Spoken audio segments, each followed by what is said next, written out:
You want to be there. You know you do. Don't lie, darling. It's okay. You're obsessed with being chosen. Everyone is. You lust to go to this land, to become an Intoxabella, one of the only famous people in the world. But very few ever get the chance.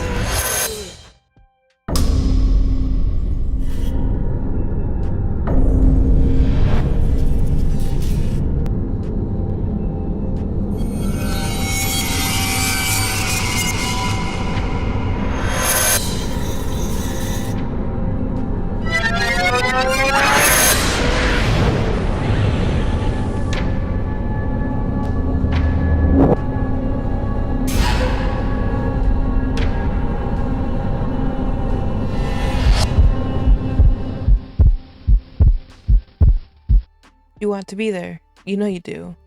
Don't lie, darling. It's okay. I know what you're thinking when you look up at the splendorous place atop the mountain. I know what fills you, spurs you on, fuels your dreams. You're obsessed with being chosen. Everyone is. The land you thirst for is loomed at the top of the mountain in Utopia for as long as you can remember. But for most of the year, it's covered in fog, its color changing with each passing morning, as if a gargantuan mood ring. You begin your mornings staring at the fog, longing for the fateful event when it will turn a golden yellow, and then finally, like a push-up brazier, lift. Oh, how you long for that moment, with bated fresh breath, I hope, for it signifies that the luminescent eye will soon blaze in the sky, bathing the whole world in gold, touching every one of its inhabitants, including you. But darling, it's no ordinary golden light. Once it tickles you, you are suddenly transported. You hear the softest of sighs or the faintest of giggles in your ear, even if you're standing alone. The once stale air around you becomes both sweet and tart, making your nose tingle and sending a charge of excitement through your brain. The finest silk, the softest velveteen, or the supplest suede will brush your skin, but whatever you thought was touching you is nowhere to be seen. Basking in the light is such a naughty tease, like getting a single lick of the most delicious butter pecan gelato you've ever tasted. It inflames your obsession, increasing your desire 100-fold. You lust to go to this land to become one of the most famous people in the world. You ache to be a 7-7. But very few ever get the chance. Nevertheless, you and every other young girl in the world vie for an opportunity on the day of discovery, which is grander than every global holiday combined. Making the delirium even more intense, the land sends 7 talismans called smizes into the world. What an arcane word, who would have thought of such a thing? These smizes, which boost your odds of being chosen by 91%, are propelled through the world's waterways. Naturally, the week before the day of discovery, bathing, showering, pool use, and even sewer diving increase, threatening a drought. Chance meetings erupt into fisticuffs on occasion. Every girl wants to find a smize, darling. Not nearly as much as you do.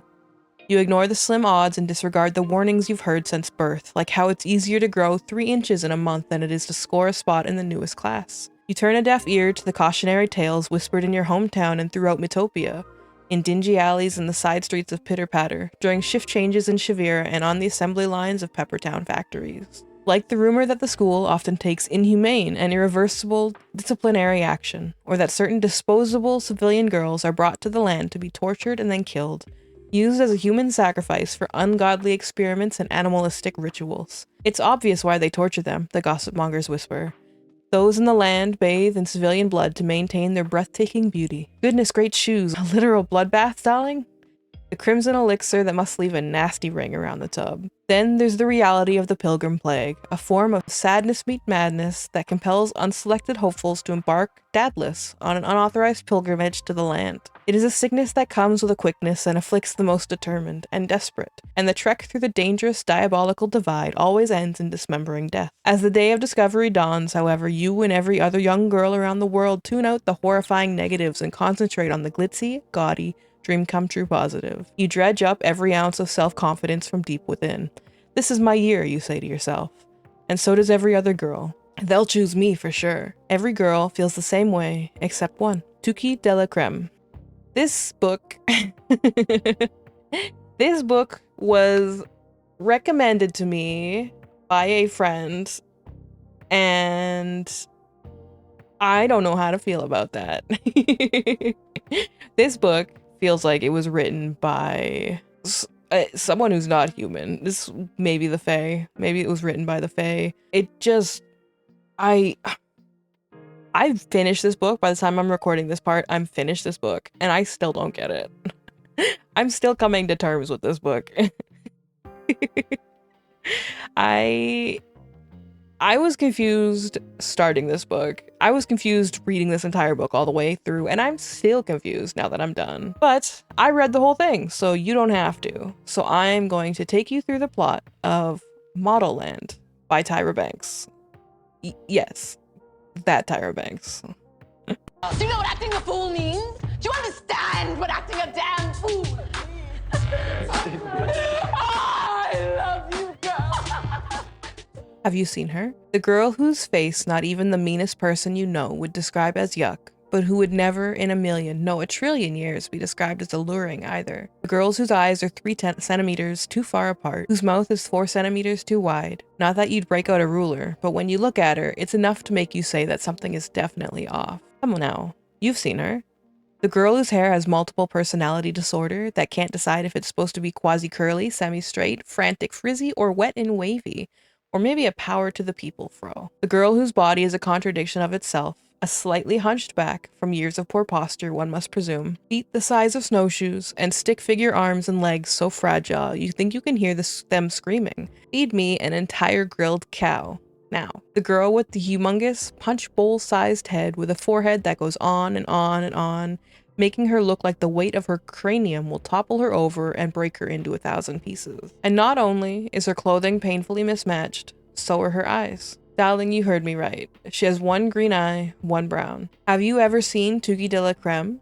I bet you have. Maybe you've even met her. You just don't remember her. No one ever does. For as unusual looking as she was, Tuki was a forgetted girl. One of the most forgettable girls in the entire world. But maybe not for long. Our tale begins on a Thursday afternoon, the most ordinary of ordinary afternoons, a few days shy of the most unordinary day of the entire year. Tuki de la Creme was splayed on her back on the hallway floor of her school, the Bangle, Bauble, and Bead Institute, B3 as it was commonly called. Her large, mismatched eyes didn't blink as she stared at the stained ceiling. Her gangly legs shot out at odd angles as though she'd fallen from a 6-story building. Her enormous feet pointed straight up. An internal clock counted down in perfect cadence. T-minus 6 minutes, 49 seconds. 48.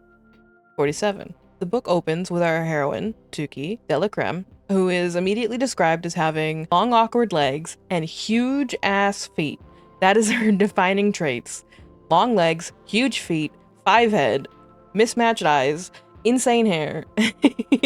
She takes a can of whipped cream and just sprays it directly into her mouth. This is our main character. She is laying on the floor in the middle of the hallway at school and is described as being the best skipper of class because nobody remembers her. Tuki is then described as having tiny baby fingers, little baby hands. I'll have you know, this is how they are always mentioned, is tiny baby hands. She has the biggest feet in the world and then tiny, tiny baby hands. Tuki attends a school called B3, so named because it was a factory used previously to manufacture baubles, beads, and bangles. So B3. The bell rings when Tuki counts down, and when the bell indicates class change, the school is described as like belching. And it basically just spews stinky gas into the school because even though this is a factory turned school, they did not do a good job of it, I guess. I don't know. Kids come out of the classroom. Somebody makes a dumb joke about the school farting and being called B4 for bile, barfs, belches, and butt bombs. Yikes. People flood the hall and Tuki is laying right in the middle, but people are ignoring her. She just lays there. They step around her. They talk about the T-Dod, the Day of Discovery, and they talk about smizes, which are magical charms that will appear in waterways as they get closer to the T-Dot. Nobody notices Tuki. They step over her, they talk around her, somebody drops paper next to her face, bends down, pick it up, and doesn't even look at Tuki. There is one person who does notice Tuki, however. Tuki looked up at the spinning dervish approaching, taking him in her long, thick, curly, wheat blonde hair, her silver dollar-sized aqua eyes, and her perfectly symmetrical face. It was as if Tuki's wish had come true. Sort of. For here was her sister Miracle, someone who did notice her. Except, well, Tuki didn't really want her to. Spotting Tuki sprawled on the floor, Miracle began to sing. You are not my D-nay-nay. She gave one spin for each word, making the hem of her blue dress flutter. It was a dress, Tuki guessed, that would pass up to her as a hand-me-up in a matter of days. Tuki rolled her eyes at her sister's mispronunciation of DNA. Beyond her looks and flights of fancy footwork, what was most disturbing to Tuki about the Miracle, as Tuki's mother called her, was not that she was Tuki's younger sister. The most disturbing fact was that the Miracle was distinctly, indisputably, flat out, dense, as dumb as a lobotomized turkey, and turkeys were said to raise their head to the sky during rainstorms and drown themselves. Oh, Tuki tried to give her sister the benefit of the doubt. Miracle had memorized every intricate dance step of the 22 verses of the Shivira Shuffle, after all, and at least she understood the concept of DNA, even if she got the pronunciation wrong. But in all honesty, Miracle wasn't the brightest tube of lipstick in the makeup caddy. And then Miracle just pirouettes away. She's gone. That was the whole encounter. That's the Miracle. Tuki, still laying on the floor, pulls out her journal, which is called T-Mail Jail. It is a journal where Tuki writes letters to people that she never intends to send. This will come up later. It's just her diary, but every entry is written like a letter to somebody else, basically, and usually in other languages. The book says that TMJ stands for T-Mail Jail, but also is the initials of a disease that impairs a person's ability to open their mouth. However, when I looked up TMJ, it stood for temporomandibular joint, which is just your jaw joint. It's the hinge, your lower jaw. It's not a disease. It's just a hinge. It's your jaw. So I don't know what that was about. It will never come up ever again, though.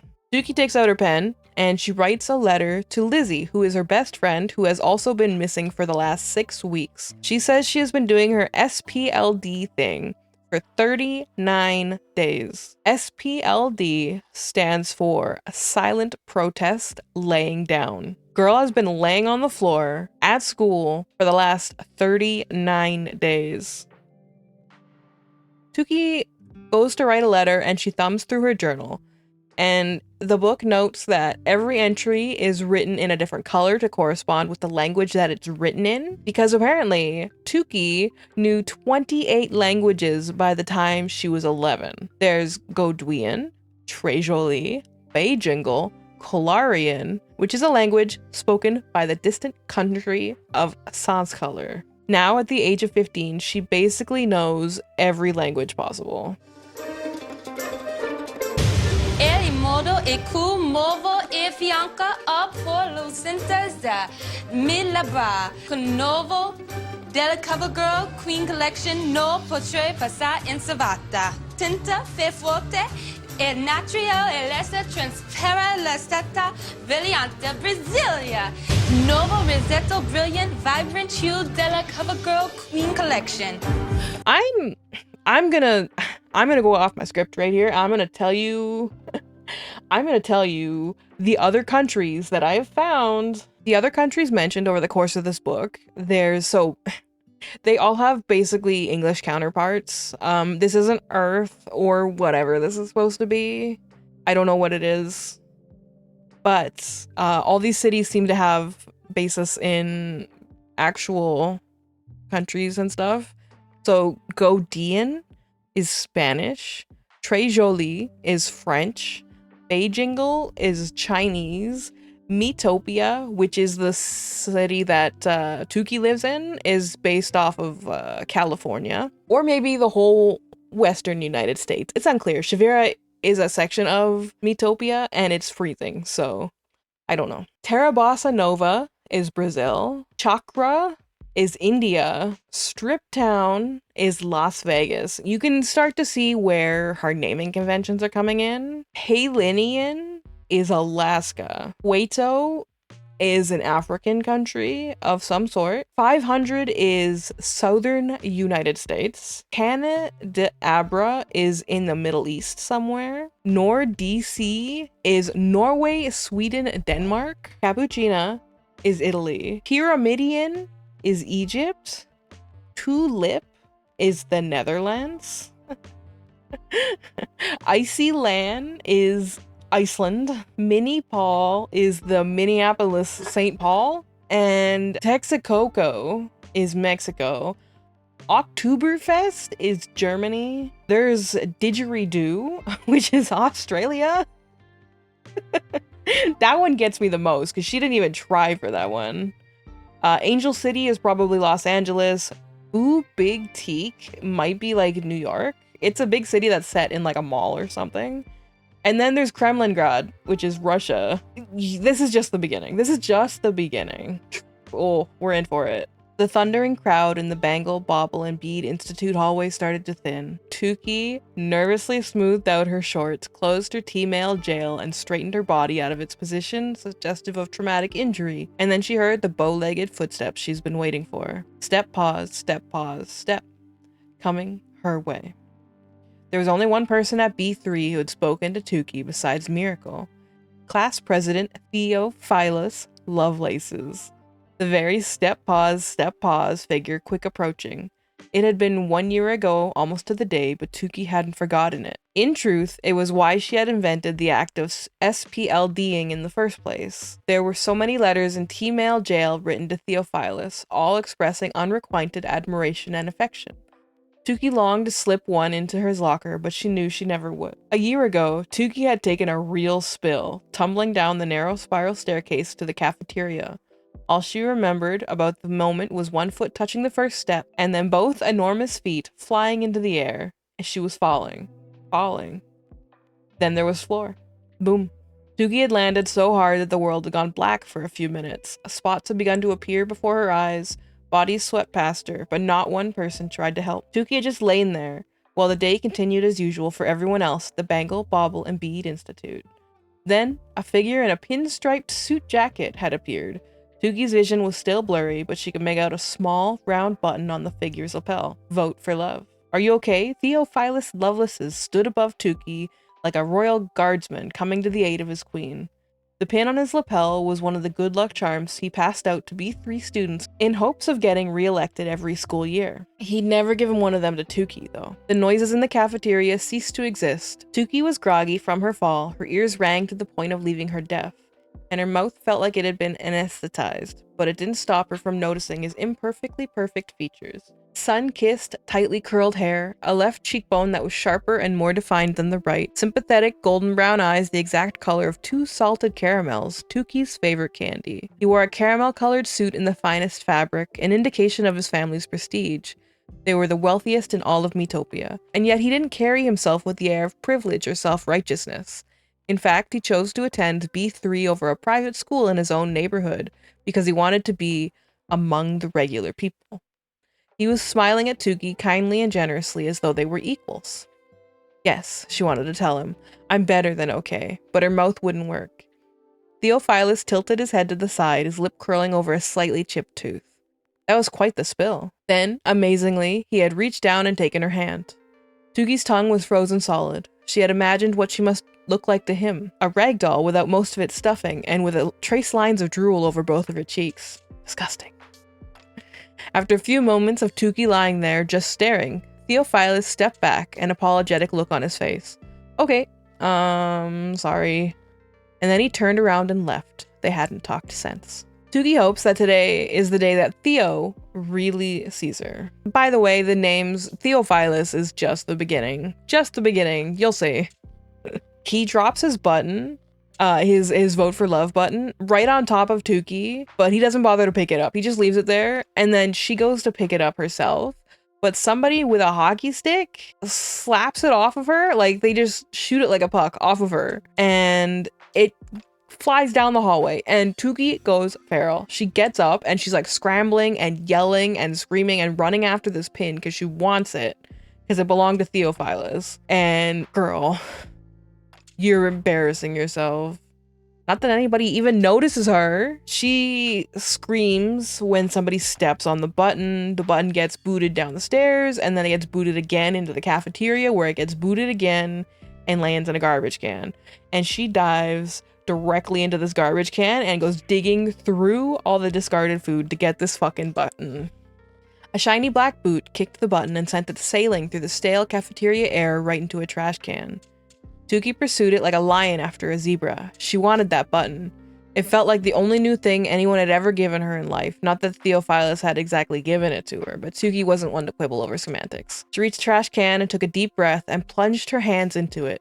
She felt a slimy banana peel, congealed macaroni, and cheese, crusty heels of bread, and sticky soda cans. Finally, her fingers curled around the button and she pulled it out with glee. The poor thing was badly damaged, dented, and slimy from its voyage. In fact, it no longer said the words "vote for love." Instead, the V, O, and E of the first word were gone, the F and R of the second were totally erased, and the last word, the L, was knocked into non-existence, and the V was scratched so badly it resembled a K, but the E remained intact. Tukey almost threw the button back into the trash before her eyes focused again and she saw it now spelled its own version of her. Tukey, but without the I. Me, she gasped. And then she looked up. To her astonishment, Theophilus stood at her side, staring at her gunked-up hands above the trash can. He was quite short, only coming to Tukey's chin, and there was a whisper of a bemused smile on his lips. You find what you're looking for? It was astounding, amazing. The second sentence Theophilus had ever said to her. Tukey stared at the button in her hand. Maybe she could show it to him. Maybe she could show it to Theophilus.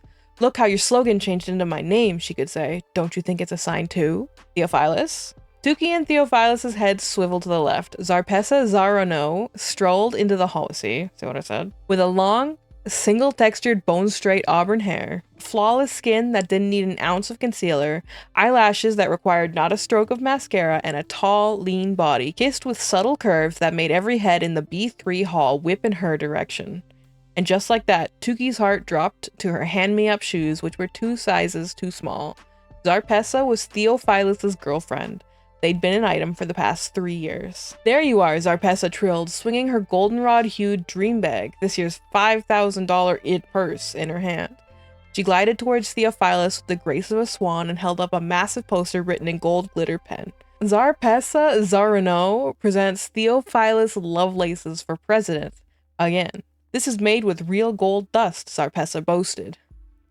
My father had some to spare, and our mayor's sister psychoanalyst neighbor's BFF told me that posters written with precious metals like this definitely get you reelected, she added. Theophilus turned his attention from Tukey and looked at Zarpessa. Oh, great, Zar. He unconsciously reached to the area of his chest where his Vote for Love button used to be. The empty spot made him pause for a moment, flustered, but then he kissed Zarpessa on the lips. It was hard for Tukey not to stare. Oh, how she wanted it to be her lips that Theophilus was kissing right now. She had imagined it so many times. She and Theophilus alone together in the dry Peppertown forest, their lips moving closer, closer, closer, and finally touching, to give Tukey her first and only kiss. Zarpessa would be forgotten, and Tukey would be remembered. The happy couple walked away arm in arm, leaving Tukey alone by the stinking trash can. She slipped the button into her pocket of her shorts, the fabric so tight she could feel the Tukey digging into her hip. All sorts of emotions flooded through her. Hope, then disappointment, then embarrassment, then shame. Even if Theophilus had spoken to her, it wouldn't have meant he wanted to know her. It would take a miracle, no, not Tukey's sister, but a real miracle, for Theophilus to notice her in the way she wanted. And for Tukey de la Creme, miracles were impossible to come by. After her next class, Tukey goes to her locker, but it turns out she doesn't actually have a locker. She has a dumbwaiter for a locker because there were no lockers left when it came to locker assignments, so she just didn't get one. So she claimed this dumbwaiter to herself, which she also apparently has outfitted completely with a cooler and all sorts of food and things in there. Like, does she constantly bring ice to school to refill this cooler, or is it plugged in? They have electricity running to this dumbwaiter. How big is this dumbwaiter? You know, it's never going to come up ever again after this scene. So it really, you've put more thought into this than the book has. The book lists the snacks that she has available in her locker, including biscuits, gravy, cookies, every condiment available. It goes on to list them. I'm not going to do that to you. No chocolate though, because Tukey hates chocolate. Because once she ate so much chocolate, she got sick. So she hates chocolate. Creamiest, dreamiest chocolate around. It's great. It's AMTM. It's chocolate. I love my AMTM chocolate. Chocolate. It's chocolate. It's chocolatey. It's chocolate. It's AMTM chocolate. Tukey, however, loves whipped cream. This is going to come up again and again and again and again. She fucking loves whipped cream and sprays it directly into her mouth, even though she struggles with her tiny baby hands. She picks strawberry whipped deliciousness and takes the can of spray whipped cream and takes it with her to the next class, I guess. Kylie, a bronze-skinned girl wearing bamboo earrings the size of her head, read aloud from the Peppertown Press. The mayor of Metopia, the Honorable Devin Rump VI, predicts the biggest turnout ever. Spectators who have traveled to Metopia from all over the world are paying record prices for prime spots. Rump has launched an aggressive campaign to arrest scalpers who are selling tickets to the VIP sections. I'm making it my personal mission, declared Mayor Rump, to protect every girl's inalienable rights. Not every young girl's inalienable right, Tukey thought as she pushed through the school's double doors. A huge sign across the street confronted her. Welcome to Peppertown, Accessories Mecca. Metopia was split into 4 quadrants, each with its own weather system. There was the frigid Shavira, tempestuous Pitter-Patter, lovely Lidorno, only the elite lived there. That was where the T-Dod was always held. And finally, sweltering Peppertown, as hot as you guessed it, a Scotch bonnet. That was where Tukey lived and where B3 stood. Each quadrant butted up against the others like the seams of a garment, and oh, what a shock it was to travel from one quadrant into the next. The thing was, because of Metopia's expansive range of environments and wealth of natural resources, city's politicians realized that a great many things could be produced there, and a great deal of money made. The city grew into a global center for fashion and beauty. The majority of Metopia's residents worked on inhumane fashion or beauty factory assembly lines. In fact, the majority of B3 students who weren't selected for the grand land on the mountain would end up doing the same. There were always job openings. The Welcome to Peppertown signs on the corner of every block of the quadrant. The quadrant council had thought that the signs would be cheerful beacons for tourists, not that tourists ever visited. Accessories weren't the only thing associated with Peppertown, though. The thing most people associated with Peppertown was the whoosh. As soon as Tukey stepped out of the B3's double doors, her eyes squinted, almost closed from the searing sun. The heat wafted at her like someone had just switched on the world's largest, strongest, turbine-powered heater. Students covered their faces as though they'd stepped into a dust storm. Sunglasses immediately rose to eyes, and hats clapped atop heads. When her eyes had adjusted, Tukey saw Abigail Good yelling and marching by, wielding at the heavens a picket sign that read, "Down with razors." As usual, Tukey's hair exploded into expando mode, each individual follicle swelling and swelling until pop, her multiple personality hair was about 6 times its original size. Groaning, Tukey reached into her bag, groping for a bottle of Chavot Mal gel, the only kind that worked on her hair. The sun's wrath determined Peppertown's landscape as well. The leaves on the trees were crisp and brown, no birds nestled in nooks or branches, no butterflies fluttered by. Not even the tiniest insect scuttled past on the sidewalk. And you didn't dare touch the sidewalk in Peppertown, it would burn your fingerprints off. Only a few people trudged by dazedly down the broiling streets that day. A fair-skinned, eggplant-shaped woman stepped out of the toe ring factory. Before she could clap a sun hat on her head, her skin had turned an angry red. A man in a bowler hat weakly and uselessly fanned his face with a copy of the Peppertown Press, wet ink staining his sweaty palms. The headline on the front page said, "Baroness Still on the Run." It was a story that had ravaged Metopia for several years now. Apparently, a famous, wealthy baroness had run a Yahtzee scheme of sorts. Yes, Yahtzee scheme of sorts, investing people's money unwisely and bankrupting them all. Instead of making good on her payments, she had gathered her family and fled. Dominique and Monique, 2 girls with large, très jolies braids coiled around their heads, bent over a fire hydrant, watching water spray from the spout. 2 Smyses have already been found, Dominique squealed. Only 2, which leaves 5 out there somewhere. If a Smyse comes out now, we'll cut it in half and we can both wear it to the T-Dod. Monique squealed happily. Our chances will improve by 45%. Look, not bad. Our chances will improve by 45%. Not bad. Look. A girl at the bottom of the B3 steps pointed at the sky. Everyone looked up. Some of the fog at the very top of the mountain had parted, revealing the top tips of what they all knew was a bright eye shining in the sky. "Oh," everyone cried. The grand mountain poked up between Peppertown's wilted trees. Even though Tukey couldn't see them from here, she knew that camera crews were camped out at the mountain's base, anxiously waiting for that gold fog to vanish, and scouts to start shuttling girls up to its peak. "Is this it?" Dominique shrieked. "Is it happening?" "Not yet." Zarpessa, who was standing at the curb, said knowingly, "My leg waxer's father's sister told me this fog peekaboo is just to get us all excited so we'll buy more souvenirs for the T-Dod." Then, as if following Zarpessa's command, the hole in the fog closed, obscuring the mysterious mountain once more. The pandemonium quickly turned to reverent silence. Tugi's heart slowed its pace. "Hey Zar, need a ride home?" Lorelei, one of Zarpessa's friends, asked. "I'd love to see that gorgeous mansion you live in." Thanks, but no thanks." Zarpessa swirled her hair. "My therapist, yoga teacher's meditation guru's son-in-law told me that my walk to and from school is, well, my time to be myself. Especially in prep for the big day. Maybe another time." And then she turned and marched off down the sweltering side street. Tugi sighed and turned too. She had to walk home as well, but not because some meditation guru told her. It was her alone time. As she trudged along the charboiled sidewalk, she kept a running count of the cracks and the overlapping messages paint-stamped into the concrete on the street corners. Faded stamps read, "Where is CL?" Newer ones painted on top of that said, "Where the hell is CL?" The messages puzzled Tuki. They referred to CL, whose name was pronounced CL. Yeah.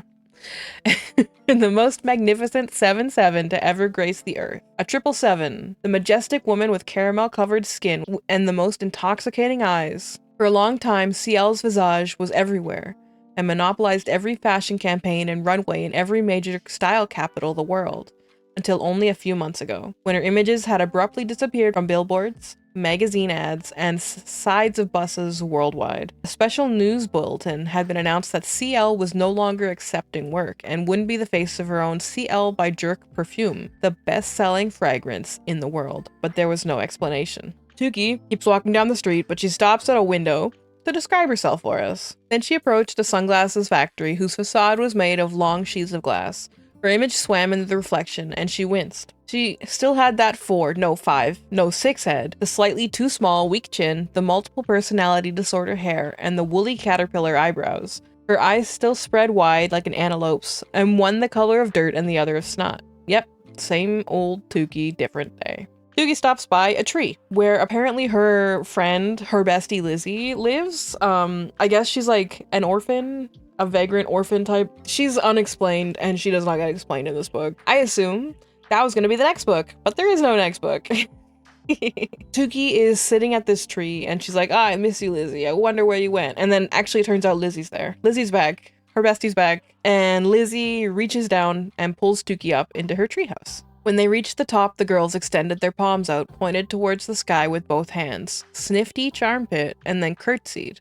This was their silent expression of their secret greeting. "What's up, hot queen? Is anyone with you?" Lizzie whispered, her left hand twitching. Tuki snorted. "Is anyone ever? You know you're safe with the forget-it girl." "I hate it when you say that. Stop it." Tuki shrugged. "Just stating the truth." Lizzie sighed. "Well, I remember you as clear as this day is hot, so shut up." Then she peeked at the ground. There was an unhinged, terrified look in her eyes. "We're not being followed, Lizzie," Tuki insisted. "I swear. There's no one near me. There's no one with me or near me." Lizzie exhaled a long breath and flung her arms around Tuki, squeezing hard. "I've missed you so much." "Me too," Tuki said, feeling both grateful Lizzie was back and frustrated that she'd gone in the first place. She pulled away and stared at her friend. Lizzie's skin was oddly smooth, nothing like its normal acne-prone, pockmarked, sunburned state. She wore a blue hospital gown tied at the back and a pair of doctor's scrub pants that bagged at the ankles. Shavira County Hospital was stitched along the gown. This always happened when Lizzie returned after a long period away. "So tell me everything." Lizzie flopped down on her mattress. "What have I missed?" Tuki shyly reached into the pocket of her shorts, which were now quite sweaty from the humid walk, and pulled out the button. "I found this today." Lizzie carefully stared at it. "Is it one of his?" Tuki nodded. She told Lizzie about Theophilus countless times before, describing him in great detail, down to his vote for love pin. "And he spoke to me too," she filled Lizzie in, except for the part about how Zarpessa had swooped in and ruined everything. Lizzie ran her fingers over the dented metal. "Look at how the letters have worn off to spell your name. It's a sign." Tuki loved that Lizzie got her so quickly. No one else did. "Yes, but then she appeared." "Zarpessa?" Lizzie guessed. "Yep," Tuki groaned. "The girl has everything. Gorgeousness, money, Theophilus. Every time Zarpessa touches my Theophilus, it digs at my heart." A conflicted look crossed Lizzie's face, and then she smiled. "Actually, your heart's not the only thing Zarpessa's digging." "What? What are you talking about?" Tuki prodded. Lizzie raised her eyebrows. "Come, I'll show you." She grabbed Tuki's hand and the girls climbed down the ladder. Lizzie pulled Tukey along a series of streets until they arrived at Juan Jorge's, the only fancy restaurant in Peppertown which catered to the quadrant's politicians. What are we doing here? Tukey whispered. Shh, Lizzie whispered. She led Tukey to a dumpster at the back of the restaurant. The lid gaped open, its lock broken. Tukey looked at Lizzie. Lizzie, are you hungry? Do you need food? Lizzie usually dumpster dove, even when Tukey tried to provide her as much food as she could. But Lizzie shook her head. Look, a group of shabby people stood around the dumpster. Some of them wore masks. The tallest man wore a gas mask. Shorter woman had a tribal mask. And what looked like a girl Tukey's age had on a tattered comedy tragedy mask. The girl carried a familiar yellow dream bag in the crook of her elbow. Tukey frowned. The woman in the tribal mask pushed in front of the rest and grabbed handfuls of untouched fish fillets, half-drained bottles of wine, and loaves of day-old très jolie bread. Sorry, baby, I'm so sorry. You don't deserve this. Take the sea bass. It's still warm. Czar? Tukey whispered. Lizzie nodded feverishly, trying not to twitch. The woman pulled more items out of the dumpster. Czar, baby, here's some sparkling apple cider that's still cold. Take it, honey, please. The girl in the masquerade mask dropped the bottle into her dream bag. The same gold glitter that adorned Theophilus's presidential posters dotted her fingers. Could it really be Zarpessa under there? B3 Zarpessa? The stunning, wealthy girlfriend of Theophilus Lovelaces? It's Lovelaces, by the way, not Loveless. Lovelaces? Tukey turned to Lizzie, but Zarpessa is an heir to the Zarano peanut empire. I just saw an ad for their peanut oil in the paper. Lizzie shrugged. I guess they lost their fortune. You might think that I'm just like reading a lot of this book out to you. I'm kind of am, partially because I don't think if I just said this, like if I just explained this out to you, you might not believe me because some of this book is just so crazy. And the other part is I am skipping a lot. I'm skipping a lot of like in between, a lot of like kind of pointless talking. I'm trying to keep the major details in here, but this book is 600 pages. This book is 600 pages. They run away. Zarpessa sees them, and Lizzie and Tukey run away. They also say a couple things about Czar living a big fat homeless lie, which is their words. And then Lizzie just starts freaking out for no reason. She just starts to like freak out. She kind of like loses it for a moment, and then she says she hurts, and she hurts more when they hurt somebody named Robin. Tukey doesn't know who that is. We still don't know who that is by the end of the book. Tukey doesn't know who that is. Lizzie picks up a sharp rock and then just slices her wrist with it.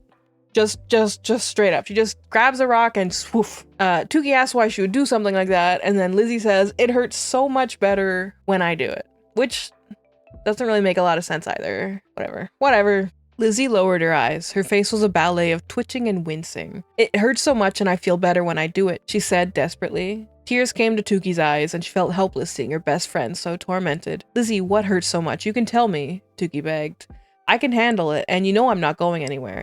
Ever. You know you can trust me. Does it have something to do with that place? She pointed to the embroidery on Lizzie's hospital gown. Shivira County Hospital. She both wanted to know the answer, and she feared it. It's better you don't know, Lizzie whispered. Tukey took a step back. The Melancholia ward, she thought. That had to be where Lizzie had gone, and was surely where she had always went. Officials probably repeatedly hunt down the paranoid orphan girl and dragged her off to the infamous mental ward in Shivira County Hospital, since she was too unstable to work in a factory. People in Metopia whispered that the staff at the Melancholia ignored the atrocities that went on between the patients.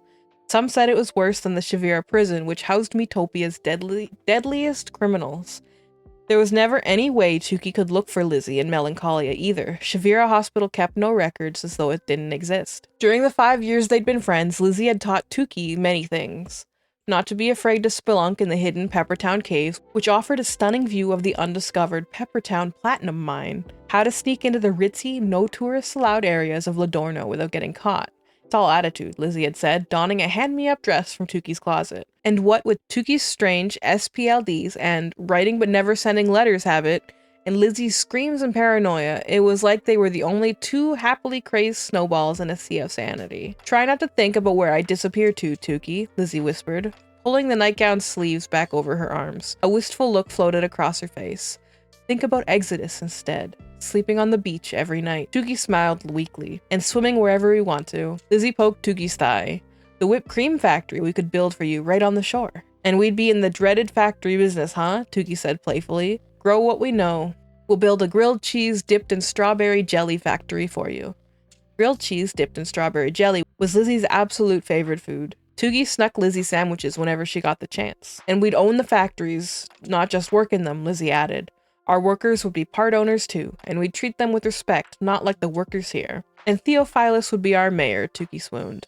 And we'd give our leftover lunches to Zarpessa as she waited outside every night in the cold ocean air for our staff scraps, Lizzie said with a devilish grin. And there'd be no sharp objects anywhere near our factories, Tookie said strongly, forcing Lizzie to look her in the eyes. Right? Lizzie locked eyes with Tookie and then down, and then rubbed her arm. Right, she said. Okay, so when? Toogie looked off into the distance, and her mind flashed with the memories of what she and Lizzie had talked about so many times, leaving Metopia together forever. But where would they go? Who knew how they'd get there? They'd figure it out. They'd be two forget-a-girl peas in a pod. They'd called it their Exodus plan. Their secret code for it was XO2. Tookie would write this symbol on the front door of her home when she was ready to go. I don't know, Lizzie. I don't think I'm ready. Toogie had never been out of Metopia. How could she live in a tree and scavenge for food, as Lizzie did? Of course you're ready, Lizzie said. You're stronger than you think. Toogie looked away. She didn't really believe that. Then Lizzie scanned the alleyway, probably looking for pursuers again. It was empty. Toogie touched Lizzie's shoulder. Lizzie, if I go away with you, will you tell me the truth? About what happened to you? Her gaze fell to Lizzie's arm, the hospital sleeve now concealing the burns. She thought about how she both wanted and didn't want to know this dark secret of Lizzie's. Lizzie's lips parted. She blinked silently for a moment, thinking, running her fingers slowly along her forearm. No, they'll kill you if I tell you. You have to trust me. Then she shuddered and wheeled around. I have to go. They're getting close. But I just got here, Lizzie, and you've been gone for so long. Don't go yet, Tookie pleaded. Where are you going? Do you need water? More clothes? I can steal blankets from my house, you know. You know how she gets rid of stuff that's hardly been used. It's okay.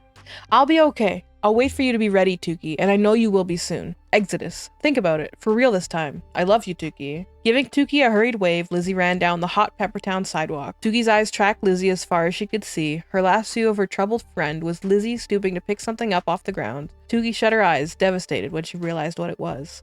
Another sharp rock. Something worth noting is that almost every new chapter starts with like this weird meta narration in italics. They don't explain that. I think it's just, I kind of think it's like Tyra speaking to the reader. It's kind of weird. That's how I imagine it anyway. And we're on chapter 3 now. And this is starting with that meta narration. 3434 Pepper Lane, the home of Tookie Della Creme. Ah, the Della Creme residence, a splendiferous, luxurious palazzo of a dwelling with a marble facade, grand archways and columns, wrought iron balconies in the second floor bedrooms, and a fountain in the center of the yard, complete with a nude male statue with rippling musculature. Truly gorgeous. The creme of the Della Cremes. We wish we all could abide in such a grand abode. But be careful what you wish for, darling. All that glitters is sometimes gold-plated. What's that? There, in the corner of the foundation near the koi pond and the bird bath made of bronze. That zigzagging line shaped like a witch's profile. Is that a crack? And there, next to the crack, that silvery mass crisscrossed on the stucco. That can't possibly be duct tape. Watch your head. Did a chunk of slate just fall off the roof? Surely your smoky eyes have deceived you. Surely these patterns of fissures in the foundation are just decorative elements. The Della Cremes have nothing to hide. Or do they? This entire ridiculous Della Creme name was made for this stupid joke. The creme of the Della Cremes. I feel like the entire character was named for this. Tookie goes into the house to see her mother, who is freaking out about bananas that are too yellow, or they have a couple brown spots. She only wants green bananas only for her mother. Also, her mom wants to be called Creamy. Creamy Della Creme. Creamy tells Tookie to use her tiny baby fingers to take a pickle out of the pickle jar for her because she's starving. And Tookie does, and then she goes to turn off the tap of the running sink, and Creamy is like, no, do not touch the water. We're gonna leave all the taps in this house running because we're gonna get a smize. They're gonna get a smize because the miracle, her mother calls her the miracle, deserves a smize. The news conveniently then plays an announcement that another smize has been found right on time in an abandoned waterway described as being unfit for humans and contaminated and gross. A bunch of girls went in the water and fought over the smize. They exchanged blows. Some of them are in the hospital. One of them came out on top and now she has a smize. There's also an update about how there is no CL, the most infamous Intoxabella. News speculates that she may have been abducted, or gotten a deadly airborne illness, or maybe just had a mental breakdown. Mrs. Delacreme suddenly started to applaud and Tuki's stomach dropped. She knew what was to follow. Sure enough, the Miracle spun into the house, followed by her best friend, Brian. Miracle and Brian bobbed in unison to music only the two of them could hear. They jumped and spread their feet out, arched their heads back, and rolled up through their torsos, and pointed at Tuki and Mrs. Delacreme. Every limb on Miracle's body, every joint moved gracefully and fluidly with the utmost confidence. It was impossible for anyone, even Tuki, to take their eyes off of her. Even though she was 13 and Tuki was 15, she was more womanly than Tuki in every way. She had developed faster, getting her period earlier that year, while Tuki still hadn't had hers yet. With a couple more hip rolls and knee dips, Miracle and Brian slid onto the floor with their arms spread out as Miracle exclaimed, "Da-da!" Mrs. Delacreme applauded tepidly. "Miracle baby, it's not da-ta, it's ta-da. And what have I told you? Every hallway is a runway, not a dance hall. What you need to be doing is practicing your walk." "But I love dancing," Miracle pouted. "Yes, honey, I know, but you don't love it better than becoming an Intoxabella, do you?" Mrs. Delacreme shrieked. Miracle looked torn, like she didn't know how to answer. "I think dance will help Miracle on the T-Dod." Brian wrapped his arm around Miracle's shoulder. His voice was both feathery and sharp. "Right, doofus?" "It's true, Creamy," Miracle whined, not noticing Brian's insult. She usually didn't. "What I have to do first to prepare is to get my dancing to perfectness. That way, I can pose the best of the rest in a vest and pass the test and be the guest to walk with zest unless they want me to walk from the east to the west and..." She launched into a tap number. "Stop it," Mrs. Delacreme yelled. "So my baby wants to be a professional dancer like her daddy," boomed a voice in the doorway. "I thought your routine was fantastic." In the doorway stood Mr. Delacreme. He was much younger than Tuki's mother. A stained black unitard cut deeply into his flesh. His once powerful muscles sagged. He swept across the room and scooped Miracle up and spun her around. He closed his left eye, which was made of glass, an unfortunate souvenir of an acrobatic performance gone awry many years ago when he was the incredible Chris Creme Crobat, not just Christopher Delacreme. "Are you excited, Pumpkin?" Mr. Delacreme asked Miracle, sweeping past Tuki like he didn't even see her. Usually, he didn't. Miracle lowered her eyes. "I guess, but I'm frightening too." "Scared?" Brian snorted. "Honey, I didn't know your little old brain could be scared. Anyway, girl, they're gonna choose you for sure." "My baby girl, finally walking on the day of discovery," Mr. Delacreme wiped an imaginary tear from his eye. Indeed. Now 13 years old, Miracle was finally participating in the grand event. There wasn't an official minimum age for who could compete in the T-Dod, but no one younger than 13 had ever been chosen. Then Mr. Delacreme pulled a chair out from the kitchen island. "Sit down, Miracle. Baby, rest your feet." "Oh, Christopher, will you stop smothering her?" Mrs. Delacreme said brusquely. Then she leaned down and brushed a stray hair from Miracle's forehead. My. We need to get you to the salon so Perry can do something with those atrocious split ends." Mr. Delacreme shot his wife an icy glare. "Woman, how stupid do you think I am? You just want to get her to that damn salon so you can do whatever you do with Perry while Miracle is under the dryer. I see how you look at him." Mrs. Delacreme thrust her nose in the air. "How dare you insult me and accuse me of such filth? Who are you, Mr. One-Eyed ex-circus star who spends his nights boozing?" Mr. Delacreme roared back. "At least I don't cheat on your old—" "Stop it," Miracle whined, and both parents froze. "Back to me, everyone. I'm the most important girl in the room, 'member?" Her voice and face were so adorable that the tension was momentarily forgotten. Tuki popped another baby gherkin into her mouth, feeling as irrelevant as the bananas in the trash can. She spied the pepper down press and picked it up, a welcome distraction from being invisible in her own home. "Give me that, Tuki," Mother said, snatching it from her hands.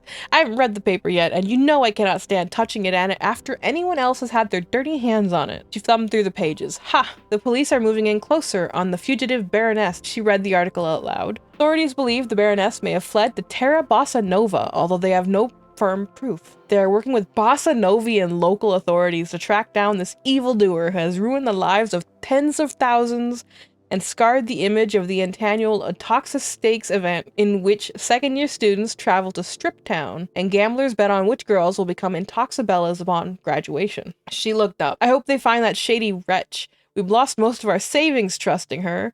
And then she flipped to the next page. "Oh, look, there's a sale on tea kettles at..."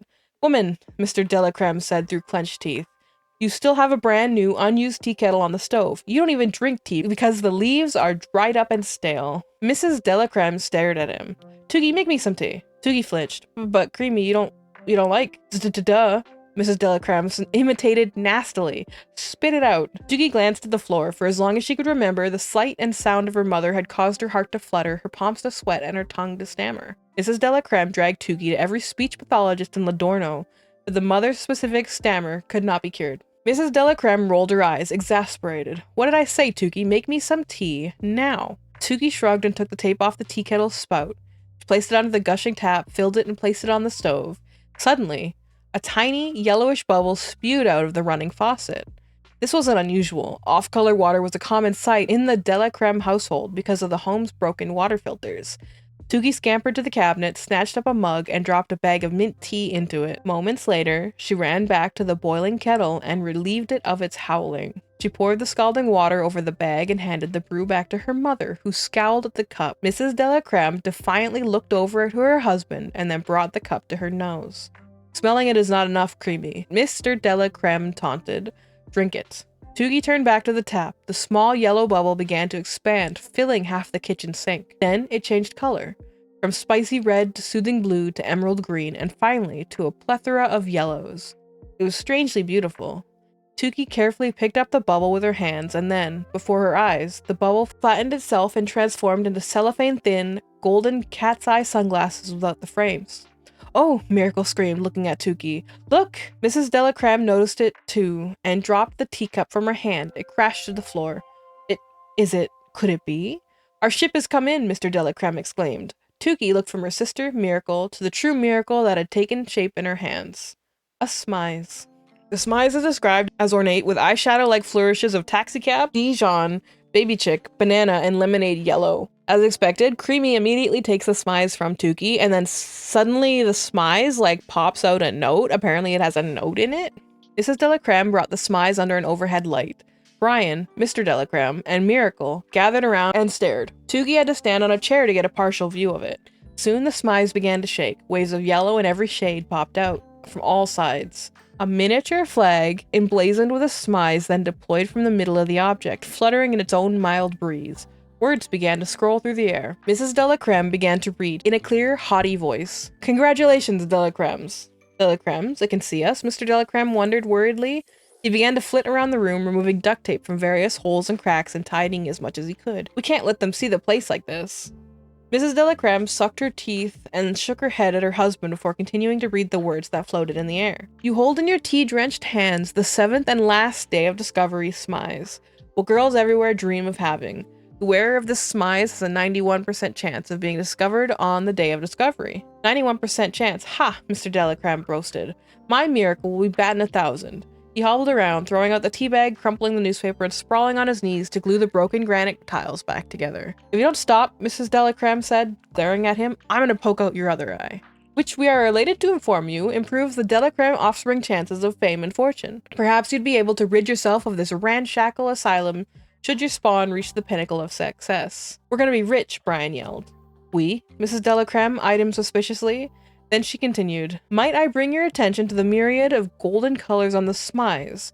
When choosing your attire for the day of discovery, pay it close attention so that your ensemble complements and does not clash with this precious smize specimen. Many of the left behind 9% of the smize holders during the previous days of discovery deviated from dashing dress design's decisions. You have been warned. Creamy, I have the perfect dress, Miracle yelped. Mrs. Delacreme read the last of the air message. May your clothes click, your hair shimmer, your face glimmer, and your stride glide. Bon chance, Delacreme. And maybe, just maybe, we'll see you at Modelland. A siren blared, and fine print with no spaces between words scrolled almost faster than Mrs. Delacreme could read. Now for the rules. The wearer of the smize must only wear it in the day of discovery. Square must be worn by a female. Do not inform others that you possess a smize. Although the smize comes from water, do not get it wet. Violation of these rules may cause serious side effects, face aches, nausea, vomiting, blurring vision, visions of fashion police brutality, designer knockoffs knocking you upside the head, stinging bees in your hair bonnet, biting wolves in cheap clothing. The words disappeared.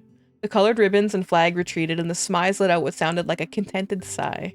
Creamy lays out the plan for the day of discovery. Tookie is going to have to come with them when they leave early in the morning. So that Tookie's tiny baby fingers can do up buttons and zippers on Miracle's clothes. Because Miracle's going to wear the smize. Miracle is going to take the smize and go out to the day of discovery. Creamy says they're also going to go out and try on dresses tomorrow morning. And Tookie is coming with them because she has to carry the dresses. Tuki then goes up to her room, which is actually a shared room between her and Miracle. There is like a cartoon style stripe of tape that goes all the way down the center of the room. Miracle's side is messy, Tuki's side is neat. Miracle is constantly throwing like garbage and old clothes on Tuki's side. And Tuki goes to lay on her bed and she starts fantasizing about Theophilus. And she suggests that if they have kids, they can name the boy Tukophilus.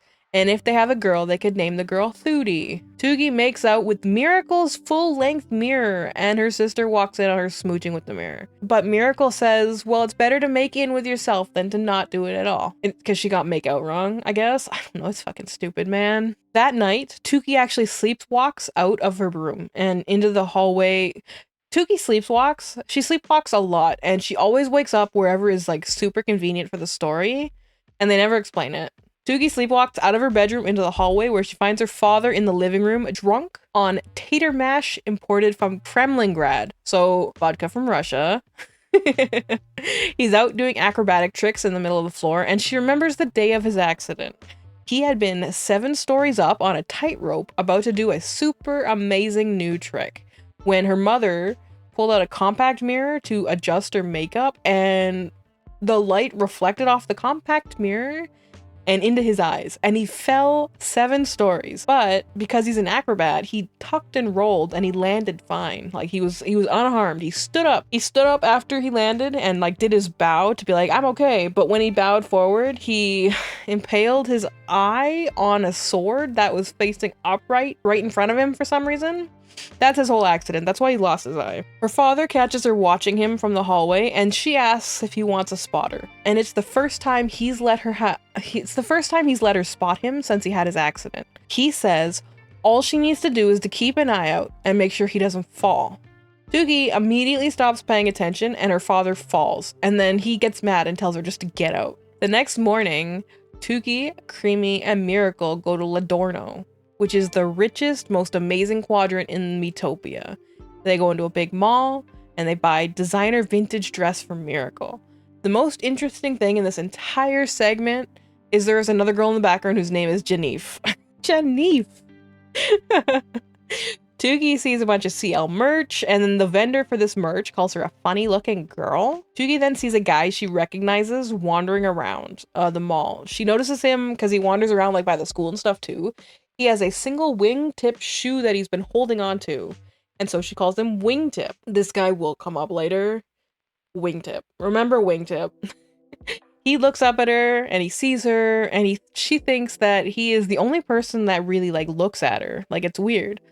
Tuki's mom says something about them letting any old riffraff into Ladorno, and then all of a sudden there's a bang and a gust, and then all the clouds turn gold.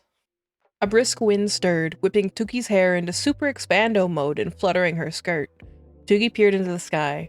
It had suddenly darkened as if a storm was coming. The clouds weren't black, though. They were golden. Oh my god, Tuki whispered. Golden clouds could only mean one thing. Everyone turned and gaped at the mountain in the center of town. All at once, huge waves of the mountain's golden fog began to vanish, and beams of gold light transformed into golden shadows cascaded down the ridge and swept over every street. Tuki heard a soft, alluring giggle in her ear. She felt a swipe of satin brush up against her arm. The smell of blood oranges filled the air. Blood oranges is going to come up a lot, by the way. That is apparently Tyra Banks' favorite smell, so all of Model Land smells like blood oranges. It's happening, a woman yelled, rushing out of the mall. The shadows, cried a man who'd been washing windows on the high platform. The fog of the mountain had completely evaporated, revealing the top of the mountain, which glowed like a metropolis at dusk. Hovering above the mountain was an illuminated eye with its smiles, flourishes, making up millions of birds from a myriad of species.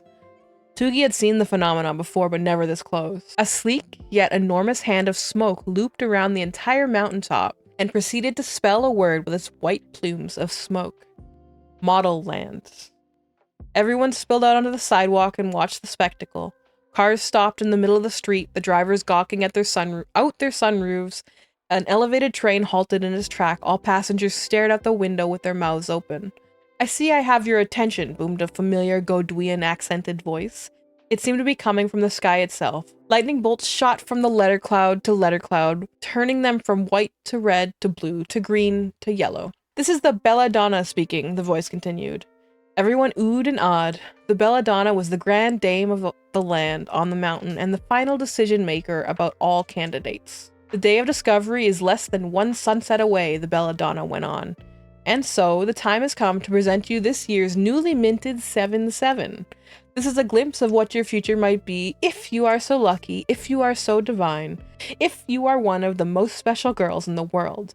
Each and every girl on the planet has a chance to be one of the enlightened. Could it be you? Yes, Miracle screamed, jumping up and down in the parking lot. Clouds swirled in the sky, lightning bolts danced and snapped. In a moment you will lay your eyes upon this year's graduating class of Model Land, the voice explained. As you all know, only 7 girls graduate from Model Land each year, and those talented 7 join the ranks of the only famous people known throughout the world, the Intoxibellas. Intoxibellas. The world sent an uncomfortable shiver up Tuki's spine. They were so dazzling, so enchanting, so beautiful, so influential and magical that they were simply, well, intoxicating. The voice grew louder and louder. Without further ado, I present the stunning, statuesque, strobotronic stars with stupefying stratospheric struts. My heart is to be as can't talk. I try to be as skip that word. The 7-7. Please worship them as the Intoxibellas they have now become. A swirl of smoke and blue fires swept around the bottom of the mountain and spiraled to the top. As it traveled, the swirl revealed translucent, 3-dimensional image of a copper-haired girl with copper-colored eyes. Around her waist flapped her centura, the belt made of shimmering gold fabric that all the Intoxibellas wore. According to Model Land lore, centuras allowed Intoxibellas to activate their inherent power. Young girls all over the world wore replicas of them as part of costumes and dress-up games. Even Tuki had when she was 10 years old. Feast your eyes upon Evangelinda, the belladonna said over the cheering crowd. The image of Evangelinda expanded from the fiery bottom of the mountain to the misty top. The luminescent eye hovered above her head like a golden crown. Evangelinda's power? Chameleone? Belladonna explained. And then Evangelinda's appearance changed a dozen times over the course of a few seconds. Long hair, short hair, copper-colored, blonde, brunette, almond-shaped eyes, doe eyes, plump lips, bow-shaped. Her physique morphed too, a thin frame kissed by an hourglass to one with defined musculature. Then Evangelinda shook like a dog removing water from its coat, and her copper hair and eyes returned, as did her original frame. If I had her, I'd have a different girl every night, a man next to Tuki cried. I could stop cheating. I want to be just like her, a girl exclaimed. The belladonna's voice filled the air again. Next up, Simone. The image of Evangelinda shrank, and the swirl of smoke and blue fire climbed up the mountain again, revealing a newly minted Intoxibella. This girl's hair was slicked into a chic chignon, and her eyes were piercing ink black. Simone's power? Multiplicity. Simone raised her arms and swept them gracefully through the air. 2 identical Simones slid out from either side of her body, sending a chorus of oohs through the crowd. Each Simone made a unique pose before being sucked back into the original Simone. The spectators applauded thunderously, overcome with excitement. Tears of joy rolled down some of their cheeks. Tuki felt a shiver. This was the first time she had ever seen the Intoxibella ceremony in person. It was even more magical than she had ever imagined. Our third Intoxibella, Bev Joe, the belladonna roared. A raven-haired Intoxibella with sky-high cheekbones and a sharp jawline appeared above the crowd. Bev Joe's power? 30 never. When Bev Joe ages to 29, she will begin her next year looking like she is 17 until she reaches 29 again. That cycle will continue until she perishes. A gray-haired woman in the crowd made a face. She's so beautiful, she doesn't need it. Give me that power. It's wasted on her. Tell me about it, Mrs. Delacreme muttered, clutching the side of her precarious face. Our fourth Intoxibella, Limora. The Smoky Mountain swirl revealed a dark-haired Intoxibella with seductive, narrow eyes. Her power? Excite to buy. The ability to sell. Limora made an inverted V with her hands and then thrust the point towards the spectators. Tuki touched her hair, acutely conscious of how wild it was. Chevron Mal, Tuki suddenly said out loud, feeling like an alien invader had taken over her thoughts. I need it. Now. Beside her, Mrs. Delacreme patted her face. I should pick up more wrinkle redo. And similarly, everyone around them murmured the names of skin products and clothing brands and diet soft drinks that they suddenly craved. Gentlemen, get ready for our fifth Intoxibella, Sindisi. The swirl unveiled a platinum blonde with hazel eyes whose body swayed a hypnotic dance. Sindisi's smile was blinding. Her centura undulated towards the crowd in a come-hither fashion. Her power, the belladonna teased, seduction. Couldn't have called it seduction. They had to call it seduction.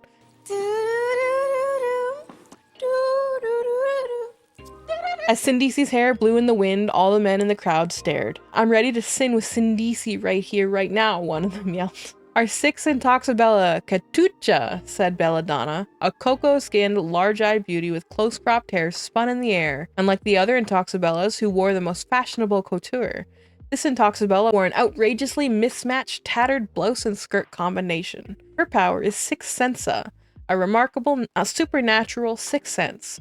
Catuccia can see into the future of fashion, which means this unusual outfit will be on your body in the next year. Oh, and did I mention that Catuccia has enhanced sight, hearing, touch, taste, and smell? Wow, Tuki murmured. She wouldn't have minded having all those powers. As Catuccia faded back into the atmosphere, the Belladonna cleared her throat. Unfortunately, once again this year, Model Land has not produced the ultimate Intoxabella, the 777, a girl possessing all 7 powers. While this is disappointing, it by no means should dull the adoration you give our last newly ordained Intoxabella of the evening. Completing our presentation of this year's Model Land graduate is a girl who possesses the power of teleportaling. An Intoxabella with a pixie haircut and aqua eyes whirled into view. Her name is quite fitting, the Belladonna narrated. Exodus. Tuki shut up. Exodus? Was this a sign? The sprightly Intoxabella fell backwards into an immense hole that formed behind her and disappeared. Creamy, she vanished right before our eyes. Miracle covered her mouth with both hands. Something rumbled a few feet away from Tuki. The ground split, making a jagged Z across the sidewalk. It widened and widened, making the earth rumble. "Look out," a woman to Tuki's right yelled. "Earthquake!" The hole grew larger and larger. Everyone stepped away from it, fearing for their lives. Everyone except Tuki, who tiptoed closer to the edge. Out popped a human-sized Exodus. The glorious creature posed triumphantly and then whipped her head around and locked eyes with Tuki and smiled. "Hi there. What's your name?" she asked. Tuki stared at her, tongue-tied as usual. Miracle pushed in front of Tuki. "Miracle de la Creme," she screamed, assuming the Intoxabella was talking to her. "You're so pretty." Then Exodus rose into the sky and flew back to the top of the mountain, reappearing seconds later in an immense, translucent form. The Belladonna's voice boomed through the sky once more. "Every girl in the world has the power within her to become a 7/7. Is it you?" Every word here has a period after it. Fireworks burst around the Intoxabellas. The crowd cheered wildly. Several people fainted. Tuki suddenly caught a glimpse of blue behind a bench.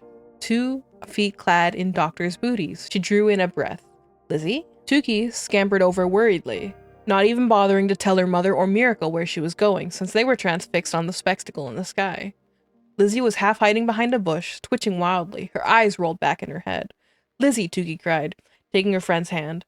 "What are you doing here?" Normally, Lizzie didn't dare show her face in places so public or crowded. Lizzie just stared ahead into nothingness, not at all unlike Wingtip. Then she spoke in a drone. Tuki had never heard from her, as if she was a medium at a seance.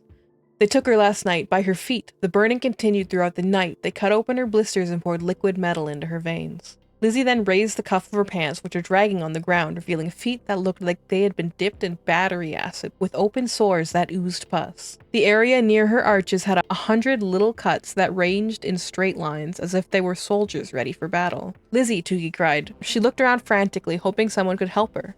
"We have to get to the hospital." Lizzie shook her head violently. "No, I don't need a hospital. They'll kill me, but what I do need is you, Tuki." Tuki clutched Lizzie's hands. "You need me? For what?" But Tuki knew what Lizzie meant. "Exodus," Lizzie whispered oh so faintly. Tuki widened her eyes. A shiver went through her. "When?" "Tomorrow, please." Creamy calls Tuki and Tuki looks away to see her for a second, and then when she looks back, Lizzie is gone. But Wingtip approaches her and asks if she's okay. They have a little talk. He tells her to dream big and then just walks away. And Tuki's mother comes over and gets mad at Tuki for having dropped Miracle's dress. Chapter 7 is actually like the first one that doesn't have that meta narration in front of it. That night, Tuki's dad is like drunk and he starts yelling at her mother and yelling at her about cheating on him again. And Tuki is like right there. She was in bed, but she like pokes her head out of the room and she's like standing right there while they're arguing. And Tuki's dad starts yelling about how Tuki's not his daughter. Her mother points out that she has one green eye, just like he does, because he lost his other eye. And her father says that there's nothing from him in Tuki, and he says that she is uncoordinated, unattractive, unmemorable, and calls her a circus freak. Creamy says, I don't know what you're talking about. I've never been with another man, but she does not defend Tukey against the shit that her dad was just saying. Her dad says that Tukey is definitely not his, and she has not felt like his since she hit puberty. And in one night, she went from being adorable to being atrocious. He literally calls her atrocious. Mr. Delacreme says that when she was pregnant, Creamy had to go off to get some special medical treatment at a distant facility, and he wasn't allowed to be there. He couldn't be there when she gave birth to Tukey. So clearly, Tukey's real dad must have been there, not him. Her dad says the doctors told Creamy after she gave birth that she was not going to be able to have any more kids, that her insides were ruined by the experience.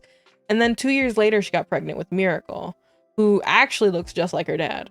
Her dad pulls out a toothbrush, and Tukey realizes it's her toothbrush. And he declares that after Miracle gets chosen at the T-Dod tomorrow, he is going to take it down to the lab for paternity testing. And that once he confirms that Tukey is not his child, he is going to send her away to work at the factories because he does not want her in this house anymore. Tukey, like, squeaks. She makes like a little noise. And her dad turns around and looks at her. And he tells her to leave. Just leave. For all of us. Tukey gets upset. She paints the code on the door, the EX2. The EO2, the exodus code, to tell Lizzie that she's ready to go. And they're going to be leaving in the morning. Lizzie responds with a 7 and says that means they're going to meet up at 7 a.m. Tukey packs all her things and then goes to leave in the morning. She goes to leave in the morning, but she is interrupted by her family, who insists that she has to go to the T-Dod with them. And they're leaving now. They're leaving early. Tukey gets grabbed and dragged into the car. And as she looks out the window, she sees Lizzie is waiting there for her, crying out because she's been left by Tukey, basically. Can you smell it? Feel it? Taste it? Oh, I can. And it tastes, ooh, so sweet. And the sound? Deafening. Think about the loudest, most riotous crowd you've ever seen and quadruple it. Then multiply that by the power of 10. That is the day of discovery. And yes, my darling, that delightful day has arrived. The whole world is flooding to Metopia to see the delectable spectacle unfold.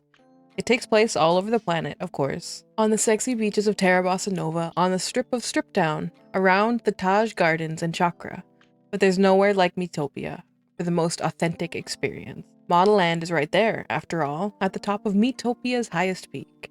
Everyone wants to see the scouts' first descent from the mountain and their final flight back to their land, their capricious carriages full of new recruits. But some visitors don't trek from their corner of the globe to see the scouts' initial descent. Some come to experience something else. The aftermath.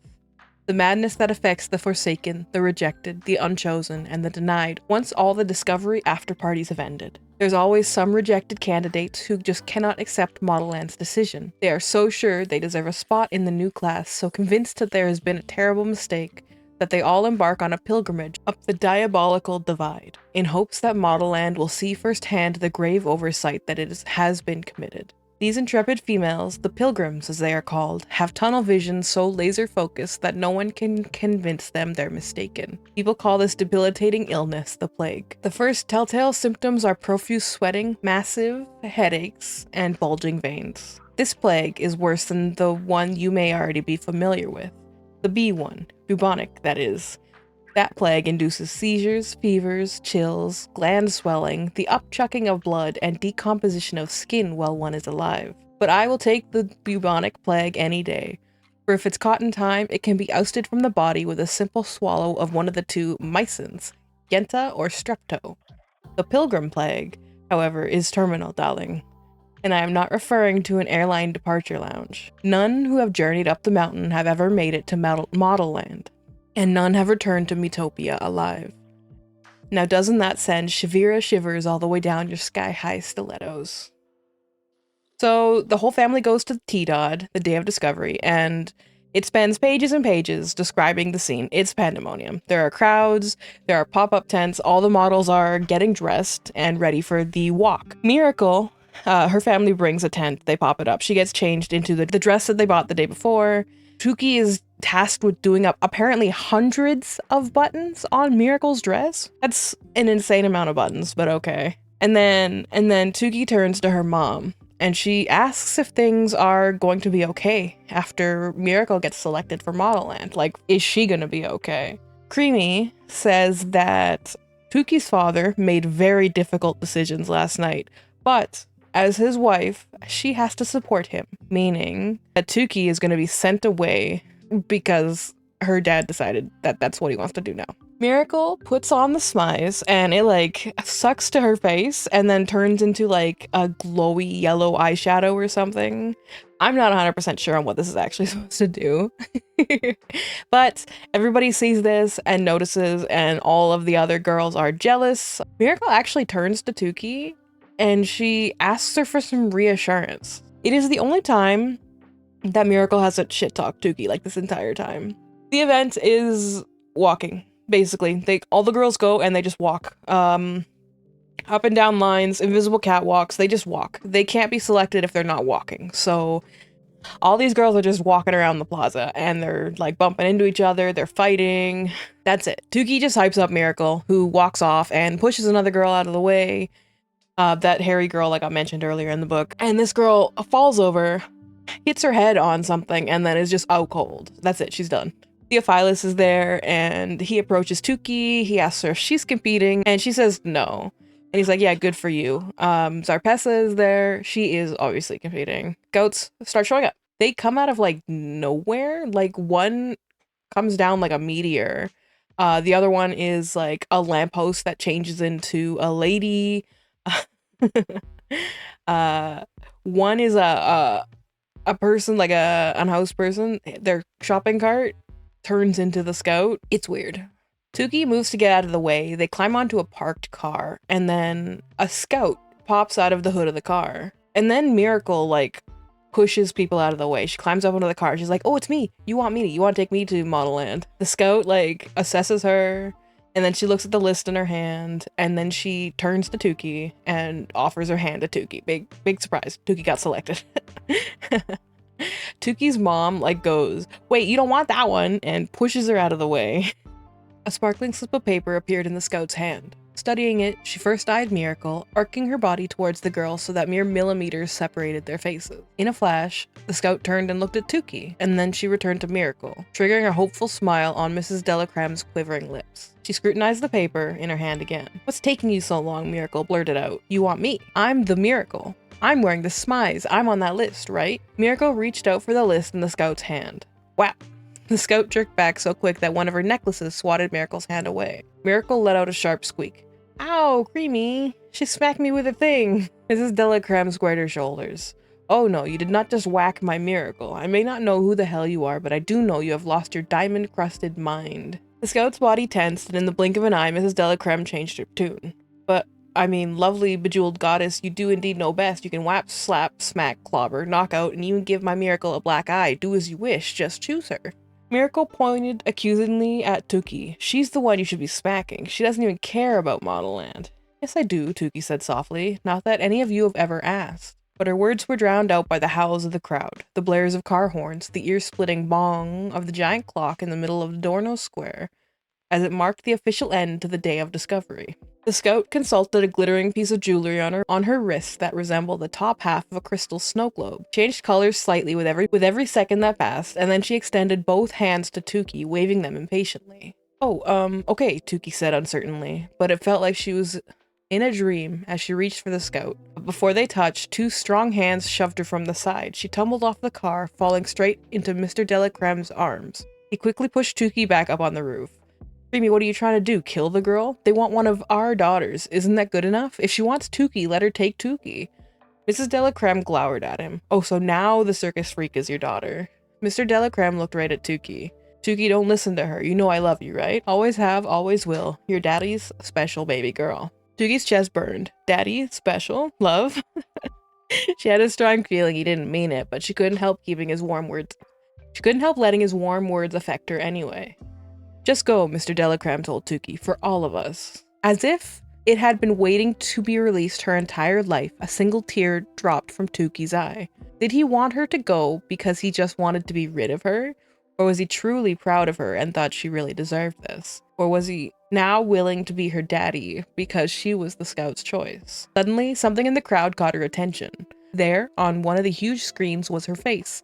Her six head, her multiple personality disorder hair, her mismatched eyes. This image was projected all over Metopia, all over the world. Hundreds of bewildered spectators in Lodorno Square stared at the screen. Thousands of hopeful girls wailed to their mothers. Why does she get to go? She's crazy looking. Millions of people all over the world saw Tuki's image right now and thought, what the? Trembling, Tuki remembered the words Wingtip had whispered to her outside the Esplanade the day before. Dream big, even you. Perhaps this is what he meant. This was the biggest dream any girl could have, especially a forget-a-girl. Tuki swallowed hard, and her trembling hand finally met the scout's bejeweled one. In a flash of gold and yellow, light surrounded them. A strong, sucking sensation pulled at Tuki's feet, and then her legs, then her stomach, and back. Her body tumbled into a brilliant, sheer fabric that spewed from the scout's fingers. More fabric surrounded her, enveloping her bottom and legs, and the force of a billion tiny hands lifted her up and buoyed her into the air. Suddenly, Tuki was in some kind of translucent mesh pouch. The scout takes off flying, literally goes flying with the pouch, and Tuki can see out of it, and she can see they're going up above the city. Tuki sees Lizzie running from above, and she wonders if Lizzie saw her getting picked on the big screen. They go on a ride through a big nation that's really just a shopping mall that people live inside. Like, the whole nation is a shopping mall and people live in the store. I don't know. It's called Boo Big Teak. Boo Big Teak. and Tuki notices that all the girls there are still strutting because in other time zones, T-Dot is not over yet. Boo Big Teak, by the way, is like the hardest name for me to get right. I keep wanting to say Big Boutique, but it's Boo Big Teak, and it's so stupid. Tuki's scout was the only one doing any shopping at the Boo Big Teak. Her head darted left and right, then the scout honed in on a girl about 1/8 of a mile away. It was weird. Whatever the scout saw and heard, Tuki could see and hear too. Like the tiny ticks in the tick farm display way down aisle 135, and the tapping of a girl's foot at a messy counter marked the nation's customer service, which is clear across the store. The girl stood behind the counter. Her name tag said Dylan. Dylan was shaped like a bottle of Bo Big Teak Cola and had a heart-shaped face. Her lips were full and naturally raspberry colored, and her lavender blue eyes sparkled. Her thick, healthy, golden blonde hair stretched to her butt, and she wore it in 2 ponytails, one on each side of her head. Her monochromatic outfit was the exact hue of her lavender blue eyes. An apron with strips of blinking lights displayed Boo in bold across her chest, big in block letters down her right thigh, and Teak across her buttocks. A little girl ran up to Dylan. "Dill, why can't I walk? I've been practicing my strutty strut." She twirled around Dylan. "Dee Dee, you know you can't walk today, baby cakes. You're only 5 years old. Plus, Mama would go crazy on me if she saw you anywhere near that loony bin farm of desperate chicks." The little girl pouted. "Can I walk with you then, right here? She won't know." Dylan smiled good-naturedly at her sister. "Okay, baby cake, stand on my feet." As if on cue, a crash sounded down the aisle. "You stole my walking style," a girl in an ivory outfit screamed to the strawberry blonde lurching for her and knocking over a display of motor oil. Gallons of slick ooze were now creeping across the tile floor. "Strawberries and cream, we're mixing it up in a blender on aisle number 197, crackled a voice over the loudspeaker. "I wonder what that juicy smoothie is gonna taste like." A female Boo Big Teak security guard bicycled down to break up the brawl and to keep the flow of walkers moving. Strawberry promptly punched the security guard in the eye, and a new brawl ensued. The speakers crackled again. "Girls and ladies, chicks and dames, the strawberry on aisle 197 is one sexy knockout. We need assistance. Can someone please back that thing up and get over here now?" Dylan sighed and whispered something in her sister's ear and then marched towards the altercation, swinging her hips to dodge frantic walkers and lifting her arms to squeeze between displays. Dylan looked graceful and very sexy, even as she slid in the oil spill.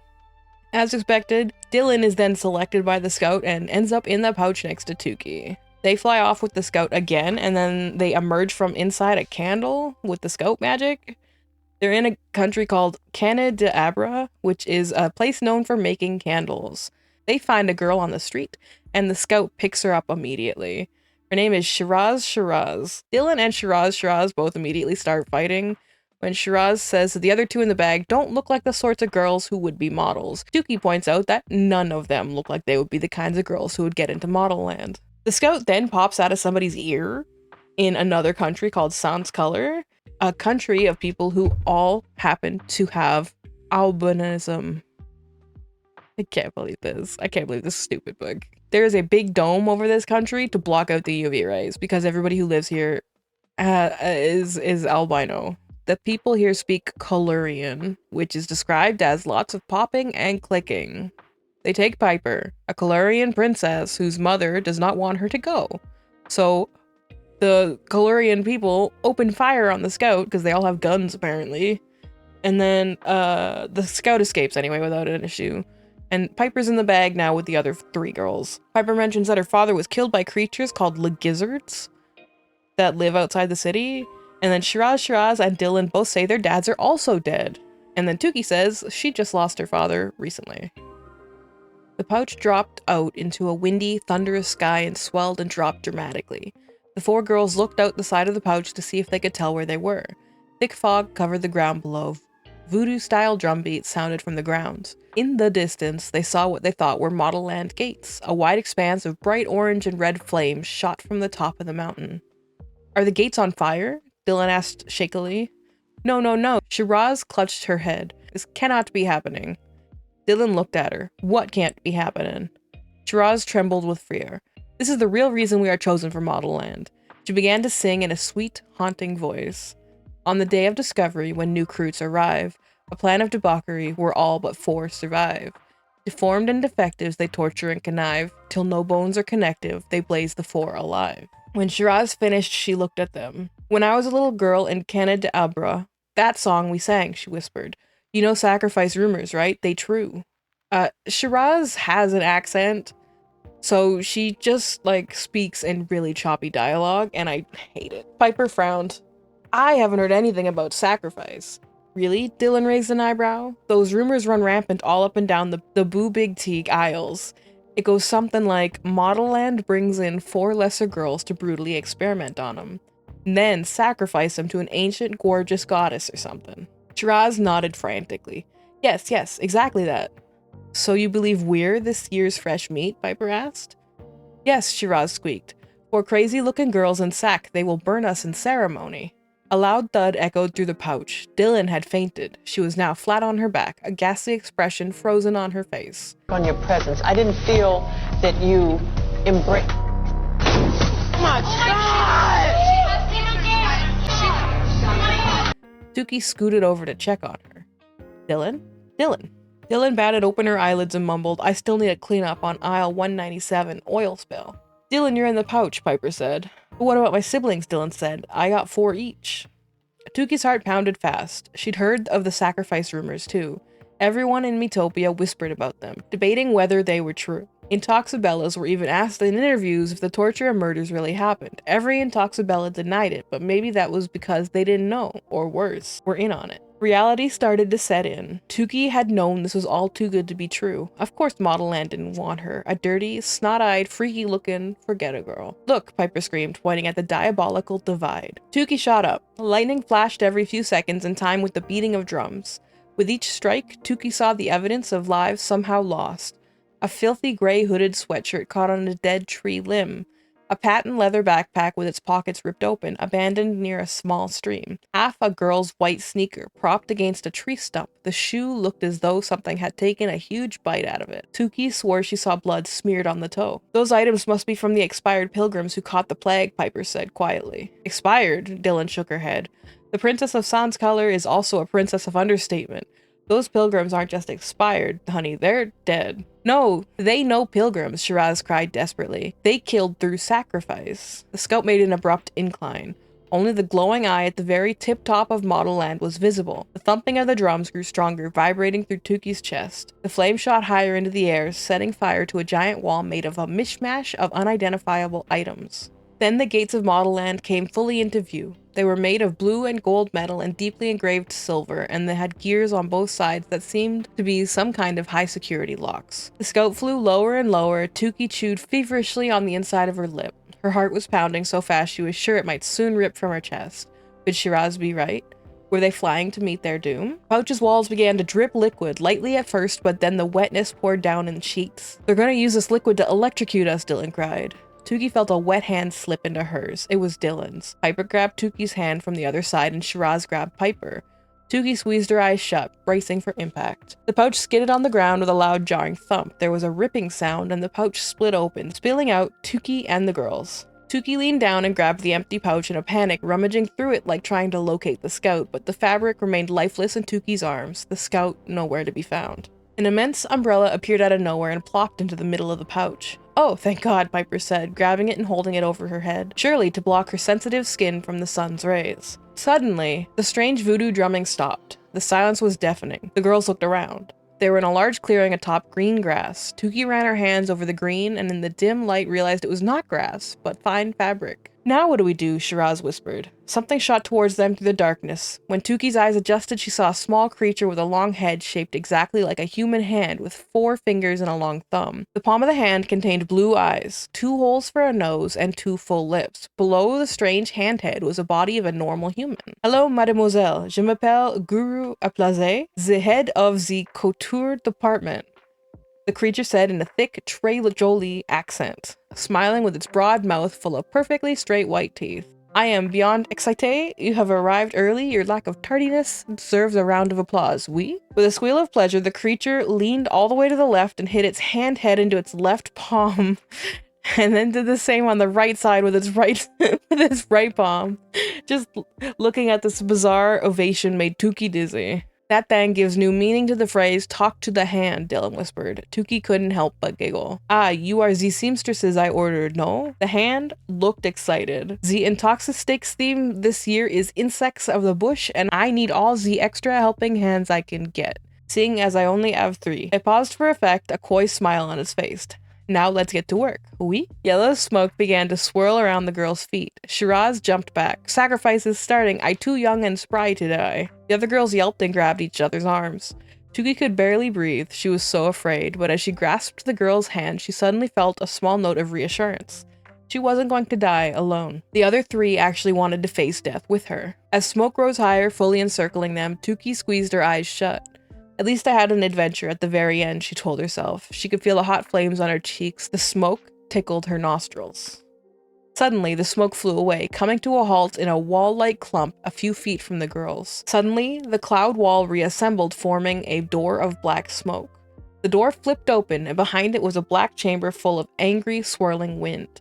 Tukey's hair blew backwards. Piper gripped the umbrella tightly, but it turned inside out anyway. Dylan and Shiraz covered their eyes. A nude figure emerged from the doorway, stalking towards them with a rhythmic pace. With each step, a tornado wind whipped even faster. Then the figure raised its arms. Tukey felt a tugging sensation under her feet. The pouch whipped out from underneath them and streamed into the figure's fingertips. Dylan's mouth trembled. She looked like she was about to faint. "What the heck is going on?" she murmured. Smaller pieces of fabric shot from the figure's fingers and into the air, hanging weightlessly over the girls. The strip of material tumbled and lashed around their heads, ripping and combining violently into undergarments of every color and fabric. A white lace girdle whipped past. A purple Mary Widow floated by, followed by a chartreuse camisole, marigold briefs, and blue bloomers. The unmentionables floated in front of the dark figure that had appeared at the door. Suddenly, a long, bejeweled, tentacle-like necklace appeared. "Our scout," Tukey breathed. The scout chose a pair of very unsexy blue bloomers and then put them on her bare body. All of the other intimates were sucked back into the scout's fingertips. Then thwap! More garments shot out of the scout's fingers. A one-shouldered, bias-cut, burnt orange chemise, a maroon eelskin jacket with severe shoulder pads, a fire engine red pork pie hat, and a pair of metal-studded heather gray ankle boots. It was like they were in a zero-gravity department store. The items spun around and around. The scout's jeweled appendages acted like hands and arms, moving the choices around in unconventional ensembles. When the jewels settled on a preferred selection, they thrust the winning selection onto the scout. The remaining choices were sucked into the scout's fingertips once more. The scout was left wearing a plunging white v-neck blouse with so many odd angles to it, Tukey couldn't quite figure it out. A high-waisted, corseted, indigo blue, fine-woven cotton skirt barely covered her butt, boots with an alternating strip of leather and canvas laced up just above her knees, chocolate brown swirls decorating the material. Then the bedazzled, jeweled tentacles burned bright red. In a flash, they melted into one, forming a belt of golden yellow fabric that rested snugly on the scout's hips. "It's her Centura," Tukey whispered. "Amazing," Dylan managed to say. The scout lifted both of her hands to her face and peeled her veil slowly from the bottom up. The girls oohed and awed, for she had shimmering caramel-covered skin and the very skin that had made trillionaires quite a few CEOs of skincare companies. Full, soft-looking lips with the deep cupid's bow that had inspired so many girls to wear glow-glow lip gloss. Large emerald eyes with mile-long lashes that seemed to look into your soul, knowing exactly what you desired, needed, at any given time. Tuki gasped. Could it be? She looked around at the others and they were awestruck too. It was the celebrated, renowned, mythical Intoxibella, CL. Sorry, I was sweating buckets back there, the Intoxibella sniffed her armpits. Yuckity yuck. I totally forgot where I put my sweat stopper this morning. I'm a girl who can't skip a day, if you know what I mean. You're, Dylan stammered. The most distinguished, Piper began, but was too stunned to finish. The CL, Shiraz summed up. Tuki gaped, feeling completely unworthy of having a conversation with a creature so regal and divine. CL, the last 777, a real 777, with all 7 Intoxibella powers, was the one who had taken them to the ends of the earth, the one who had taken her hand instead of Miracle's, and finally, the mystery was solved. Where the hell is CL? She was right here. Yes, I'm CL, the Intoxibella said, a calm, reluctant smile fluttering across her lips. She stared at Dylan, Piper, and Shiraz in amazement, and it seemed like something clicked in her mind, and her expression totally changed from serene to something much darker. Kendall, Catherine, Woodland, I can't believe it. She ran up to Dylan and put her ear to Dylan's mouth. Then she moved to Shiraz and placed her fingers on her wrist. Finally, she touched Piper's chest where her heart was. You all made it. The 3 girls looked at each other confusedly. Huh? CL noticed Tuki and coolly extended her hand. Her welcome was far less enthusiastic. Excusez-moi, Guru Aplazé stood behind them. I hate to break up this party, but j'ai besoin de these seamstresses, CL. Thank you for transporting them so swiftly. I will take them now. CL shielded the girls protectively. With all due respect for the world of handmade couture, as well as for you, Guru Aplazé, these young ladies are not dressmakers. They are tastemakers of tomorrow. The Bellas, on Model Land. The girls fawn over CL a bunch, and CL's like, no, stop. Then she starts to recite all the welcoming committee stuff, and she goes, whatever, it's whatever. They'll hear it again soon enough, when they make it through the torture tests. The girls get into a queue where they get in line and they say their names that sees mirrors that like validate whether or not they're supposed to be there. Tuki goes up to a face that does the validating and she hesitates, but it's like, yeah, valid, I guess. CL then goes up to the mirror and like she messes with it with one of her like Centura tentacles or whatever. She like plugs into it and then she tells Piper, Dylan, and Shiraz, hurry up, come on. And they get into. Then they all proceed into Model Land where they walk past like 20 big statues of beautiful ladies. And then they walk up to a line of tour guide Bellas that are waiting for them. They have to stop and do a reflection inspection, which is like this gold section of the road will lift up and they can see like a 3D version of themselves and they can like check it like a mirror, I guess. I don't know. They don't touch on this ever again. But for some reason, like all the other girls walk up and the reflection pops up, but for some reason, Tuki, Shiraz, Dylan, and Piper don't have reflections. They just have like big question marks show up in the mirror instead. They are approached by their tour guide, who is from Beijingle. Her name is Zhen. The tour guide takes out her pamphlets to show the girls around, and the list of people she's supposed to guide has Tuki's name on it, but it does not have the other 3. Thankfully, CL shows up and she waves her hand like it's a Jedi mind trick, and now they're on the list too, it's fine. They meet up with another group. This one actually has Zarpessa in it because she got selected by a scout.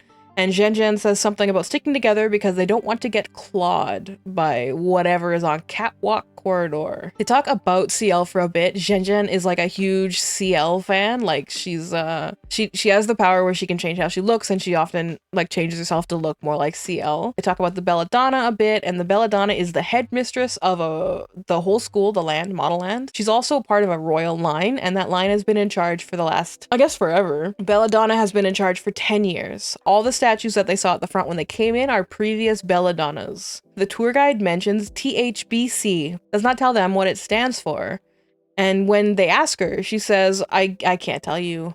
I'm not supposed to talk about it. It's a special test, not for the fashion weak or the faint of hearts. Zhen says that the Beautification Boulevard consists of dozens of distinct structures, each one with its own specific class inside. Each class has an entire building, and the architecture kind of reflects it. They're all very different buildings. CL was a master at every class, and not a single student has managed to surpass her yet, and Zarpessa says, well, that's just because I haven't been here yet. At the end of the boulevard, there's a large egg-shaped building that has a narrow wooden beam crossing the center. It is a stadium where they compete with the boy version of Model Land.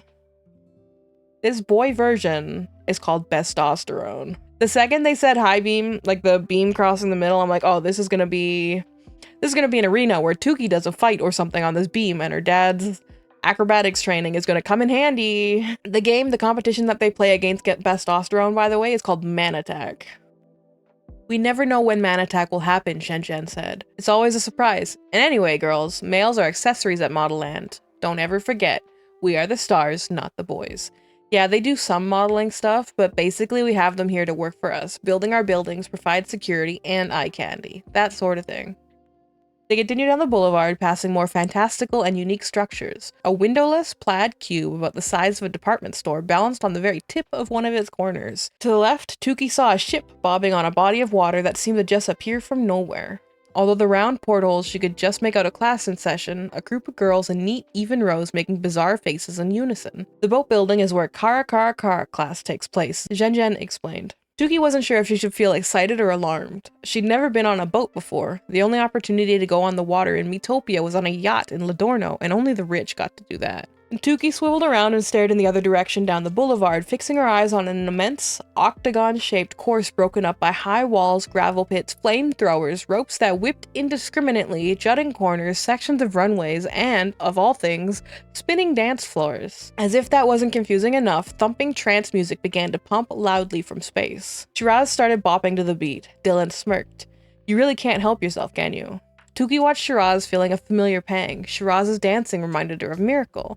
But then Shiraz was a much more pleasant person to be around. So what is that place? Tuki asked Zhen after the impromptu dance party had ended. It looks like an obstacle course or something. You're very close, Zhen smiled at her. The final year Bellas, that would be me and my class, train on that course for the 7-7 tournament. Dylan raised her eyebrows. I didn't know the 7-7s actually trained. I thought it was about who was prettiest. That certainly wouldn't be you, Zarpessa said under her breath. The prettiest? Zhen giggled, addressing Dylan's question. Oh, Dylan, haven't you seen that pretty here is just a commodity? That every girl is equally exchangeable for the next Bella? There's so much more to the equation. Equation? Piper looked excited. If it deals with mathematics, scientifically algorithmic statistics, I'll be an immense help to you all. Zarpessa rolled her eyes. Where did CL dig up this idiot savant? She whispered, loud enough for everyone to hear. Chase giggled. Chase is another girl who showed up with Zarpessa other buddies. There's no need to worry about the 7-7 tournament now, Zhen assured them, ignoring Zarpessa. You're years away from competing. Then Tuki noticed a girl wearing a long, flowing giraffe print gown, 5-inch leopard heels running the 7-7 course.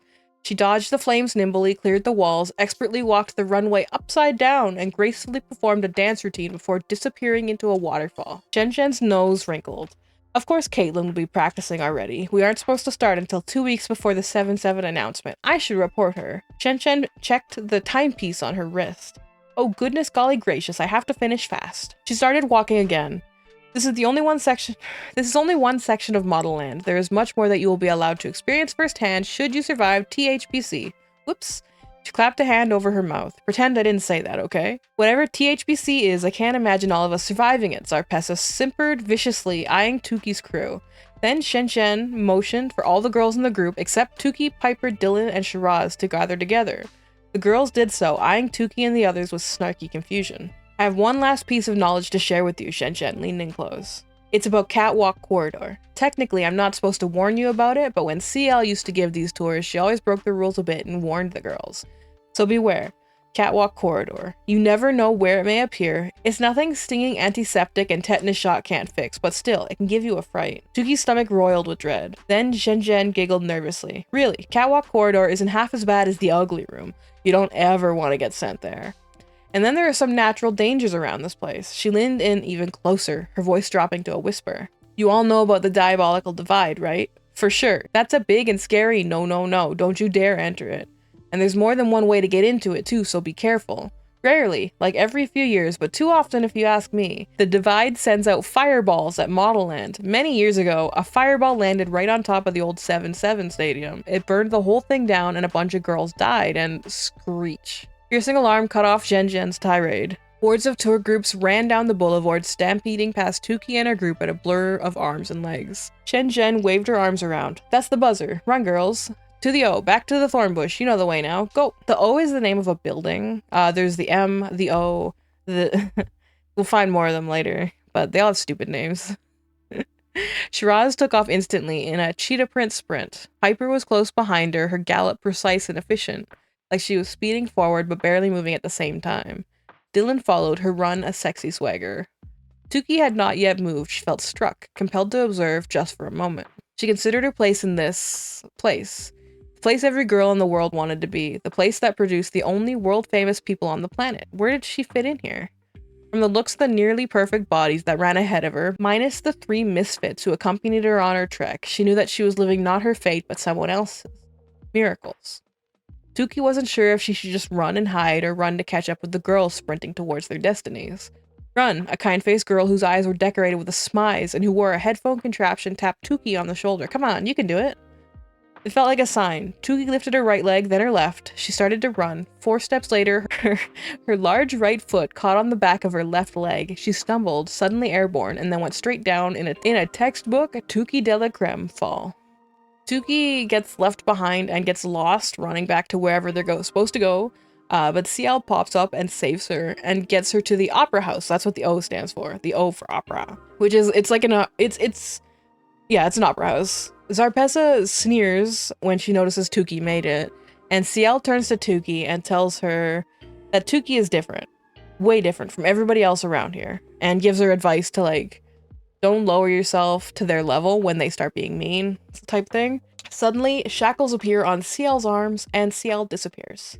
Tuki looks around and notices that there are 99 other girls in her year. The first year Bellas, basically. And all the other years are wearing different colors. Each year has its own colors. And that every year that is older, there is less students. So, like, there's less third years than there are second years. And there's less first years than there are second years.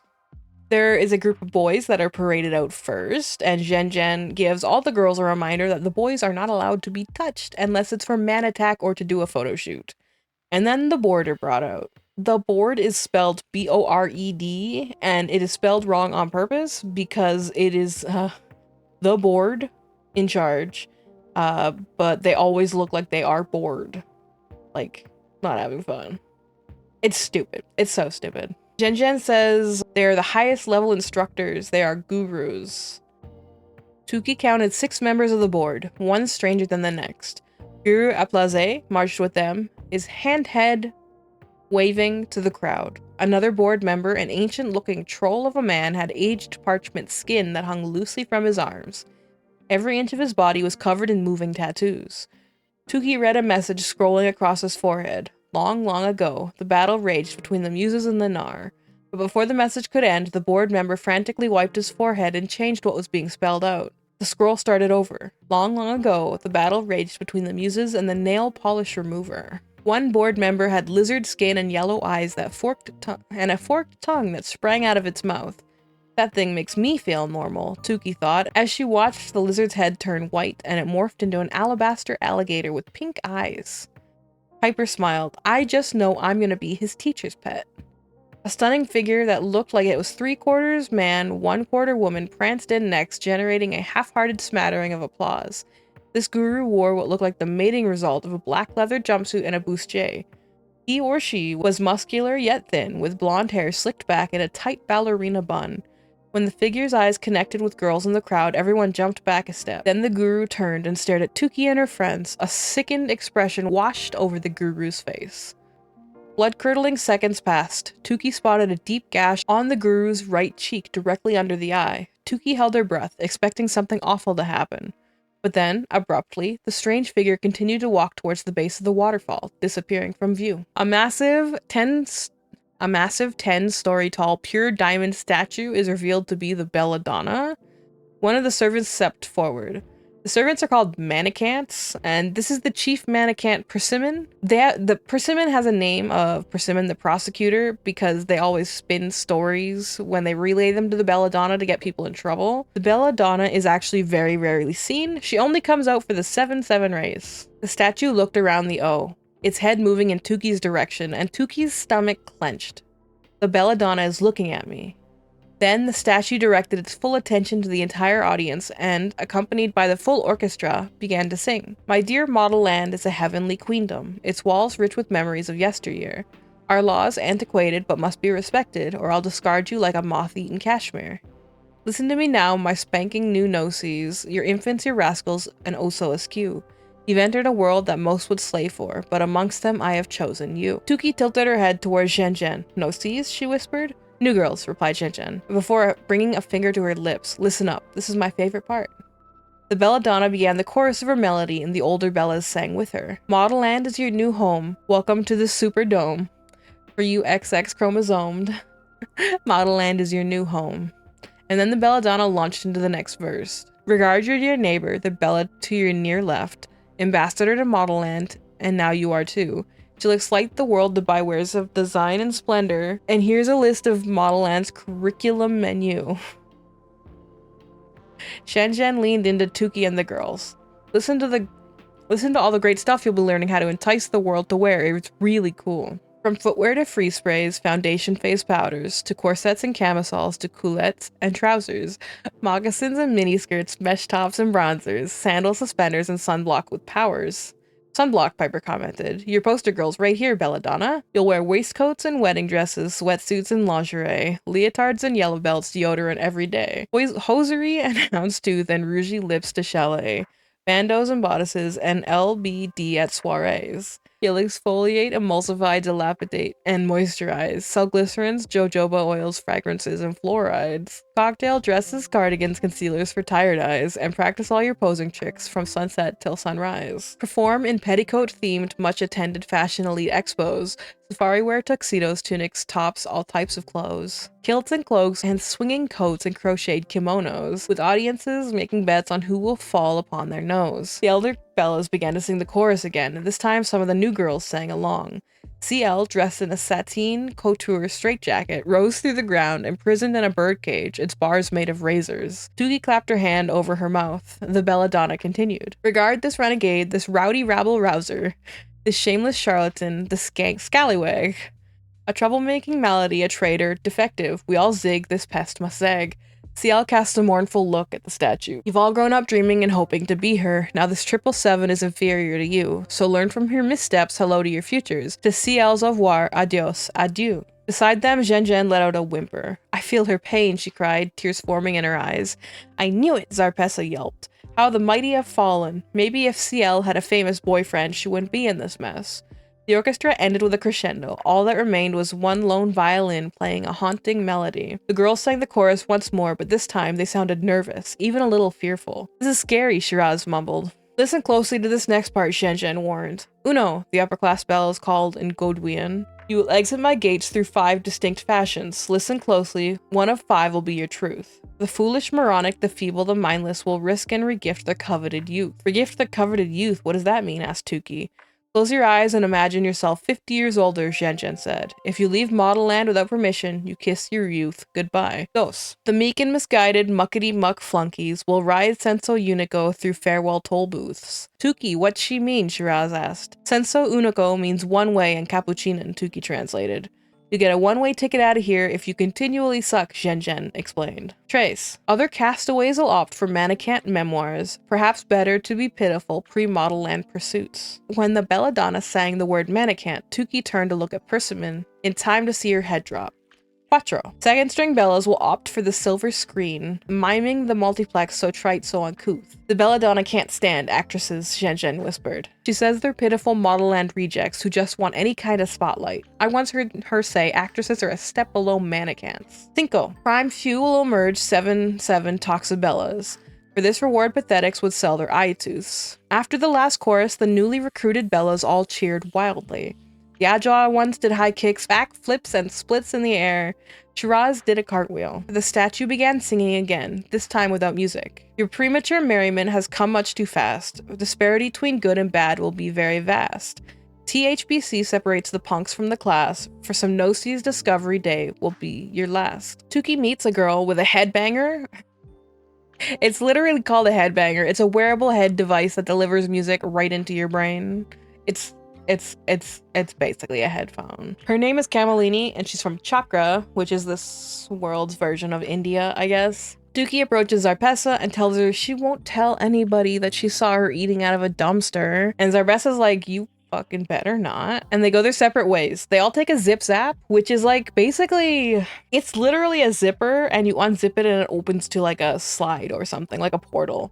No, it's a slide. It's like a slide, but it's like a magic slide, so you can go either way, not up or down. They all take the zip zap, and then they end up deposited in a dark room with metal floors. There is a single light bulb illuminating the entire room. They are told they're in THBC, Thigh High Boot Camp. They are told that they can leave at any time. They just have to leave through the doors marked home, but they will never be able to return to Model Land. They are told they will be doing a fashion show in 5 steps. The first step is measurements. A bunch of mannequins come out to take their measurements. Also, mannequins is a mix of mannequin and can't, like they can't be a model, so they're a mannequin. In robotic voices, they tell Tuki that her hair is a disaster, her eyes are too far apart, her arms are too long. And then when it's all done, the guru, who is running the boot camp, says that the class is super beautiful, except for those 4 losers.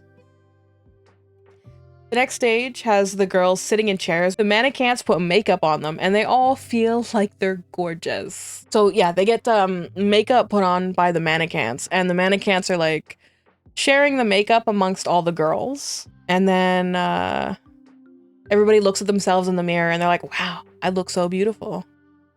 Suddenly, Shiraz's eyes bulged. Tuki, Shiraz wailed, pointing shakily at her. What happening?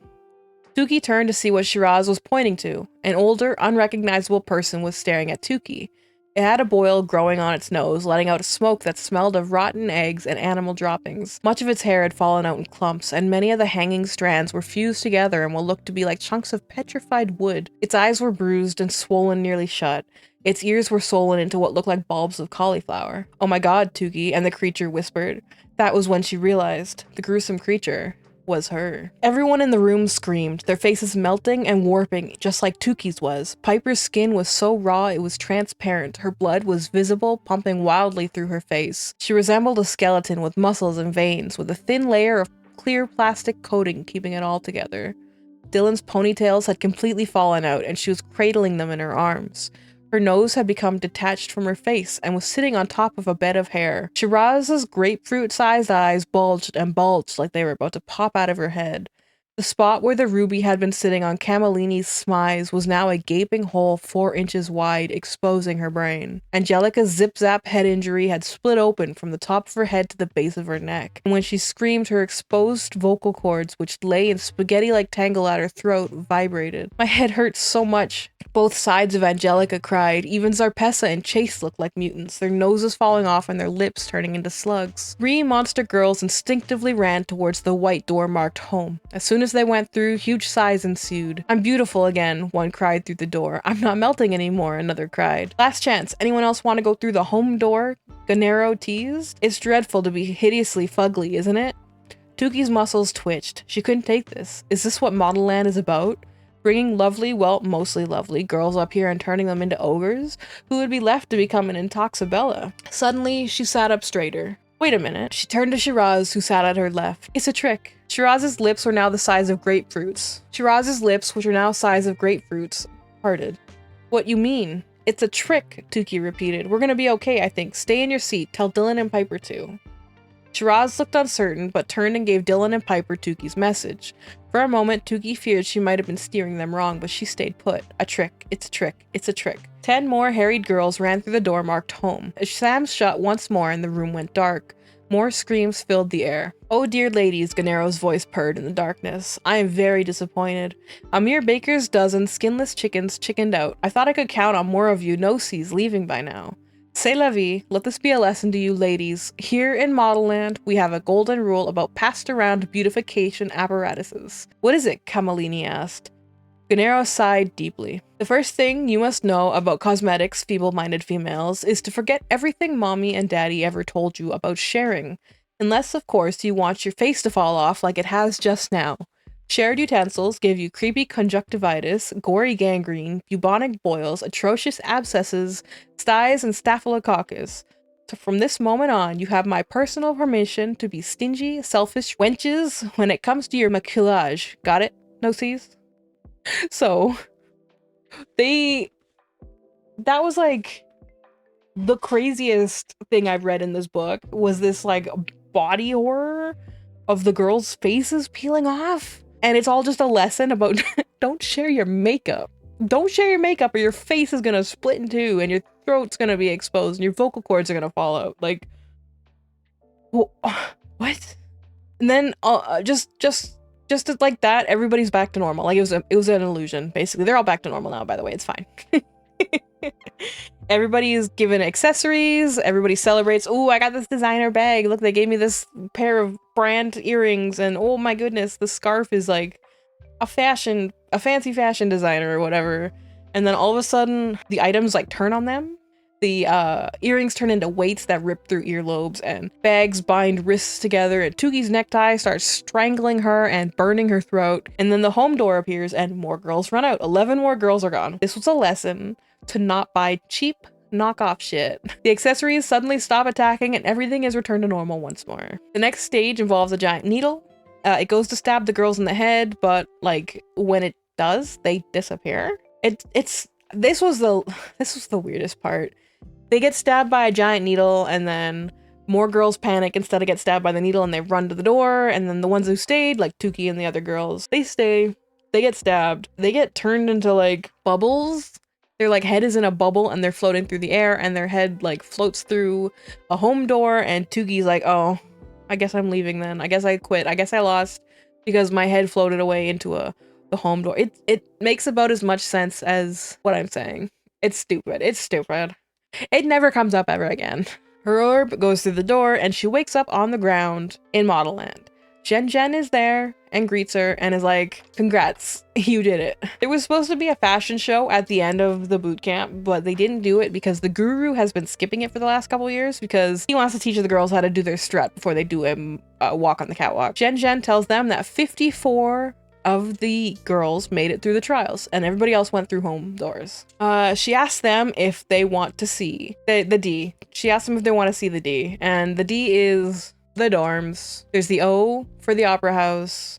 There's the D for the dorms. It's so stupid. The girls are shown into the D. Then they're given their centuras, which are magical sashes that give them their magic powers or something. They're magic sashes. I don't know. There's no explanation for these. They barely come up. Because these girls are the first year Bellas, they have yellow centuras. They're sent upstairs to find their assigned rooms. Tuki is rooming with Kamalini and Shiraz. But when they go in, there's like nothing in there but burlap bags on the floor. Tuki's like, okay, I guess we're sleeping on burlap bags then, whatever. But they like bump into invisible beds, and when they lay down on the invisible beds, they come into view, and then it's, again, stupid. I don't even understand why this had to be a whole thing. Why didn't they just have regular beds? I don't know, whatever. Kamalini mentions about how she thinks she's like doesn't deserve to be here, but she found a smize, and then mentions that she's addicted to listening to music, which is why she smuggled her headbanger in. Their fourth and final roommate ends up being Zarpessa, who instantly comes in and steals the bed that Tuki wanted, and now Tuki is banished to a shitty bed in the corner of the room, because apparently there was one bed that was just shitty. Tuki got it? I don't know why. Shen comes in and tells everyone that they tell time here by using colors, not numbers, but they'll figure it out eventually, don't worry about it. They can pick 2 things out of their burlap bag that they get to keep, and the rest gets thrown away. Tuki keeps her Team Mail Jail book and the button that she got from Theophilus, but she disguises it with like a flower brooch or something so that Zarpessa can't see it, because Zarpessa will know that Tuki stole her boyfriend's button. Like, it's weird. The lights go out, now it's time for bed, but while they're sleeping, a spotlight shines down on Zarpessa. It's called their Lumiere, and apparently all the models get one, and it shines on them in the middle of the night, and it's their best lighting. So Zarpessa is a big bright spotlight, and Kamalini is shined on by a warm red light. Tuki and Shiraz do not get Lumieres. Zarpessa suggests that they didn't get the lights because they're not models, and they're not going to be here for long, and that they might just be here to be sacrifices. Tuki sleepwalks in the middle of the night, because of course she does, and she finds CL beating herself with a paddle and apologizing for something. And then she wakes up in her bed in the morning. All the girls in the dorm wake up with period cramps, because literally everybody started their periods at the same time, even Tuki, who has never had a period before. One of the other girls says it's the theory that all girls living in proximity with each other will have their periods sync up, and apparently Model Land made all the girls have their periods at the same time. And their first class of the day is Kara Kara Kara, and Tuki runs off to go to it, but she has no idea where she's going. She takes the wrong turn, and she ends up where the new stadium is being built by a bunch of guys from Bestosterone. An enormous, half-finished stadium loomed in the distance. Hulking male models from Bestosterone worked giant construction machines. Some of them welded metal beams together with a silver flashlight-like device that shot red-hot liquid glue. Others struck overtly sexualized poses for a photographer while they worked. Suddenly, a deep voice rang out behind her. "Are you lost?" Tuki turned and saw a muscular Bestosterone with chiseled features walking towards her, blueprints tucked under his arm. His pecs swelled under his shirt. His skin was smooth and richly colored, and his eyebrows looked naturally arched, which was almost as bad as if he had been a religious waxer. Tuki had never been a fan of the pretty boy arched eyebrow look. Theophilus' unique features were more her taste. "My name's Bravo," he said, looking straight at Tuki. "From Bestosterone. Are you a new Bella?" Tuki opened her mouth and then shut it again. This guy was staring at her so pointedly, like she had worms crawling out of her hair. "We're building this new 7-7 stadium for you," Bravo went on, gesturing to the site. "A couple of years ago, a huge fireball decimated the old stadium. Came out of nowhere from the other side of the wall. Some people say the spirits over there get pissed at us sometimes and want to burn Model Land down." Tuki still couldn't say a word. Then two boys appeared behind Bravo, both in fashionable workmen's uniforms. One had pale skin, an angular face, and piercing hazel eyes. The other was stockier and dark-skinned, with the fullest lips Tuki had ever seen, even fuller than her own. "What's that you're talking to, Bravo?" the angular-faced one said. The dark-skinned guy he was with snickered and nudged him. "Webb, you need to stop tripping, man," Bravo said. Tuki bristled and turned away. Webb's insult wasn't anything she wasn't used to. She glanced over her shoulder just once. Pretty boy Bravo was still watching her. Finally, he returned to his friends and they retreated towards an immense eye made of shiny metal. Its iris was constructed from green jade and the lid wore yellow eyeshadow, like a smize. Tuki gets to her car class and is actually surprised to find that it is the giant ship that she saw when she first came in. Inside the classroom, it is mentioned that the walls are made of the bones of a giant shark. The classroom is inside a boat in the middle of Model Land, and the classroom is the bleached bones of a giant great white shark. Sharks don't have bones, by the way. They have cartilage. They don't have bones. You don't bleach bones of sharks because they don't have them. So, you know, maybe a little bit of research could have gone into this. Maybe just a little. This was the moment where I'm like, man, I'm done. I will not have shark misinformation in my Model Land book, Tyra Banks. Thank you. The guru that comes out is Guru Pacifico Cruz. The classroom is inside of a great white shark to remind them that at any point, people out there in the real world will rip them apart like sharks when they are jealous of their fame and powers. Guru Pacifico also says that their periods have all been synced up thanks to Model Land so that nobody has any excuses for being late to class later. Kara Kara Kara is a class for mastering how to maneuver your face to project the opposite of how you are feeling. But Pacifico says if you fail, you may get relegated to the disgusting life of being an actress because actresses are incapable of expressing the opposite of what they're feeling. Oh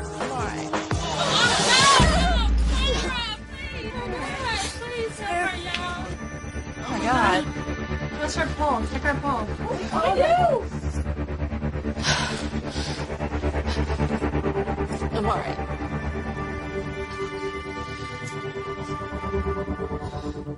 Today you guys are gonna learn about acting! Learn about acting! Acting! That was fake! In just a few seconds, you will now be tested as you have never been before, and the challenge begins now.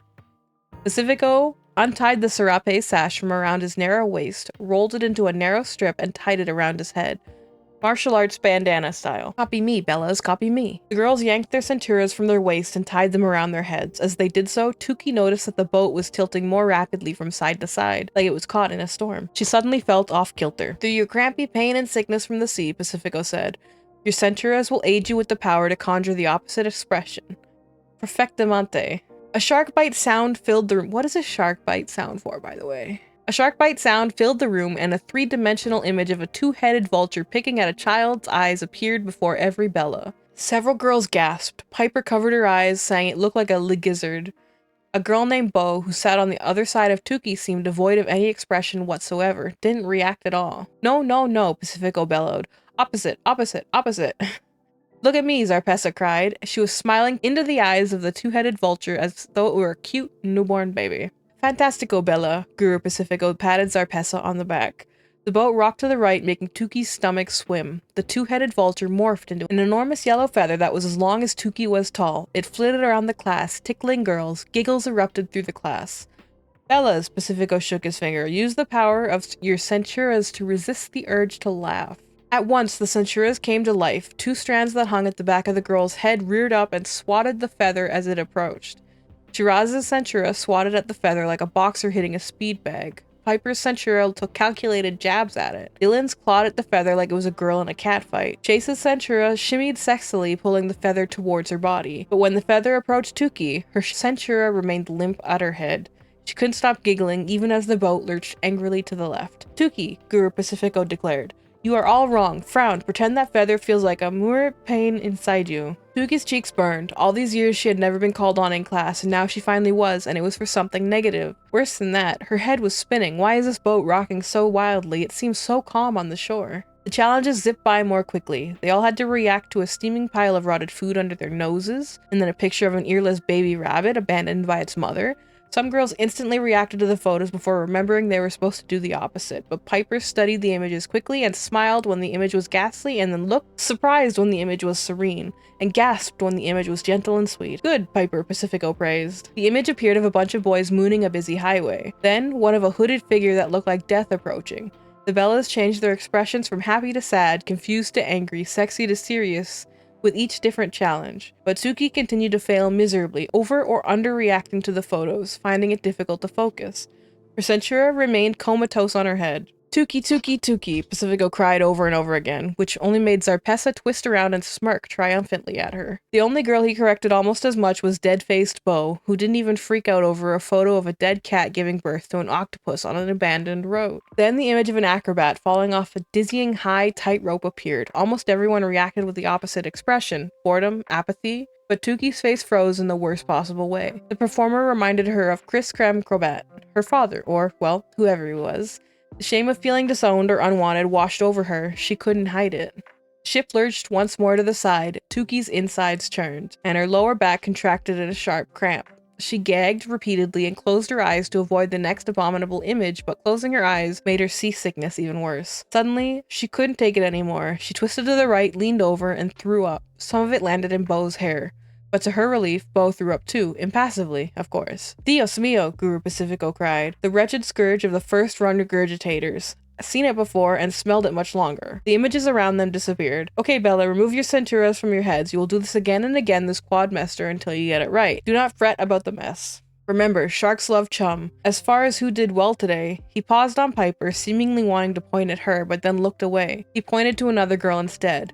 Definitely, Bella Zarpessa. Class ends and the guru says that he has 2 more gifts for them. The first one being delivered by the masthead that is the Belladonna. The wall opens up and the masthead turns around to speak to them. And she says that all of their periods this morning have been the last periods they will ever have in their entire life. They will never have periods again after today. She clarifies that they will still be able to have babies later as adults, but just never have a period ever again, that's all. A girl named Chase, who is one of Zarpessa's bitchy friends, apparently looks forlorn and confused. Tuki feels bad that she never got her period before, and now she will never have one ever again. And their second gift is that they get to see the pictures of their expressions from today's class. Yay!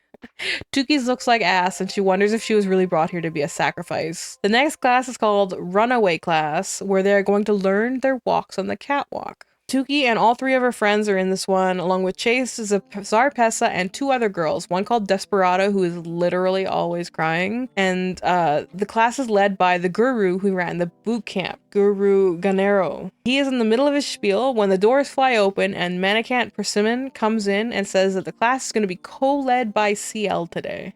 The Intoxibella, known the world over, has refused to follow orders since she's returned to Model Land, so she has been ordered to repent by the chicest of the chic, Persimmon said, pointing through the window to the Belladonna statue. It seemed to be visible from every corner of Model Land. Then Persimmon yelled, "You may enter now." The doors flung open and in walked CL. She had an outfit made of hundreds of copper and brass-colored handcuffs. There was a frazzled, pained look on her face. No one seemed to know how to react. Shiraz clapped tentatively and a few girls joined in. Zarpessa and Chase scowled. I don't want her teaching me, Zarpessa said to Chase. I'd rather see her tortured some more in the O. CL does a fashion show with a bunch of rapid outfit changes and the girls can't figure out how it's physically possible. And it's revealed that because of her Centura, which it basically hypnotizes onlookers, so she's sprinting up and down the catwalk and it just looks like she's doing a casual walk. And he asks who wants to go first. Shiraz jumps up onto the stage and insists she can do it, and she runs up and down the catwalk. And to them, it just looks like she's speed walking, but they can see on a screen that she is actually sprinting up and down the catwalk. It's not very good though. Piper points out that CL has been staring at them, but nobody knows why. And the other girls get their turns, but Desperata is crying too hard.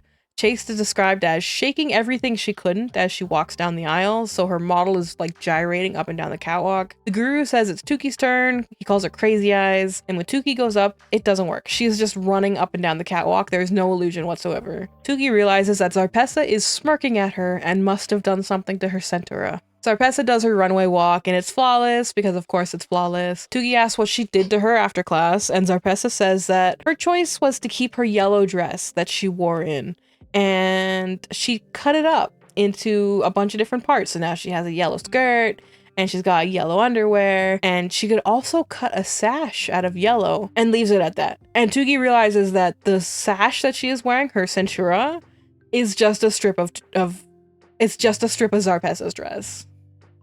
It's not a sash. It's not the right sash. Tuki goes to get her actual Centura after her class and before her next class, which is mastication. This was the stupidest one, I think. I don't even know what this was about. None of these classes ever get brought up ever again. I don't know why we're devoting so much time to these classes, because they're not coming back. Mastication, their sashes are immediately confiscated, so it didn't really matter that Tuki went and got hers anyway, but the guru is a person who is from Didgeridoo, which is Australia. She reads everybody's tongues and tells them what their favorite foods are. They get into harnesses and they're loaded into vats into their favorite foods so they can just eat as much as they want. And everyone in the food gets dumped out on the floor, and Zarpessa is like crawling around on her hands and knees eating food off the floor like a pig. It feels like weirdly almost fetishy. It's awful. I don't know. The vats turn into elevators. They get taken into another room. There's like shower heads that are spraying like marshmallow and chocolate and all kinds of desserts and shit.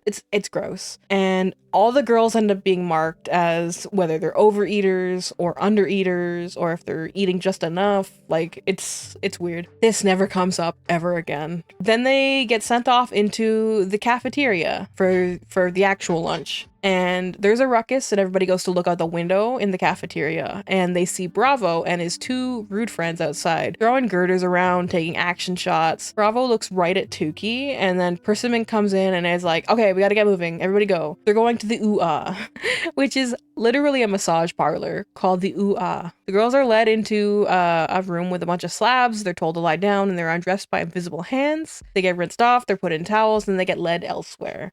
They're shown rooms that can change to look like whatever you want. They walk past a group of 3 women in muumuus with their hair all connected into one big beehive, and they're told that these women are flashback females. They take someone back to witness a time in their life, and everybody in the room gets taken at the same time to go visit the same thing. So they all decide to go together into Camellini's flashback. And it turns out Camellini is a rich girl whose mother is basically a big Bollywood director, and Camellini invites a very large, very poor family to come with them to her mother's movie, and they work on the set and they can get some money. She's trying to help them. But then in the flashback, you can see that during one of the scenes, a backdrop falls and crushes the entire family except for one little girl. That's it. That's the flashback. This whole thing is supposed to be about like healing or whatever, and the flashback females are like, we're gonna show you the most awful thing that you've ever done, I guess. And then Camellini tells the other girls that this is why she listens to music all the time, because otherwise she thinks about this time she got a whole family like killed. Then the flashback females take Dylan into Dylan's memory. Dylan is a small kid at the park with their dad. Her dad says a bunch of things about how he's going away soon, but he wants her to remember that she's beautiful. And then he just starts coughing and falls over dead. That's the whole memory. Tukey asks to be taken to a happy memory, and she is brought back to see her parents when she is just a toddler and they are in love and they love her. And that's it. That's her whole memory. So Camelini had to live through something traumatic. Dylan saw her dead dad, and then Tukey saw her parents being happy. Tukey goes to her diary later and she writes a journal entry to Lizzie talking about her experiences. And then the next chapter cuts to a group of women and a guide who are planning to make the pilgrimage up the mountain. This is a death sentence, as mentioned earlier. If you try to climb the mountain, you will die on the way up. A group of randoms and the raider all get ready to set out, and then right as they're about to leave, Creamy and Miracle both show up because somebody made a mistake taking Tukey instead of Miracle, and they're determined to get Miracle up there. The trip is slated to take months. Dear Creamy, you probably can't believe it, but I've been in Model Land for 3 whole months now. I'd like to think you're proud of me, but I know you're not. Your hopes, your dreams have been pinned on the Miracle, not me. I know you think she deserves to be here instead of, and maybe she does, but I've got a secret. I like it here. In fact, I love it here. I love my new friends. You might even say I'm doing okay. Each runaway, Kara, and mastication class, I get it a little bit more. I'm not running into walls anymore, Creamy. I sleep with my Centura on every night so that Zarpessa, someone who may actually be more evil than you, can't steal it from me. And in Guscape, a class on how to keep our eyes open even in extreme winds, I managed to hold out in a hurricane. I guess I had some practice from that time you made me go to Shavira and stand in line for 5 hours for that brand new inhumane chinchilla jacket for Miracle. Creamy, I want to go for it here. Am I crazy? Am I crazy to think that I should try to do my best? If I were still down in Peppertown, crammed in that tiny room with Miracle, retrieving baby gherkins out of a jar for you, and generally being an all-around forget-a-girl, I would probably think I was insane. But now I want to go for it. 100%. I'm kind of embarrassed to admit that out loud, though, so instead I'll just keep whispering it to myself, and writing it to you. I know a secret about you. I know you once loved me. I know you once held me in your arms and looked at me like I was a miracle. That hurts, Creamy. What happened? How did you go from love to wanting to send me away to be a factory dependent? Even if I became an Intoxabella, which of course won't happen, would you feel different about me? I wish I could say I miss you, but I don't. I miss the old you, the one I don't even remember, not the you that I know now. Your daughter, Tukey. A Bella at Model Land. Our most unusual tale picks up at the start of the next Model Land quadmester, 3 months and 4 days into the Bella's first year at the unusual, untouchable, and never uneventful fantastical land at the top of the mountain. Tukey stood in front of the mirror in the bathroom of the D, brushing her teeth with her toothbrush. As she rinsed her mouth, her thoughts turned dark. She's not mine, Creamy. Every morning when she brushed her teeth at Model Land, her mind would inevitably return to that dismal memory of her father, but it was happening later in the toothbrushing process each day. Just minutes later, Tukey, Dylan, Shiraz, and Piper walked towards the E. They neared the new stadium, now almost completed. A group of sweaty Bestosteros were picking up construction debris. Hey, what's up? It's Tukey, right? It was Bravo. For a moment, Tukey just blinked. He's not talking to me, but he did just say my name. He was coming towards them, carrying a thick tree limb over his shoulder like it was a toothpick. The other girls' mouths dropped open. Hi, and bye, Tukey said, remembering how Bravo had oh so rudely pointed out the snot hanging from her nose after her first mastication class. She hadn't seen him much since, and she certainly hadn't been looking for him. Good luck with your manly man stuff, she said flippantly. And don't forget to pout your perfect lips and contract your rippling muscles for the camera. Dylan shot Tukey an "Are you crazy?" look and nudged her in the ribs. I'm more than just a model or manly man, Bravo said. Then he laughed uncomfortably, shaking loose the bark and dust from the tree limb. Some landed in Tukey's hair and on her face. Great, Tukey thought. Now he's covering me in splinters. Is it this boy's mission in life to torment me? Oops, Bravo said, and stepped closer to Tukey. The Belladonna wanted us to clear away some of these dead trees for a better view of the new stadium. Didn't mean to get you there. Tukey noticed his irises were a familiar salted caramel color. Try not to swoon, she told herself. You're not into pretty boys, remember? especially ones who are training to become male models. Then Bravo lightly patted Tuki's hair clean of dust and gingerly plucked a piece of a small wood shard from stuck to her bottom lip. His thumb touched both her lips and then entered her mouth just a bit. When he removed the last traces of chipped wood, but his thumb lingered between her lips and made slight contact with her tongue. Tuki wanted to bite down hard on his hand to teach him a lesson to not touch her like that, but instead she closed her lips on his thumb, locking it inside her mouth, her body betraying her. Hi, Tuki. Hi, Bravo.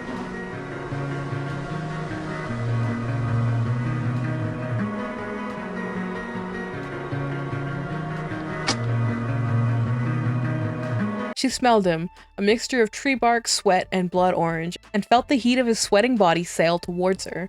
Her knees wobbled, her heart started to flutter, and she felt a warmth gush through her core. One corner of Bravo's mouth curled into a crooked smile. Do I taste good? She realized what she was doing and released his thumb. She didn't even know this guy. What had gotten into her? He glanced at her friends. To her horror, they were trying to contain their laughter. They all had their thumbs in their mouths, awkwardly mocking her. Tuki turned back to Bravo. "Hi," she said awkwardly, as if she hadn't just been speaking with him for the last few minutes. "Hi," he said back, breaking into the lopsided smile again. The hairs on the backs of Tuki's thighs stood up. We have to run," she said, but her feet were planted in place. And then, suddenly, 3 figures tumbled out from behind the stadium. Bravo's bestostero friends, Webb, Alexander, and a guy named O'Neill. "Oh, looky here," Webb shouted in a nasty, oily voice. Alexander made slurping, kissing noises. O'Neill thrust his hips forward lewdly, like a humping dog. The 3 of them laughed, their handsome faces twisted and callous. Tuki stepped away. She could feel their mocking, disparaging stares all over her. "See you, not later, Bravo," she muttered. "Tuki, wait." But Tuki didn't turn around. "Come on," she hissed to her friends. "Let's get out of here." "Pretty boy Kuki over Tuki and Wander Nuki," Shiraz said sexily to Tuki as they jogged away. What? What? "You sound like Chase," Tuki reprimanded, not laughing back. Deep down, she felt flustered, overwhelmed, confused. "His thumb entering my mouth. Yuck. Was that all a joke or something more?" This is so gross. This is so gross. Why are we doing this? Why? So it is the start of a new schedule, and the girls are going to something called War of the Words, which is basically just it's like debate class, but not even really debate, because the teacher talks about them having to use their talents to sell items. But then he says the girls pick a topic, and Chase suggests wearing a bra versus not wearing a bra. And he says sure, whatever, and she's team no bra, and Shiraz is on team bra. So it is kind of debate class anyway. So Kathleen, you had to do a political issue. Yours was? Anti-fur. Anti-fur. How do you feel about fur? I believe that if the animal's alive, you shouldn't kill it to make a fur coat or anything. But if it's already dead, then you could take the skin off and just make a coat. How would it already be dead? Like, let's say, because animals fight each other in the jungle, right? In the woods. But mid-debate, they are interrupted by Persimmon showing up with CL, who has a muzzle on her face. And she's wearing, she's wearing a gray prison jumpsuit that says ugly room on it. And Persimmon says that CL is still acting out, so her punishment is that she's being sent back to be a first-year Bella for War of the Words. So Zarpessa insults CL, and Tuki stands up for her. And then Persimmon says for the teacher to give CL all the best arguments because it's going to help her with her reform. Because the reason she's being sent back to be a first-year Bella is to relearn how to listen to authority. Persimmon leaves, and then the teacher says, "Okay, well, where were we?" and starts up a new debate. This one is going to be between Tuki and Zarpessa, since they were just arguing. The teacher says actually they should do this debate with partners now, and assigns CL to be on Zarpessa's side, and Dylan to be on Tuki's side. He says the subject of their debate is going to be atypical beauty features being better than the expected beauty features that one might have. Zarpessa and CL are going to be arguing for the side of atypical beauty features, and Tuki and Dylan are going to be arguing for what are the expected beauty standards. So when they get up there, Zarpessa basically just starts insulting Tuki and her friend in super backhanded ways. She calls them ULs. ULs stands for unfortunate looking. And CL then does like a little poem that she wrote because CL apparently is known for doing poems. The poem is shitty. Name is Jade, the ace of spades. Ferranda, my dear, I know your skin is bumpy, but my skin is flawless and you look really lumpy. And the whole thing sucks. And then it is Tuki and Dylan's turn. Tuki's mind raced and her heart started to beat faster. She gazed at CL in her uncomfortably small uniform. It was clever and generous the way CL had defended Tuki and her friends, but Tuki had a strong gut feeling it was a consolation prize. A pat on the back before they were inevitably booted out of here or turned into mannequins. This might be the only time Tuki would be able to tell CL her feelings. And so she took a deep breath, stared into CL's green eyes, and began to speak in her own special way, in letter form, as though she were writing in her T-mail jail. Dear CL, she said, when you chose me on the day of discovery, you were my savior. When your hand touched mine and not my sister's, it was surreal. Suddenly I wanted something so badly that I never knew I really desired. You're amazing. You've accomplished so much. You stand up for what you believe is right, but I lie awake at night thinking about you. Sometimes I'm confused, sometimes I'm proud of you, and often I think you are deeply troubled, perhaps even mentally ill, but mostly I tend to think the latter. Zarpessa says she has no idea why my friends and I are here, at Model Land. It's not like I have a clue either. I know people here see a little person, and a whale, and a ghost, and a freak of nature. My friends know it too. Maybe our presence at Model Land is a big joke. Or something else, a sacrifice. She paused, glancing at the room. Her friends visibly shuddered. Zarpessa grinned. Maybe this whole place is only in my dreams, and none of you really exist. Still, I'm happy here. I never felt better. There's a harsh truth I have yet to face up to. Ideal beauty is the only accepted and celebrated kind. Take my sister, Miracle. Whenever she walks into a room anywhere, people lose all self-control. Laser focused on making sure she's taken care of, made comfortable, kept happy. And they don't even know her. Tuki paused for a moment, and that is proof, within itself, that the definition of beauty is universally narrow. While my sister is worshipped, I am ignored, forgotten, the quintessential forget-a-girl. We all have a place in life, and for the majority of mine, that's all I've been. And I think that's all I'll ever be. CL, thank you for standing up for me earlier, but please allow me to accept my fate. Your crusade is useless, pointless. Perhaps it's what's driving you insane. From one unfortunate-looking girl to one unquestionably ravishing one, Tuki de la Creme. Beside her, Dylan gasped. In the audience, Shiraz and Piper held each other, tears in their eyes. The Centura bindings on their wrist released. Zarpessa, who looked overjoyed, opened her mouth to speak, but CL cleared her throat, spoke over her, venom lacing her voice. They have lobotomized you, she cried, staring straight at Tuki. We've all been brainwashed to think that beauty is this. She pointed to her own face. Or that, she pointed to Chaste. Or that, or that, or that. She pointed in turn to Bibiana, Milaki, and Zarpessa. When in fact, if we reprogram our brainwashed with extra strength bleach minds, it can be that. She jabbed her finger at Shiraz, and that, she motioned to Piper. And this, she grabbed hold of Tuki's face and... Pat, Dylan screamed. The class froze. Zarpessa let out a snicker.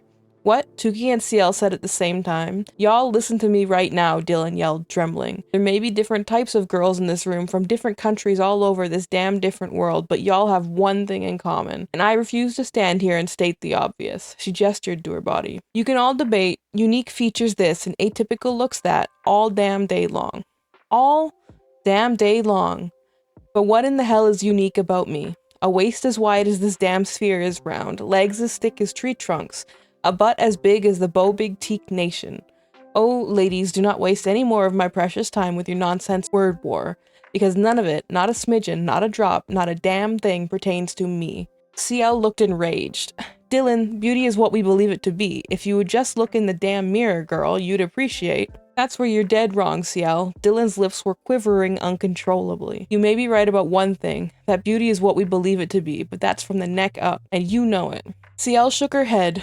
Oh, so you're gonna give up that easily, coward? You're just as bad as they are. You have to defend your body. To the death if you have to. Shut up, CL. Just shut the hell up. Dylan ripped the plus sign off of her head and ran down the circle outline on the floor. She frantically jumped up and down on it until it finally glided open, sucking her out of the classroom sphere. Dylan, Tuki, Piper, and Shiraz yelled, but Dylan was gone. Guru Matjo pressed a palm over his eyes. Tuki, your partner has committed acts of insolent yelling, unsavory language, and departing class before being dismissed. But that being said, your arguments, well, they were the most eloquent speeches I've heard in quite some time. Your words cut so close, got to the root of what we all feel. Well, many of us feel anyway. Yep. He paused to nervously clear his throat. Well done, my dear Tuki. You have won your first war of words. Tuki barely heard Guru Matjo congratulating her.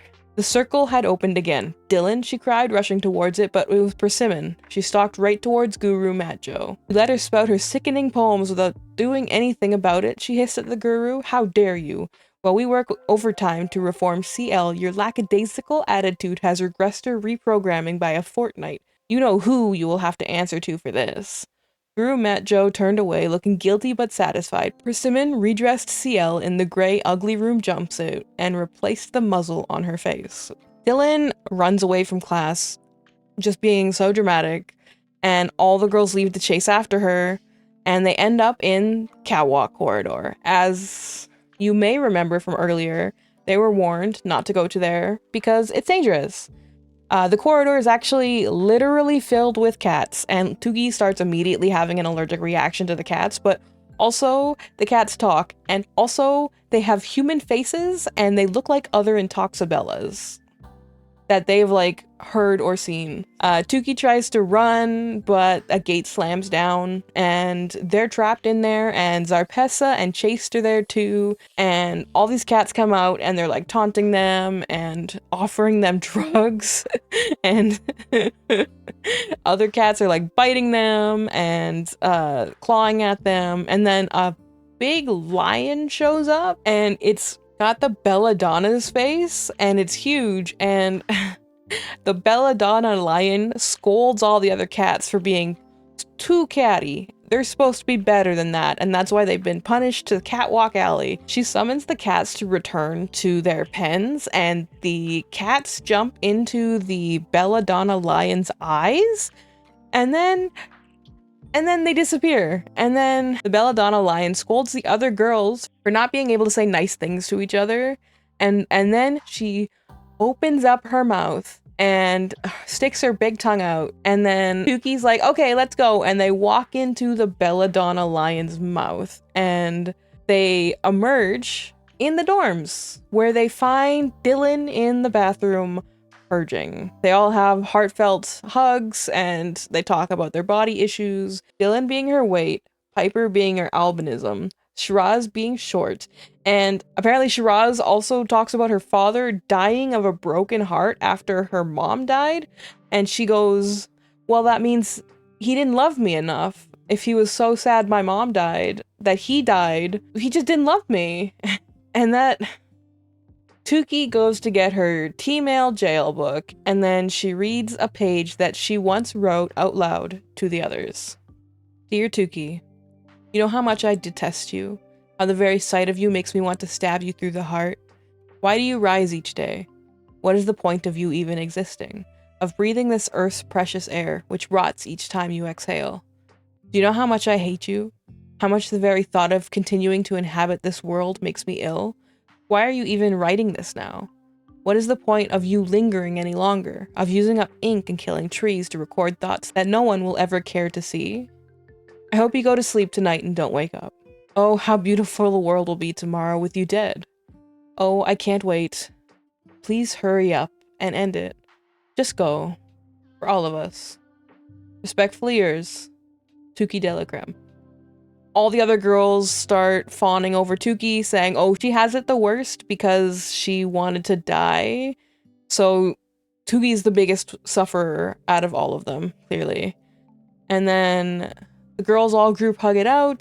Dylan says they should come up with a name for their little group of friends. And Tuki suggests the ULs, the unfortunate lookings, to take the name back from Zarpessa. They could even say that instead of unfortunate, it stands for unique. They could be the unique looking. But some of the girls don't like that UL, both are letters in the word ugly. So instead, Tuki suggests unicas. And the girls all agree, yes, unicas is the best word for their little group. And they have another hug. And somebody points out that Tuki is bleeding from her lip where she got scratched really badly by one of the cats. So Piper takes her to the Fashion Emergency Department Store. the feds to get stitches.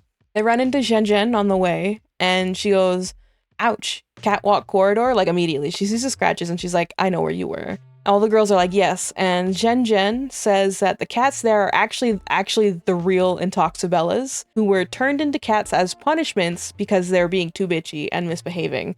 And, and they'll turn back into actual people when they stop being so catty. They notice that Zhen has a duffel bag, and she says she's going to go do her go, which is the final part of the exam for last year Bellas, where they go off for a month and stay in their own apartments and try to find work as models. And Zhen makes an offhanded comment about how she's so happy she's leaving because she's so stir crazy here, and she was thinking about taking the zip zap to Ladorno. And the girls ask what that means, and she says there is a zip zap by the stadium.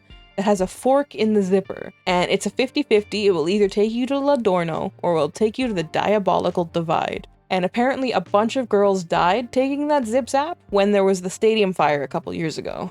She gets called away by other upper-class Bellas and then runs off after giving Tuki and Piper hugs. So they get to the feds, and there is an old lady sitting at the desk wearing a cloak covered in actual weaponry, and Tuki calls her ma'am, and she gets mad because her name is Purse Dressed to Kill, and nurses in Model Land are called purses, and her name is Dressed to Kill. Tuki is given a wristband and told to go take a seat.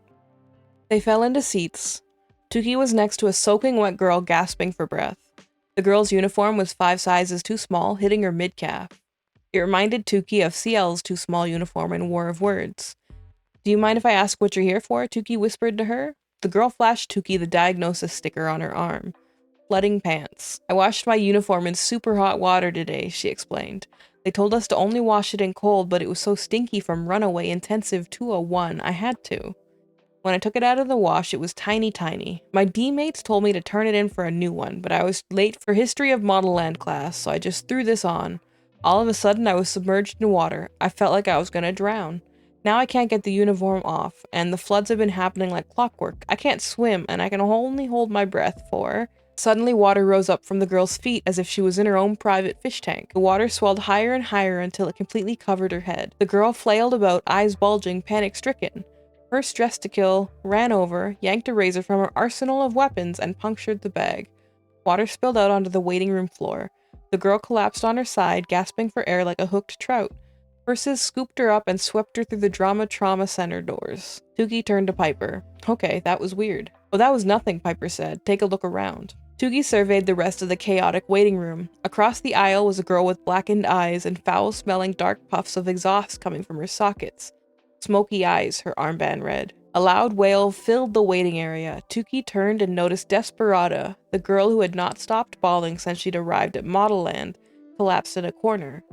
Not far from Desperada was Zarpessa, sitting in a chair, poking at bleeding gashes all over her hands. Tuki smirked. The cats did a lovely job on her. Just then, as if she could sense Tuki was thinking about her, Zarpessa looked up. She shot Piper and Tuki a resentful look, as if they were the ones who'd scratched her skin raw. Desperada's wail filled the waiting room again. Purse Dressed to Kill placed a pair of rusted silver bullets in her ears to drown out the noise. Since no one else was paying attention to Desperada, Tuki stood and limped over. Desperada didn't even seem to notice her approach, wailing and sobbing so hard that she could barely catch her breath. Did you get scratched by the cats? Tuki whispered. Are your cuts really deep? They said infection sets in fast. You can go in front of me if you want. Even though Tuki barely knew Desperada, no one did, as she spent all of her time crying. She hated the thought of Desperada being in pain. Desperada glanced into Tuki's eyes for a bit. I don't have any cuts. I'm sick. My stomach. She let out a long, deep, guttural groan. Suddenly, the doors that led to the Drama Trauma Center burst open. A woman with oatmeal-colored hair done up in dramatic coils emerged. Even amidst the chaos, she wore a soft, placid smile on her face and seemed to glide across the room. Tuki looked down at the woman's feet and realized why. She was on roller skates. Tuki watched the woman zig and zag through different girls in the waiting room. I want some of those so I can get to class on time. Not what you think, Piper murmured. Not what you think at all. Zarpessa rose to her feet and ran towards the rolling woman. Oh, Purse, I really need to go first. This crying girl's racket is really killing me, she gestured towards Desperada. The roller skating woman looked at Zarpessa. I'm a doctor, not a purse. Of course, Zarpessa put on her fakest of fake smiles. I'm sorry, doctor, of course, doctor. But you only handle small stuff, right? Like knitting up cut knees and putting on patches on bumps and scrapes. The big stuff is for a man's mind. Open heart surgery, brain trauma, that kind of thing. Sounds like brain trauma might be something I should check you for, the doctor shot back. She gave Zarpessa an icy stare and rolled away. The doctor sees Desperata and she identifies that Desperata is not sick. She's missing her boyfriend. And Desperata asks if she could be allowed to leave, and the doctor says Bellas are not allowed to leave Model Land. And if they do go back home, they pay a high price. The doctor tells her she needs to suck it up, and then ushers her out of the waiting room. Bravo then shows up in the waiting room, and he just needs to get stitches removed. And Tuki then is taken back into the back to have her lip dealt with. Tuki is given some painkillers first to deal with the pain she's in, and then she asks about the roller skates. And the doctor tells her that she was born with them. Tuki asks how that's possible, and the doctor explains that hundreds of years ago, Model Land took in anyone who was born different, and that's why all the gurus look so strange, and the doctors have rollerblades for feet, and the nurse at the front desk was covered in weapons and had a weird scissor thing on top of her head. I didn't mention that part, but yeah, she had like a weird scissor thing attached to the top of her head. The doctor mentions that she has a daughter, and her daughter also has rollerblades for feet, which means she's gonna be a doctor. She says that there's a whole underground world below Model Land, and the classes, they're not the whole city. There's more to it than that. Tuki essentially asks why the Bellas all have to be beautiful, and then the gurus are all like crazy looking, and the doctor says she doesn't know, but it's tied to Model Land's history in some way. The doctor gives Tuki some more meds and tells her to just hang out here and wait in this like room with a bunch of beds in it, and she has to wait for the meds to kick in before she goes to get stitches. Bravo is then brought in and told to sit and wait while he gets his stitches taken out, and then Zarpessa shows up and sits beside Bravo and starts flirting with him. A bunch of girls actually start flocking over to Bravo, and they take seats beside him and they start fawning all over him. And Bravo gets up to sit with Tuki, where she is waiting, and he starts flirting with her, asking her what's up with her lips, says that they're good-looking lips this morning, what happened to them? Bravo definitely flirts with Tuki, and he asks her if she's hungry, and he feeds her by hand from like this snack bar. It's so weird. Zarpessa mocks Tuki the entire time, and Bravo like stands up for Tuki, which is nice. But Zarpessa makes fun of Tuki for never having had a kiss before. Bravo mentions that cut lips aren't good for kissing anyway, and then he snaps at Zarpessa, and Zarpessa leaves the room. And then we have like a really awkward scene where Bravo is like feeding Tuki snacks, but her mouth is really numb and she can't really talk properly, and she can't feel her lips. The whole thing is awkward and just like not good. The doctor then shows up, ushers Bravo away, and takes Tuki to the OR because apparently it's an OR procedure to get her lip fixed. Also, ORs are called the ORUOKs. Tuki goes into the OR, she counts down from 10 and wakes up post-procedure. Everything's fine. Actually though, it's not fine because Tuki sleepwalked and she wakes up in the M building where they're not supposed to be. And she just walked in there. Nobody saw her. Nobody stopped her either from the hospital or the security walking into the building. And she overhears the Belladonna, the real Belladonna, not a statue. She hears Belladonna berating CL. I have no idea how she got into the building. Tuki could hear sobbing. Someone was in big trouble with the Belladonna, and the Belladonna seemed to be enjoying the show. Oh, so now you're sad and weak, but to the whole world you act like you're some damn martyr. You talk such rubbish about abolishing everything this place stands for, spewing trash about undoing the very place that made you. You scheming, conniving hypocrite. You phony, worthless wench. The mere sight of you makes me want to vomit. If I'm so bad, so vile, so disgusting, why have me return here? Tuki's eyes widened. It was CL. The Belladonna let out a shriek. Don't you dare open your traitor lips to me unless I have granted you permission to speak. Do you know what it took for me to clean up the mess you made? I have been the Belladonna of this school for 10 years and I thought I had seen it all, but what you did, what you thought acceptable to do with those girls' bodies, it scares even me. Tuki blinked hard. Girls' bodies? What did CL do? The exit sign blazed in the distance. Tuki knew she could run for it as fast as she could, but she inched towards the Belladonna's office door instead. Closer to Persimmon. CL's sobs escalated. The Belladonna's voice lowered. Yes, dear, you frightened me, and no one can scare me.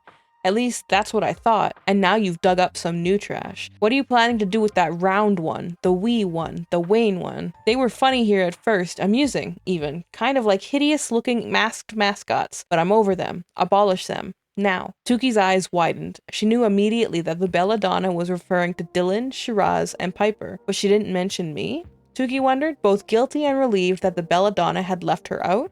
I want to keep them around, CL said boldly, her voice gaining strength. And you have no choice but to let me. The belladonna scoffed. Why the hell would I do that? Well, contrary to what you, the most unloved of the beloved, the cliquiest of the chic, the definer of all things stereotypical, and the extreme leader of all Bellas unlucky to be led, think, knowledge is power.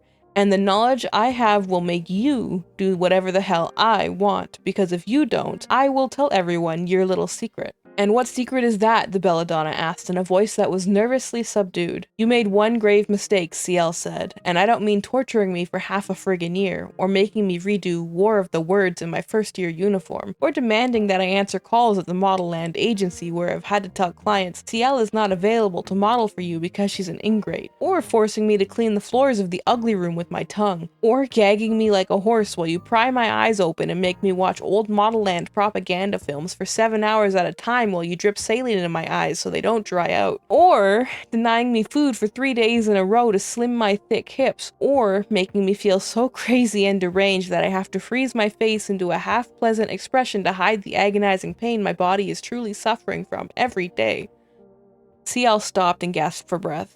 No, woman, you made the mistake of insisting I work in the administrations department, where I have full access to the new Bella's admission records. You want to know what I saw? What I was shocked to see? The belladonna was silent. Before we go there, CL continued, let's go over the 3 most important rules that each belladonna must abide by. The belladonna gasped. That's highly confidential. How do you know those rules? I read them when I was enslaved in your admissions room, you idiots. So let's go over those rules. I'll let you go first, out of respect. I will not play your little game, the belladonna growled. Fine, then I'll list them for you in case you've forgotten, CL said. 1. You must set a world-changing definition of beauty and stick to it for 5 years. 2. All gurus must have a combination of a defect and a power. And last but not least, 3. Do not tamper with the predetermined admissions list. Predetermined, Tuki thought. She'd never heard of that. Girls everywhere trained and practiced and walked and hoped and dreamed.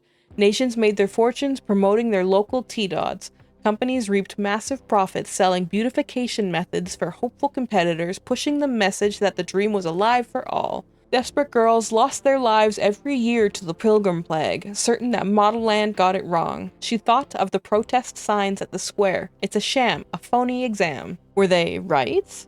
You tampered with the official list of the new Bella candidates, CL said.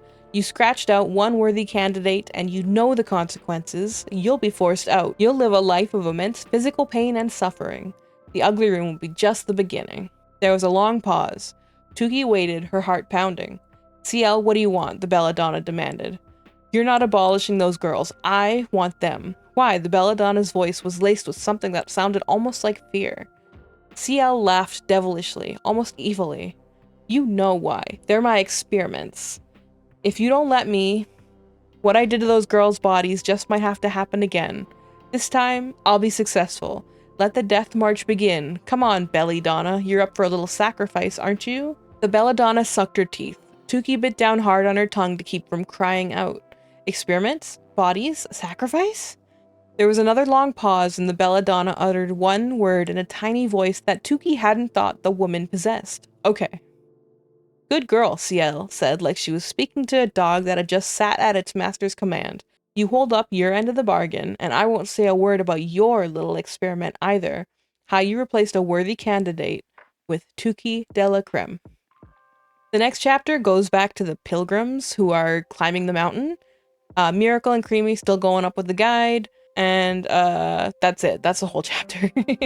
Tuki is running back to the D, her worst fears confirmed. She and all of her ugly friends were just there to be experimented on, and Tuki had been put on the list to replace somebody who actually deserved to be there. She runs into Bravo, who calls her creamy, and Tuki goes, never call me that again. And Bravo asks if he could call her D-head instead, because her forehead reminds him of the D building. And Tuki is so offended. And then Bravo explains that the D building is actually his favorite building. He loves the D. Bravo acts like he wants to kiss her, but Tuki then panics and runs away. Also, she almost forgot she had an important mission to tell her friends what she learned in the M building between Belladonna and CL. She busts into the room and tells them exactly that. CL wants to experiment on the 3 other girls, while the Belladonna wants to experiment on Tuki. Dylan is mad for all of 5 seconds about Tuki not telling them any of this or the stuff she saw last time she sleptwalked when she saw CL like beating herself, but she forgives her immediately, and all the girls come together and decide that they need to escape Model Land to avoid being tortured, either by CL or by the Belladonna. They decide that every plan starts with assigning roles for some reason, so Piper is put on technology and research, Dylan is put in charge of distraction, and Shiraz is on the lookout, while Tuki is assigned the leader. They don't actually have a plan that requires any of these roles, they just decided to give out the roles. I don't know. A week passes and nothing happens. The competition that determines which 7 upper-class Bellas are going to be the Intoxibellas this year is coming up soon, and everybody's excited about that. Life goes on, basically, and the 7-7 stadium's almost done. Tuki suggests that they use the malfunctioning Zips app to escape back to Metopia, but it's only a 50-50 chance of getting there, and the girls don't want to risk it. So, hang on. The malfunctioning Zips app is 50-50. 50% it'll take them to Ladorno, and 50% it'll take you to the Diabolical Divide. They don't want to risk the gamble, so they decide they're going to climb the wall of Model Land instead. However, climbing the wall of Model Land has a 100% chance to take them to the Diabolical Divide. They're going to have to pass through the divide to leave. So I don't know why they wouldn't just take the coin flip. Like, it doesn't make sense. They scout the wall around Model Land and they find a spot to climb over after dark. And they make their plans to start to escape. However, that night, while Tuki is laying in bed with no Lumiere still, a siren suddenly goes off. Bestostro security guards ran to and fro. A dark-haired person in a Model Land nightgown streaked past the face-shaped hedges, the cape of the nightgown flowing behind her in the wind. The largest hedge spouted arms out of its ears and attempted to grab the figure as it ran past, but it was too late. Renegade headed for the wall surrounding the school, its musical instruments, canvases, and various odd parts casting bizarre shadows on the ground. Tuki caught sight of her face. It was Desperada. Desperada ran towards the wall. When she was a few feet away, she turned back and spoke to the crowd of gawking girls. Her eyes were puffy and red-rimmed. My life is not worth living without him. You can have this Intoxibella nonsense. I am intoxicated by love. I need to be back with him. She backed up slowly. When she reached the wall, she turned around and began to scale it nimbly, climbing on the objects jutting out like a narrow staircase. Oh my god, Tuki thought. She and the Unicas had just been talking about escaping over the wall at dinner, and Desperado was actually doing it. Excuse me, called a voice from the back of the group. Suddenly, CL pushed to the front. She was dressed in a Model Land nightgown. The sheerness of the fabric exposed the welts on her back for all the Bellas to see. Tuki shuddered. Shiraz, Dylan, and Piper took terrified steps away from her. But CL was only interested in Desperada. What are you doing? She screamed to the girl on the wall. Get down. Gennaro Nars pushed through the girls and eyed CL. Oh, it's you, he said, a sinister grin widening across his face. We let you out of the ugly room for good behavior and this is what you concentrate your efforts on? You should let the desperate Desperada throw her life away for a lad. It would be some vintage entertainment for our nosy eyewitnesses here. Come on, body girl. You know you want front row seats to this old-fashioned show. He motioned to the audience of open-mouthed girls. Body girl, Shiraz whispered. Now we know what that means. Dead body girl, Piper said, remembering the terrifying story Tuki had told them. The 4 Unicas shuddered. Desperada climbed higher. CL leapt up to try to grab her ankles but missed. The moonlight danced upon CL's hand and Tuki saw claws on the tips of CL's fingers, not nails. When Desperado was almost at the top of the wall, she swiveled around and stared back at the crowd of Bellas. All of you who have left your boyfriends back at home are idiots. Do you know what they're doing with other girls? Other girls who are jealous and wish they were you? Desperado, you're acting like a damn fool, CL exploded. If you go, you'll regret it. What happens to you will be permanent. Desperada softened for a moment, looking torn. Sensing that her words were sinking in, CL climbed a few feet higher towards her, but that just prompted Desperada to climb even higher to the very top of the wall. What the hell is wrong with you, CL warned. Once you cross that wall, you'll get exactly what young girls want, Gennaro interrupted triumphantly. To mature faster than nature intends, how fashionably late you'll be. Climb, girl, climb. Desperada stared at CL and then Gennaro, confused. And so was Tuki. CL glared at Gennaro. Shut up. You're just miserable about the way your life turned out, and now you're trying to ruin everyone else's. Gennaro smirked at her. And you're happy with the way yours turned out? CL turned to Desperada. Well, what are you gonna do? Desperado was already eyeing the blackness on the other side of the wall. I have to do this. Then do it, Gennaro urged. The scar on his face stood out in the moonlight. Run away intensive to your man, honey.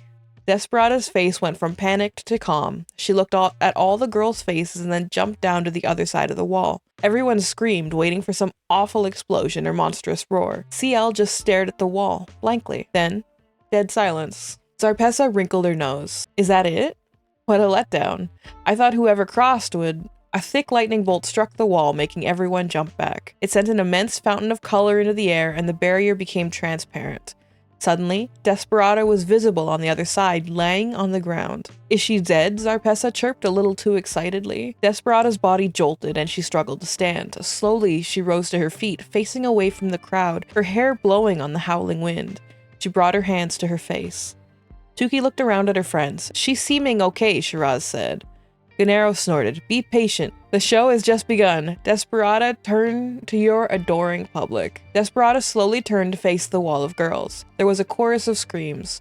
Tuki looked at the girl on the other side of the wall. Desperada's body was unchanged, but dark brown spots covered her cheeks and forehead. Wrinkled jowls drooped on either side of her jaws, and deep lines ran from both sides of her nose to the sides of her mouth. Her skin was pale and crumpled, like a cotton shirt that had been rolled up into a ball. The outer corners of her eyes had branches upon branches of crow's feet leading off to her temples. Her hair had turned gray, thin and brittle, exposing parts of her scalp. Oh my god, Tuki whispered. Desperada's face looked as though it belonged to someone almost 70, not a girl of 15. Lightning struck again, and the wall reflected Desperada's image back to her. She let out a blood-curdling scream. I'm sorry, she said, pawing at the wall. Let me back in. He won't want me like this. Gennaro smiled and blew her a kiss. Wow, it is true, Zarpessa said gleefully, completely without sympathy. You age 50 years if you cross without permission. She turned to the Unicas. Oh look, everybody, these four have crossed the aging barrier too. Oh no, wait, they're still young, just naturally disgustingly ugly. Tuki turned around and glowered at Zarpessa, fuming with rage. She had never met anyone so foul and black-hearted in her life.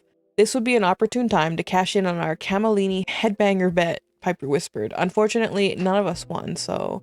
I'll do it, Tuki said furiously. Instinctively, Tuki turned and accidentally tripped, shoving Zarpessa hard. Zarpessa stumbled back and fell to the ground, but sprang back up almost as quickly as a blow-up punching bag. When she saw that Tuki was the culprit, her lips spread into a smile. Oh, I see. You big-headed, unfortunate-looking punk, Zarpessa said, so calmly it rocked Tuki to her core. So now you ready, huh? Let's go then. Zarpessa raised her fists.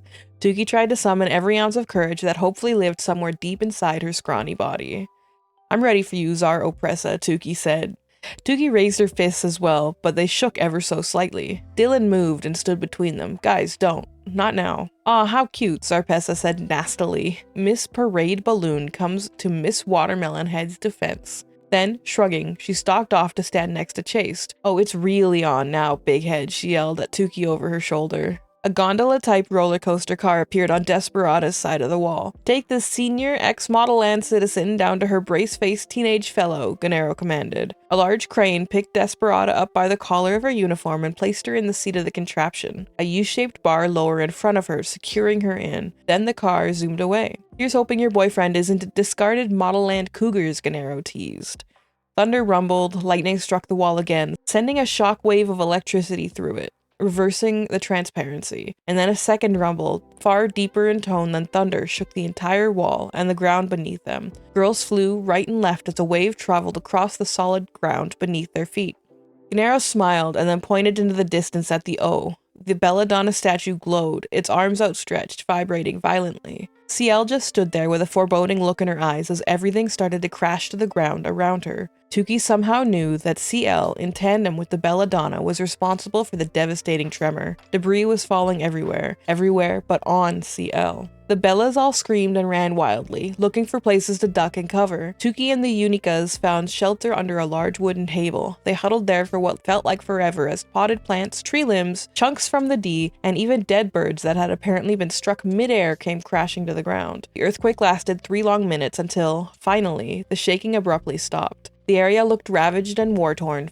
Face bushes were uprooted. Statues lay in pieces on the path. Liquid gold in the M Plaza was sooty black. When Tukey looked over at the distant belladonna statue, it was no longer there, but immense footprints the size of a car tracked through the once golden plaza straight to the M building. Gennaro turned and addressed the girls. The sun's about to come up and show off those dun-covered faces of yours. Make sure you slap on lots of concealer to cover up those dark half-moons under your eyes, witnesses. Everyone trudged back to the D except for Tukey, Shiraz, Dylan, and Piper. They stood at the wall, staring blankly at the spot where Desperata had climbed over. In the distance, CL stared at them, staring at the wall. "We can't leave this way," Tukey whispered, turning to eyes CL. "We have to find another way out." Shortly after they returned to the D, Tukey selected a green pen from her journal and began to write in Oktoberfestian. "CL, I really don't understand you. 1 minute you're beating yourself, the next you're rocking and chanting, and you turn into a blackmailing devil with the belladonna, and now you just faked concern for Desperata. I wonder if you're mentally disturbed, but now you've truly confirmed how sick you really are. I was once told by a supportive 777 in Toxabella, who seems to have just up and disappeared, that people who hurt others are hurting even more themselves. You must have been talking about yourself. Is that what the sacrifices are about? Are you a broken, barren soul feeding on suffering to maintain your flawless existence? Your maverick ways, your renegade fight, it's a booby trap, a gimmick, an illusion. So you can strike your victims while they're distracted by your unpoetic gibberish. I've already been the victim of evil here at Model Land. You know that. In fact, I live with it, literally. She is bathed in a glowing lumiere as I write you. But that evil, as hurtful as it is, I kind of understand. That evil is living a lie and grabbing onto handlebars for dear life to maintain her fantasy for an existence. Well, yours just seems selfish, pure evil for evil's sake. I thought you were an inspiration, CL. Most of the world thinks so. You've broken my heart in more ways than one, but the Unicas will beat you at your own game. We're getting out of here. We won't be more of your victims." "Where the hell is CL?" they all ask. "When I get away from this place, the first thing I'm gonna do is tell the world what a phony, evil, sick bitch you are." Tukey. The next chapter is from the Pilgrim group again. They're still working their way up the mountain. Creamy assumes control of the group because their Sherpa is basically a big phony. They gave him money to lead him up, but he's not doing a very good job of it. Somebody else calls Miracle an idiot because she is, and she said something stupid. So Creamy talks to the guide for a second, and then, oh, magically, suddenly, now it's time to take a break, and also there's a natural pool nearby. They're all gonna go take a dip. When they get there, she insists that the person who called Miracle an idiot go into the pool first, because it's perfectly safe. Why don't you go have a bath? And then suddenly she is killed by a monster that lives in the pool of water. The one person is eaten, and then her mom is eaten like immediately after. And the monster then charges for Miracle, but Creamy doesn't even move. She does the touch Miracle and die, and then the monster stops in his tracks and backs off and walks back into the pond instead. And Creamy is just okay, time to keep going. We're done here. And that's it. That's a whole chapter. A couple nights later, Zarpessa has a mental break, and in her sleep, she just starts running through the dorm, and she's yelling and freaking out about all kinds of stuff, and she gets taken away by doctors.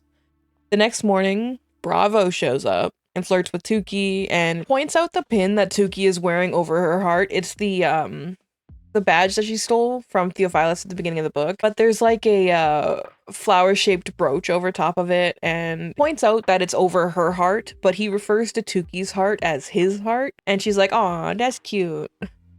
And he says, oh, he's just wishful thinking that Tukey's heart could be his heart, and he says that he likes her, and Tukey, of course, responds with, "Me? Why would you like me?" He tells her a long, pointless story about a kid named Deco, he's Deco, and that kid wanted to be an architect and ended up joining Bestosterone so that he could see all the buildings that are in Model Land, and then he calls Tukey beautiful in a unique way. He asks Tukey to be his girlfriend, and then they talk about Bravo being her first. And she says she can't wait for Bravo to take her lip virginity because Tuki's never had a kiss before. And this is how they're talking about having a kiss. And it's disgusting. It's bad. They make plans to go kiss tomorrow.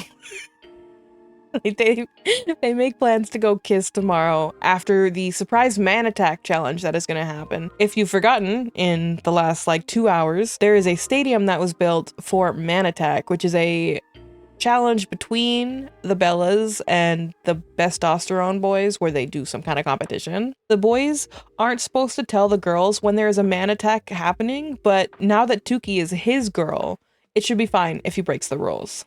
Bravo says he's going to take her down the malfunctioning Zip Zap after Man Attack tomorrow so they can go kiss in Ladorno or something, I don't know. He also mentions that there are Intoxibellos, which are boy models who have magic like an Intoxibella, but they're very rare. But Tuki notes that now she knows where the malfunctioning Zip Zap is. CL walks in and she freaks out that there's a boy in the D. I hate the D. That's so funny. It's dumb. So yeah, CL freaks out that there's a boy in the dorm and actually tries to attack Tuki for some reason. And then she's interrupted by Persimmon. CL says that she should have burned her alive when talking to Tuki as she's being dragged away. There's another chapter about the pilgrims, more of them die, a bunch of them get hit by big fireballs and then disappear. And then we go back to Model Land.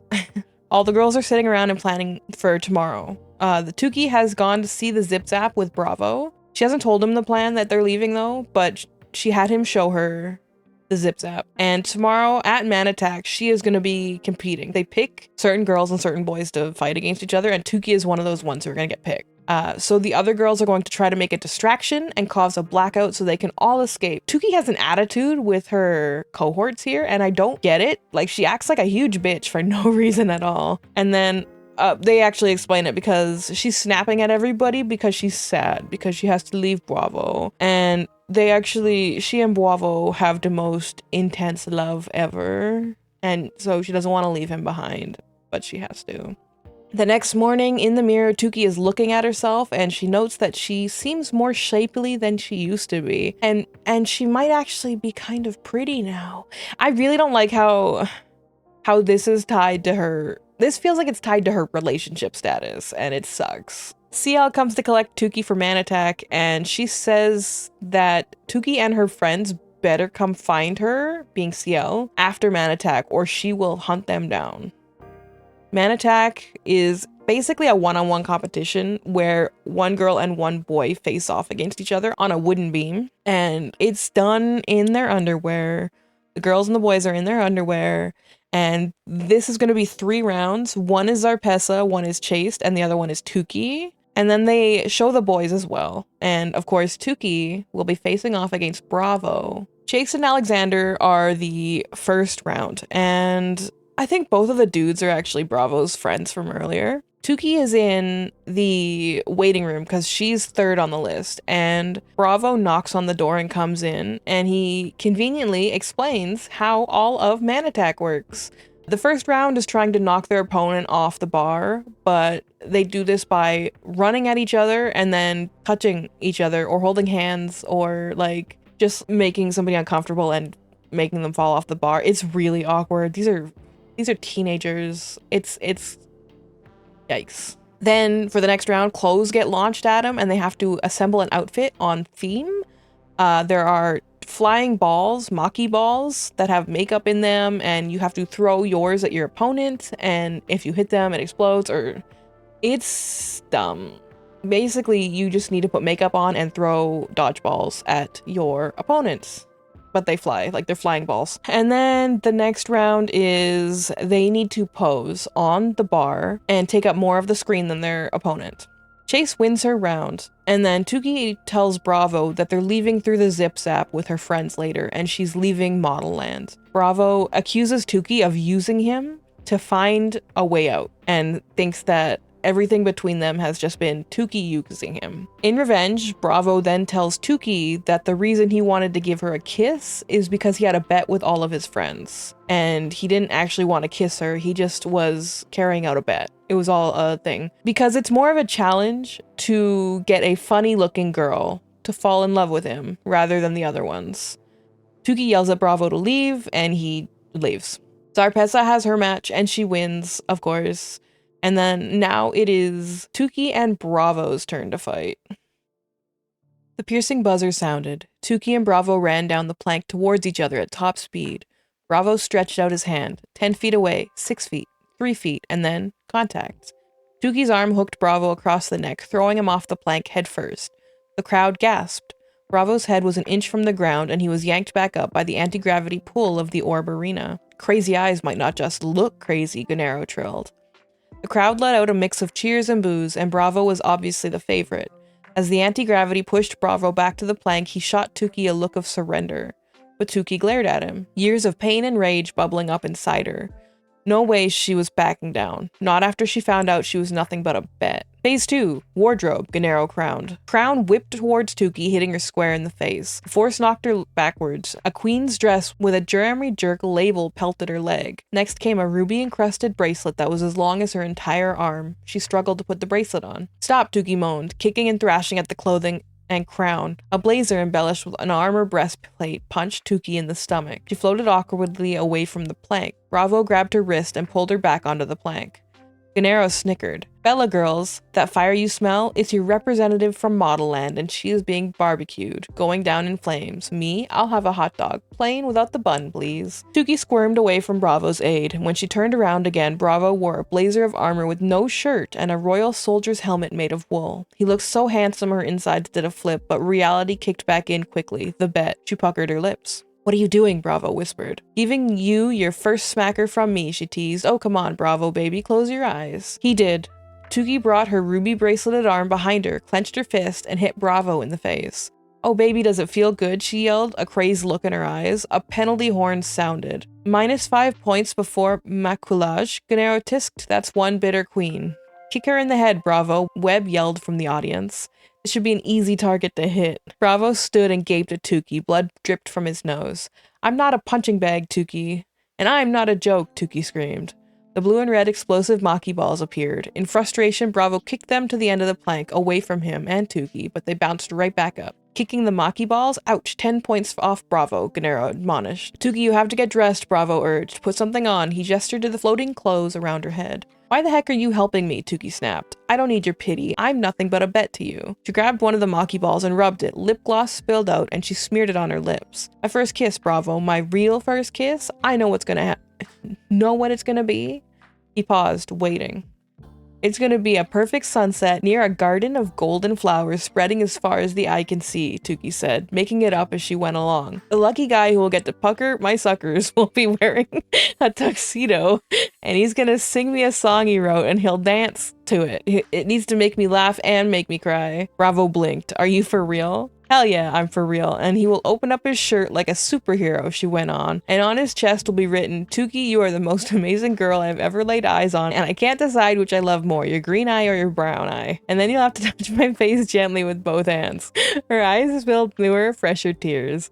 And he'll kiss my forehead, both my cheeks, and then my nose. And then he'll spray whipped cream straight into my mouth, and then his, and then he'll part his mouth just a little and press his lips against mine. And for me, it will feel like the kiss will never end, because it won't. It will go on forever, and it will be amazing. Tukey's chest was heaving. Between sobs, she was having difficulty catching her breath. Bravo just stared, and suddenly the photo gyro came to life, bucking and weaving around them. The countdown began.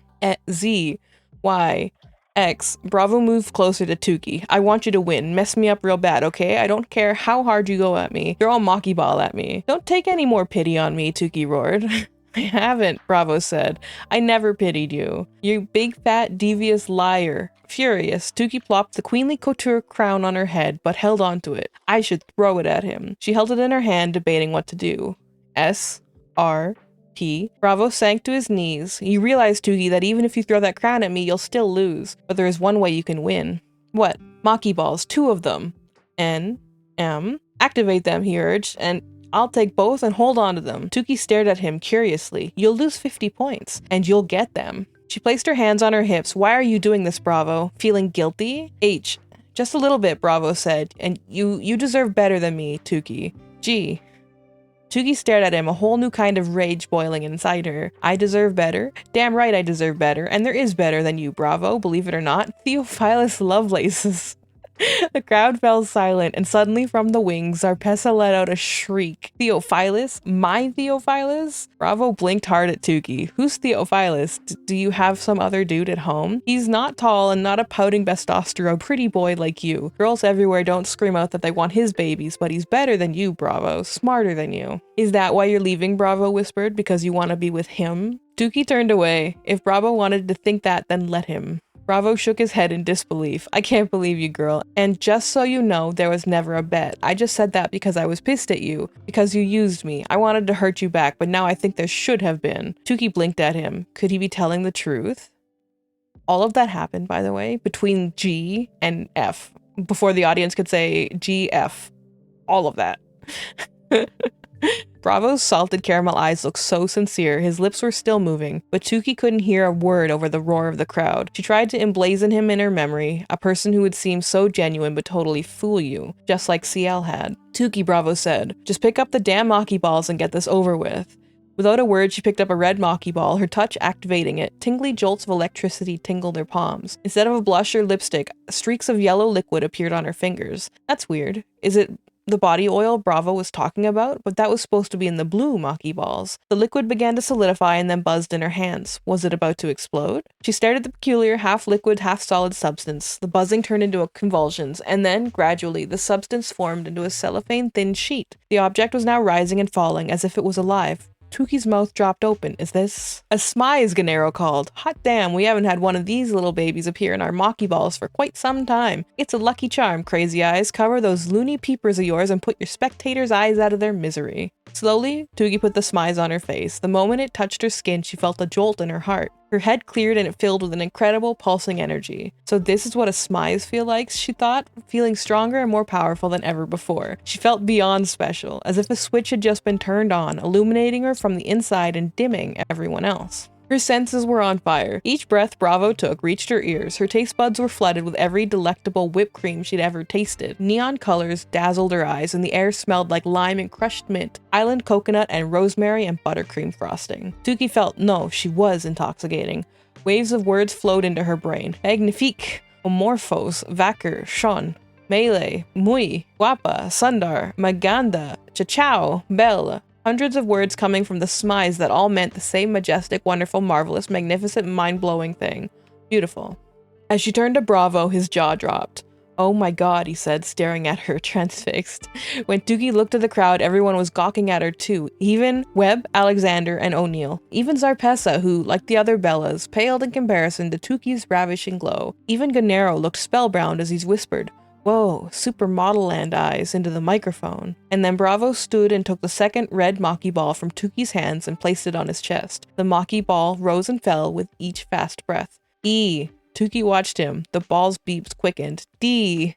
She stood over Bravo. In the few remaining seconds, she placed her hand near her mouth, stuck out her tongue, and licked her thumb ever so slowly. Then she leaned down and glared into Bravo's eyes and wiped each of his eyebrows with it. It felt good. Vengeful. With 3 big leaps, she was back near her half of the plank. Kaboom! The Maki balls exploded, spraying its contents all over Bravo, covering him in bright, garish color. C. B. What seemed like the millisecond that Tukey had remaining, she ran back to Bravo and stood over him. Remembering her car lessons, she made her face express the exact opposite of what she was feeling. She smiled. Bravo turned his face away from the camera. Snap. The gyro's image floated above the orb arena. For Model Land, Tukey, 106 points. For Bestosterone, Bravo, 19 points. Is that thing broken? Gennaro cried. Beauty is pains me to say this, but you have all just witnessed the greatest turnaround in Man Attack history. Tukey from Model Land has scored 106 points, runawaying past her competitors. Tukey is our new champion. I won? Tukey asked incredulously. Are you serious? I won? Suddenly, a high-pitched scream rang from the crowd. She fainted! Oh my god, that big girl fainted! Dylan. And then the orb arena went dark, pitch black. It was time. The girls used the panic of the faux fainting and then the blackout to escape through the zip-zap, which is conveniently near the arena. They go down the zip zap and there's a left or a right choice, and they take one and they end up in the diabolical divide. So they turn around and get back into the zip zap and then go the other way. So they end up in Ladorno. So it was never an issue. They were so concerned about the diabolical divide when they could just turn around and go back into the zip zap. Why was it a big problem? Why did they decide to take the wall then? Anyway, they're standing and talking about what to do next in Ladorno, and they see CL flying through the air right towards them with her scout pouch. She's gonna scoop them up in her pouch. By coincidence, they run away, and they also run directly into Lizzie, who is just there, apparently. And Tukey tells Lizzie that she wanted to escape with her that day, but she was dragged off. And Lizzie says, "It's okay, it's fine, Tukey. I've been waiting for you this whole time." Lizzie sees CL, and she says, "Oh no, they're coming for me," and runs away. And then Tukey runs after Lizzie, but like loses her almost immediately. And then she notices that she ran away from her friends, so now she can't see her friends either. But then a bus pulls up, and it turns out the driver is from the same country as Shiraz, and so Shiraz is like, "Go pick up my friend." So the bus driver just goes to pick up Tukey, and then they're riding the bus with this guy, and they're like, go faster, because CL is chasing after them, and CL does her multiplicity power, and there's like multiple CLs chasing after them, and then they drive by, and Tukey sees Lizzie out the bus window, and she sees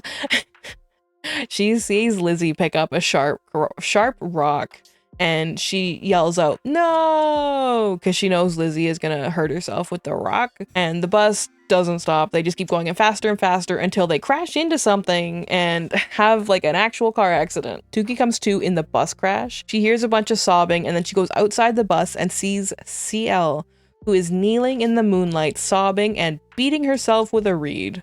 And she keeps saying, I'm sorry, over and over again. Tukey tells CL to take me and leave my friends alone. And CL is ignoring her. She keeps crying and sobbing and saying that she wished she could have saved everyone. It's my fault, CL blubbered into the concrete. It's my fault, my fault. She could hardly get the words out through her choking sobs. Tukey blinked at her. The sacrifices. Clearly CL was racked with guilt over what she'd done to earlier sacrificial girls, perhaps to become a 777. Then CL turned to Dylan, Piper, and Shiraz. With all my powers, I should have been able to save you, she screamed. The girls looked at each other, confused. Save them? Tukey repeated in a whisper. I don't think she is meaning Unikas, Shiraz said. CL took in huge gulps of air, whirling around to face the obelisks. I miss you so much. And then she collapsed to the base of the obelisks, her forehead against the tallest pillar. Every day I told you that you were good enough, special enough, beautiful enough, that you deserved to be at Model Land. All I wanted was for you to know how amazing you were, how perfect you were, just as you were. I should have shut the hell up when I noticed your night sweats, the headaches, your bulging veins. It's my fault you got sick and caught the— Who is she talking to? Piper murmured. She needs to be hospitalized. Then CL rose once more and turned to the mountain. You killed them, she yelled to the mountain, her whole body shaking. Bloody murderer. She turned back to the obelisks. I searched for you, she moaned. I searched and I couldn't find you, but I kept searching, and then I found you underneath. I dug and dug and dug until my hands bled, and there you were. CL smiled dazedly as though in a dream. All three of you. I don't know how long you were buried, but you still look so beautiful to me, and we were together again, but you didn't wake up, and you wouldn't open your eyes. Then CL whirled again and pulled on Tukey's arm. Tukey reared back, afraid, but CL's face was crumpled and extremely vulnerable. Help me, Tukey, CL whispered. Help me open their eyes, help me wake them up. Tukey stared at the Intoxibella. All at once, everything she'd assumed about CL flipped upside down. She still wasn't sure what was tormenting the Intoxibella, but one thing was certain. CL was not guilty of murder. The guilt she felt right now was over something far more abstract, something more like bereavement and failure. When Tukey didn't move, CL groaned and fingered the reed on the ground, preparing it for her back once more. Moving quickly, Tukey reached out and grabbed her wrist. CL, stop! CL paused and stared through her cloudy, dazed eyes. Please, CL. Tukey sank to her knees in front of her. Give me the reed. You can't do this to yourself. Not anymore. CL clutched the reed hard. I deserve this. I need to pay for what I've done. Her eyes darted to Dylan, Piper, and Shiraz. I need to pay for not saving you. CL, look at me, Tukey commanded. You're not talking about them, are you? She asked tentatively, gesturing to her friends. You're talking about someone else, right? Someone who died in the diabolical divide. CL shut her eyes tight, as though reliving some kind of terrible, debilitating pain. My sister friends from home. Hendel, Woodland, and Catherine. When I became a 777 in Toxabella, the first thing I did after that tournament was teleportal back home so I could celebrate with the 3 of them. I told them they were worthy, that Model Land's rules were ridiculous, and that they deserved to be there more than I did. Kendall was so beautiful, so voluptuous, with bright lavender eyes. Woodland's hair and skin were pale and luminescent like the full moon, and Catherine was so tiny and had the cutest freckles and the most luxurious, curly brown hair. Tuki flinched, and she looked over her shoulder at Dylan, Shiraz, and Piper, their mouths hung open in shock. Tuki turned back to CL. So what happened that got you in so much trouble with the Belladonna? CL shut her eyes. Because of my sixth sense of powers, I feel things intensely. I was living in an amazing penthouse in Ladorno, and my sister friends would visit me every day after I finished with photo shoots, runaways, posing for my picture on the Mitopian money, being the guest of honor at parties thrown by royalty, worldwide televised poetry slams, and autograph signings. My life was an insane dream overnight, and I would always, every day, run back to them.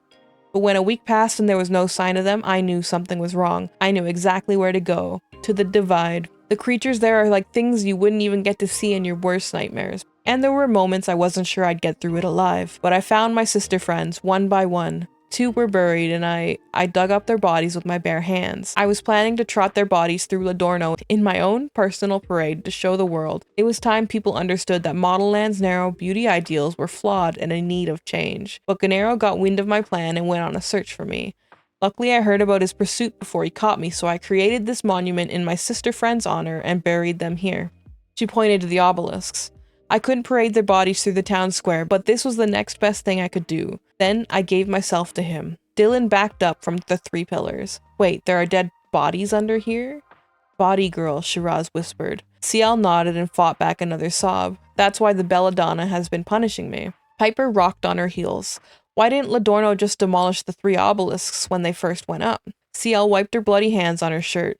Most people in Ladorno thought the obelisks were some kind of mystical sign, and in the 6 months after I put them there, tourism increased tenfold, so the mayor allowed them to stay.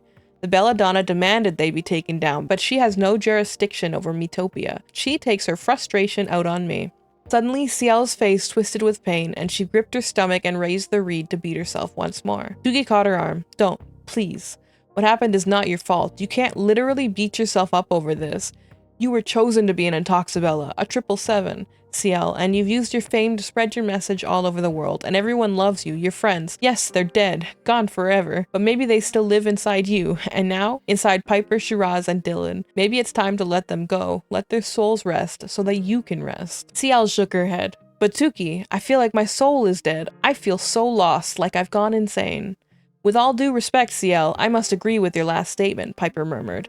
Me too, Shiraz said. You cry lots, but how we know you still won't do the tortures to us, the killings? CL flinched. Hold up, kill you? First, there is the experimenting, Shiraz clarified, and then the killings. CL blinked hard. Killing? Are you serious? Do you not realize how I rebelled to get you 3 into Model Land, the rules I broke? On the day of discovery, you weren't on the list they gave me. I got rid of that thing and specifically chose you 3 instead. So we really weren't on the list, Piper said morosely. No, you weren't. CL shrugged. The only one who was on the list was Tuki. She was the first pickup, and then I saw how unusual looking she was. I thought maybe this was my chance. I could be a renegade. Pick girls I wanted. Girls who could make up for Hendel and Woodland and Catherine's death. It was my experiment, my grand project. But why me? Tuki blurted out. Why did Model Land want me on the list? You just said I'm unusual looking. CL raised her hand helplessly. I'm sorry, Tuki. I don't know. Shiraz still didn't look convinced. But you looking at us so strangely in class, she protested. You give us evil eye, like you want to squash us like bug. CL winced. If I've been looking at you like that, I'm sorry. It's just, you remind me so much of them. Your spunk, your sassiness, your intelligence. Do you know how refreshing it is to have girls like you at Model Land? It's never been done before. Sometimes I stare at you and I can't believe I did it. I can't believe I actually got you to Model Land. I can't believe I figured out a way to get the Belladonna to keep you there. And then I get flashbacks of my sister friends and my mind starts doing crazy things. I'm sorry if I scared you. It was a combination of crazy and tough love, but I feel like you're making a huge leap for all of us, for girls everywhere. You too, Tuki. Don't think you're excluded from this. Tuki and the other girls exchanged uncertain glances. Tuki thought of the terrifying conversation she'd heard in the Belladonna's chambers not too long ago and realized she'd had it all wrong. They were CL's experiments, all right, but not in the way she thought. But we're not at Model Land anymore, Piper said slowly. She gestured around the Ladornian skyline, obviously. And that's why I'm here, to bring your butts back, CL said. How did you know we left? Tukey asked. How did you follow us? CL put her hands on her hips and looked down at Tukey. Girl, I have Sixth Sensa, one of my 777 powers, remember? That look on your face when I was talking to you at Man Attack, I just felt that something was up. And then she checked the Kaleido watch on her wrist. Oh lordy, she's gonna notice you're gone soon, and I can just see Gannero's bitchy little face if he catches us. Then you all really won't be able to come back to Model Land. Come on now, we gots to go. Shiraz shifted her weight. Piper tented her fingers at her long breastbone, thinking. Dylan raked her hands through her long ponytails, and Tukey shivered in her couture underwear from Man Attack. Go back, just like that, to their Lumiere-less D rooms. Back to Zarpessa, back to Gannero, back to Catwalk Corridor, and the taunting, loveless Belladonna, and the accusation, always the accusation, that they weren't as good enough as the others, that they didn't deserve to be there. The threat that they could still be sacrificed, maybe not by CL, but by someone. I can feel what you're thinking, CL said softly. You haven't had it easy this year, and you probably won't have it easy your whole life. I know you girls have struggled with all your baggage, but hell, we all do. You're not wrong if you don't think you don't belong there. Because yeah, you don't look anything like those girls at Model Land. I know I might sound crazy, and as you know, I kind of am, but I really believe the four of you have the power to kick Beauty's ass and turn it on its head. Beauty can really mean so much more than what the damn Belladonna dictates every 5 years. And I want the dumbass idiots with their heads in the beauty sand to wake the hell up, but I can't do it alone. I know I've tried. The girls glanced at each other again. If you go back to Model Land, CL went on, you'll be symbols. I chose you three because I felt you could carry out my mission. And Tukey, don't you see how much you've changed? You become this ass kicker in Man Attack, a winner, a leader. We need more girls like you at Model Land. Please come back, please. And then she shook her head, gazing at them almost lovingly. Will you do it for me, at least? Will you try? Because maybe if I know you're up there, maybe, trying, I can let this go. She gestured to the obelisks. Maybe I can let them rest in peace and let the wounds on my back heal too.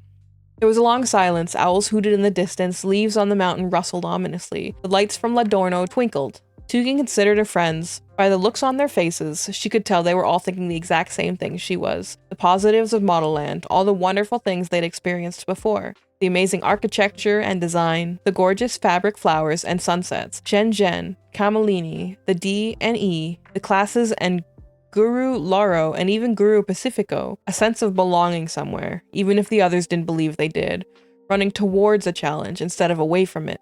No longer being a forget-a-girl. Slowly, everyone began to smile. Dylan reached out and grabbed Tukey's hand. Tukey reached out and grabbed Shiraz's hand, and then Shiraz took Piper, who held Dylan's, completing the circle. Tukey broke the chain and held her own hand out to CL. We'll only go on one condition. She gestured to the reed, handed over. CL glanced at the reed, looking at it almost like she was going to part with a piece of herself. Then she rolled her shoulders back, stood up straighter, and placed her hand in Tukey's. Promise me you'll stop this, Tukey said. Ironically, they were the exact words she'd hoped to say Lizzie about her sharp objects. She only hoped that someday she could. I'll try, CL agreed. You promise? Dylan asked. Yeah, Miss Boo Big Teak Nation, CL assured her. I promise. Tukey turned back to the others. She thought about how helpless she'd felt in the past, like she had no control of her destiny. But now she realized it was all about choices. She had so much more control over her future than she ever thought she did. Then I think there's only one logical choice, isn't there? Pouch, Shiraz bellowed. Thank God, CL said, rolling her eyes. You all had me sweating bullets there, and y'all know how hard I sweat. Now let's go, otherwise we'll miss the whole 7-7 tournament. With that, fabric flowed from CL's fingers. One of the jeweled tentacles that came from her body gently wiped the tears from her eyes. She glanced at the obelisks again and walked over to them and kneeled down. I love you, chicas, she whispered, and I'll never forget you, ever. But these girls? She gestured to the Unicas. They're gonna do it for you, okay? One by one, she kissed the obelisks, starting with the tall ivory one, then the thinner golden one, and finally the smallest speckled one. And then, with a swish of her pouch and a stretch of her arms, she swept Piper, Dylan, Shiraz, and Tukey up to the clouds, to Model Land once more.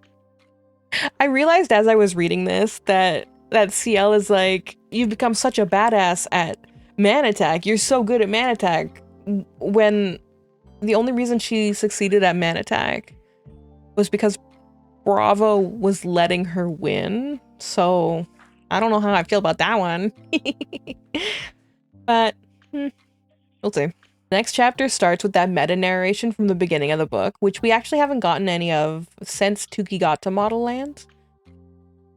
Oh, my poor dear darling, you thought it was over, didn't you?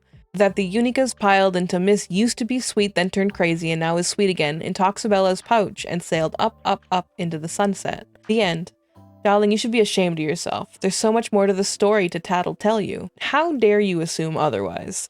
It was quite the shocker that CL was not a murderous psychopath, wasn't it, darling? Might I suggest the next time you cross another vindictive, vile, venomous creature, you stop, drop, and roll around the idea that maybe the, shall I say, bitch did not spring out of her mother's birth canal that way. I can money-back guarantee that her sorrowful sourpuss saga would be quite interesting, but nowhere near as juicy as this one. But enough about powerful bitches, darling. Let's move on to bewitching powers of the 7/7 kind. The stunning, statuesque, strobotronic, stars with stupefying stratospheric struts kind to be exact. For today, the brand new 7/7s will be anointed. 7 girls, and only 7, mind you, will graduate to become Intoxabellas, the pinnacle of Modelland Bella's existence, darling. The grand culmination of all her skills and powers.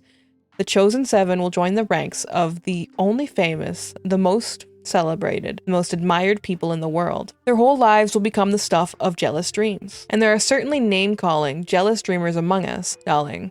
Uttering the more pejorative 7/7 nickname, you know, the one about the stuck-up, straggly, strep-throated strumpets with stretchy, stupid sties under their espresso, cigar-smoked, or egg salad sandwich-scented breaths. Why is it that bitter bitches have the worst halitosis? Let's not dwell on their mouthy stench. I'd rather stick to sweet-smelling topics, so please get them some eucalyptus, bergamot, and ylang-ylang breath mint stat. Now, while the day of discovery can be attended by anyone and everyone, even your one-toothed cousin or a hog maw-gnawed aunt, the 7/7 tournament is invite only and is reserved for a chosen few, 43,347 to be exact, but who's counting? The brand new obstacle course gleams in the new stadium ready for the upper-class Bella challengers, and there's an extra special seating section reserved for every living Intoxabella, all of whom are required to return to witness the spectacle. Get your designer shades and envy daggers ready, darling, because your eyes will ache from all the pulchritude concentrated into one tight space. Backstage, powers are tested and finessed. A multiplicity mess-up where a girl spat into 2 fountains instead of splitting into 2 of herself here, a chameleon-y slip-up where an anxious girl accidentally transformed into an actual chameleon there, and centuras are knotted and re-knotted for good luck. While the day of discovery selection has fixed predeterminations like college basketball final scores, the 7/7 tournament is free of black market schemes, darling, and all I can say is may the best Bella win. Those who don't must return to society, no powers, no fame, no nothing. A lucky few B-minuses will be selected to become scouts, choosing future girls at T-Dod, as well as running errands for Modellands as the institution sees fit. But everyone else gets sent through Guru Ganero's famed home doors. Ta-ta. For Tuki de la Creme, such options don't apply. Our favorite not-so-forget-a-girl, Mosi, is just reaching the tallest peak of Modelland and landing outside the gates, thrilled to be back on the land. Safe, sound, happy. But maybe not for long. They are back at Modelland. All the girls want to rush into the 7/7 tournament so they're not late, but they have to stop to get their centuras. They take too long getting them, and they don't get back to the stadium on time. And as they're standing outside, they notice a hand coming over the wall to Modelland. Creamy and Miracle both drop over the wall, and they've made it. They are the only people who have ever made it through the diabolical divide to get into Modelland. Creamy goes right up to the Belladonna statue and starts yelling at it. The Belladonna statue turns to them and tells them to take a zip zap to get to her so they can actually have a proper discussion. CL doesn't want to go. Tuki also notices Bravo and like very briefly makes eye contact with him, and he realizes she didn't leave.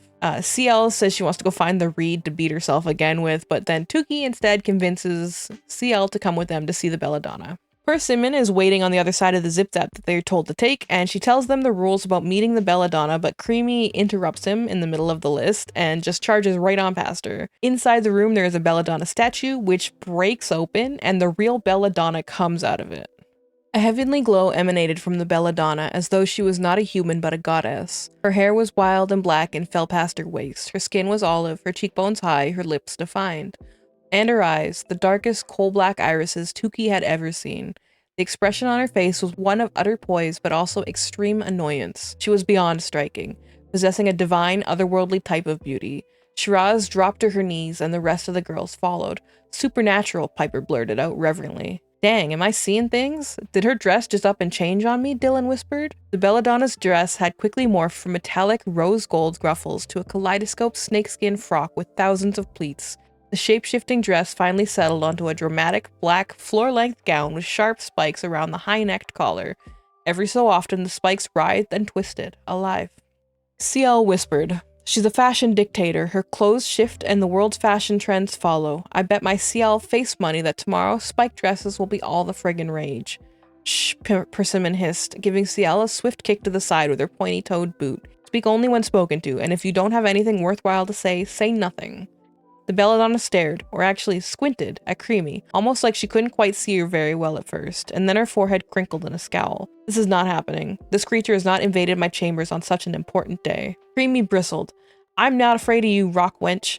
You know, CL murmured to Tukey, I kinda like that mother of yours. She speaks my language. You can have her, Tukey murmured. Her heart was pounding wildly. What was the belladonna gonna do to Creamy? She'd overheard what the belladonna did to CL, and was sure that the rock wench was capable of worse. Creamy, maybe we should go, she whispered to her mother. A bemused smile crept into the belladonna's face. Creamy? What's with the creamy nonsense? Is that what you're making your children call you? I am seeing what I think I am. You are a far cry from creamy. Clumpy is more like. Or craggy. At least my soul isn't rotten, Creamy shot back, and then she turned around to the group. Listen up, everybody. There's a rumor going around that the belladonna's soul is as filthy as a truck stop urinal. Word has it that she traded it away. No, I can't say I had any idea. CL moved closer to Creamy, intrigued and amused. How did she sell her soul, if I may ask? Creamy's eyes gleamed. Well, Silence, the belladonna roared. I'm supposed to be changing lives right now, making the grand decisions that keep the world as we know it running smoothly. She then snapped her fingers and stared at the bare walls. Environment. Stadium. With a whoosh, the majestic grandstands of the stadium appeared on the walls. The belladonna walked up to them until she was about an inch away, taking in the scene. The stage itself was a half moon of pure gold, and the various challenges for the obstacle course were set up and waiting. The 7-7 upper-class bellas stood in a nervous huddle in the wings, many of them holding hands and chanting calming prayers. The board filled in and sat on the tic-tac-toe risers Tukey had seen in the M building. Only the middle square, the belladonna's seat, remained empty. The board glanced at it with alarm, perhaps worried that she hadn't yet appeared. Gennaro eyed the middle seat as if he wanted to be in it. The brand new, sparkling seats were filled to capacity with staff, bestosteros, and civilians. Hovering above were special skyboxes for every living Intoxabella. Tukey spotted Katucha from last year's ceremony waving to the crowd. Sindisi had bestosteros waiting on her hand and foot. Dalma, one of the most amazing catwalkers of all time, walked in place regally for the crowd. Then Tukey noticed a skinny Intoxabella popping pills and offering some to the Intoxabella to her left. She looked like she hadn't slept for weeks. Is that Fiona from Catwalk Corridor, she wondered? It was. She must have gotten out for good behavior, but it appeared she'd be sent back soon. The Model Land Intoxabellas filled the floor section of the stadium. Zarpessa and Chase lounged in the back rows, whispering, and Kamalini bopped her head to side, listening to her headbanger. Filing in through the side entrances of the stadium were dozens of acrobats and exotic jungle cats lending to a circus-like atmosphere. Can they really not see us? Piper whispered, tiptoeing over to the seats and waving her hand through Zarpessa's transparent hologram. She stuck her forefinger and thumb and mimicked crushing Chase and Zarpessa's head, and in an uncharacteristic way, she said, "Take that, bitches. Who's translucent now?" Dylan sidled up to Piper, lifted her train, and pulled aside her leotard bearing her butt. She wiggled it at the girls. "This is for you, ladies. Have some big teak booty." "Behave," Persimmon hissed, pulling both girls away. "You are in the presence of the belladonna." But the belladonna was unaware of the Unica Bella's hijinks. Her eyes were darting back and forth from the stadium to Creamy. Creamy tucked Bellissima under her arm and marched over and yanked Tukey's hand. Bellissima is Creamy's favorite doll. She collects dolls, and she brought this doll with her on the entire pilgrimage, by the way. "Look, Belladumma, since you have to greet your adoring public, I'll make this short and sweet. Creamy jabbed a finger at Tukey, doesn't belong here. My miracle does." "What?" Shiraz blurted out from the sidelines. "Tukey do too belong here." "Silence," Persimmon snapped, kicking Shiraz. The belladonna launched herself forward and groped for Tukey's other arm. She missed, but then she grabbed hold. "Excuse me? No mistakes were made on the day of discovery." Tukey glanced nervously at CL, knowing the truth, but CL just shook her head and made a zip-it motion across her lips. "You lying, stone-faced woman." Creamy gripped Tukey's wrist and pulled hard. It felt like a rope burn. "I know why you did this. You're still bitter after all these years. You're still holding a ridiculous grudge." With another tug, Tukey went stumbling back to the belladonna. "You're right. My heart is never healed and never will," she said cryptically. "But revenge is so sweet. My bringing Tukey here instead of Miracle made you catch the Pilgrim Plague, and that tastes so good to me. But yuck, you survived the journey. Creamy pulled Tukey back so hard Tukey felt her insides were going to split open. Suddenly, Creamy's gaze landed on Miracle, who was watching the 7-7 Stadium pre-show dance number with amazement. Her toes tapped to the music. Her arms wiggled and her head bobbed. Dust and soot flew off her body like she was a rug that had been shaken out. Miracle, Creamy shrieked and slapped Miracle across the face. Owie, Creamy. Then stop that damn devil dancing. This is our life, our chance, and I refuse to just let you dance it away. Miracle fought hard not to cry. Her cheeks bore an exact imprint of her mother's hand and ring on it. But it looks funner out there than it is in here with you. A vessel in Creamy's forehead bulged. I trekked up this damn mountain and almost died for you. Don't you even know what that was like? Miracle stared, slack-jawed at her mother. Of course I know what it was like, Creamy, she said in a voice that sounded lucid, almost intelligent. I was there. And then, before anyone could stop her, she ran out of the room. Miracle, Creamy screamed. Get back here, now. But Miracle was gone. Creamy clamped her mouth shut, looking flustered and bewildered. Clearly this wasn't part of the plan. Well, at least she'll be in the stadium, surrounded by other Bellas where she belongs. She whipped around and transferred all of her aggression to the 5 fingers that still held tightly onto Tukey's arm, squeezing so hard that Tukey let out a small, pained eep. Now make it official, she said to the belladonna, or else. Or else what? Or else I'll tell them, Creamy's eyes glimmered darkly. What are you two talking about? Tukey cried, caught between them. Tell us what? What are you both hiding? The belladonna snickered. I have no idea what your mother is talking about, Tukey, but there are 2 things I do know. Uno, your mother is evil. Y dos, she doesn't really care about you. All she cares about is herself, and maybe that bizarre baby doll she's been carrying around. That shows how blind you really are, Creamy snapped. Bellissima is beautiful, not bizarre. And then she moved her face close to Tukey's and put her cruddy hand on Tukey's cheek. It was sweet and terrifying at the same time. And as for what I've never told you, Tukey, it's all in the past, dear, the ancient past. And you know that ancient isn't my thing. Plus, it doesn't concern you. Of course it concerns me, Tukey wriggled in her arms. I'm caught in the middle. Yeah, crazy mama, let her go, Shiraz yelled. Both women stared only at one another. Tukey gazed with disbelief at her mother, nearly unrecognizable with all the soot over her wrinkled face, her normally pristine clothes in tatters, and her hair a little filthy rat's nest atop her head. All at once, Tukey realized how little she knew about Creamy, how her own mother was one big mystery to her, except for the clear disdain she had for Tukey. To Creamy, Tukey was a waste of time, dead weight, and that was why Tukey was fine with sending her away to become a factory dependent. Tukey just didn't matter, she was in the way, and now she was in Miracle's way. Tukey's shock over finding out that the belladonna and Creamy knew one another was replaced with rage. Whatever had happened between them, she wanted to know about it. She deserved to know about it. It was time for the truth. As she stood there in front of her tormentors, Tukey caught sight of the long corridor of the UA. A plan began to form in her mind. Give her to me, you blind bat, Creamy screamed, yanking on Tukey's arm. And at that, Tukey moved a smidgen to the left in the direction of the hallway. She is the property of Model Land now, Belladonna roared, using Tukey as her tug-of-war rope. Tukey shifted towards the hallway a little more. Back and forth they went until they were halfway down the hall. Finally, Tukey broke free and sprinted towards the flashback females. Tukey, where the hell are you going? Creamy squawked. Tukey skidded to the stop in the flashback room. The 3 females sat cross-legged on the floor, calm looks on their faces. They hardly seemed surprised as Creamy, Belladonna, Persimmon, CL, Miracle, and the Unicas tumbled in after Tukey. Wait, but I thought Miracle ran off. Yeah, Miracle ran off. Why is she there now? Who edited this book? Milky, or whatever you call yourself, leave my premises right now, the Belladonna roared. This is a sacred place, and I will not have your filthy mouth, body, mind, and bizarre doll dirty it up any more than you already have. Tukey approached the female closest to her. I deserve to know what happened between these 2, she said out loud. Can you show us? The female frowned. But it is not your flashback, Tukey. Only the one who is a part of the flashback may access it to show others. Creamy stepped forward, her footsteps making dirty smudges on the gleaming white floor. Then I'd like to access it.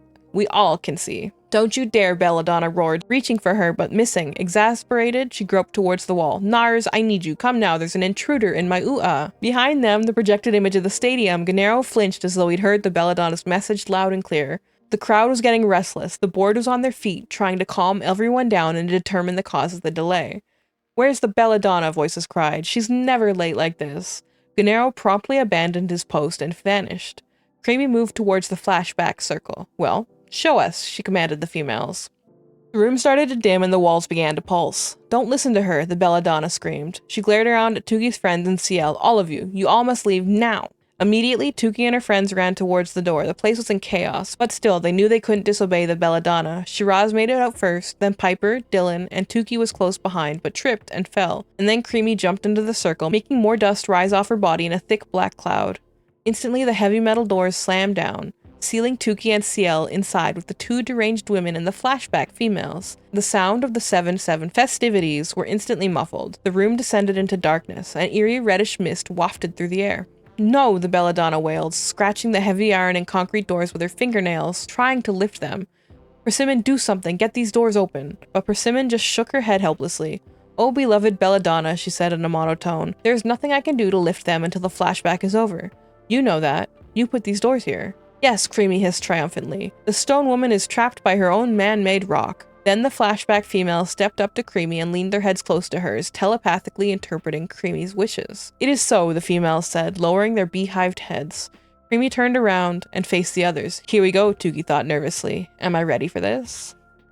In the flashback, Tukey learns that the belladonna's name is LaDonna, and then she discovers that the belladonna, her mother, and Persimmon were all friends who went to Model Land together. That's the whole flashback. And then Tukey learns that her mother's full name was Cremolata Defecate, and she used to be an Intoxabella. And then they get tugged into another flashback where they learn that the belladonna was dating a civilian, which is against Model Land rules. And in the flashback, it shows that Creamy is like, when belladonna leaves the room, Creamy jumps on this guy, even though he's like, no.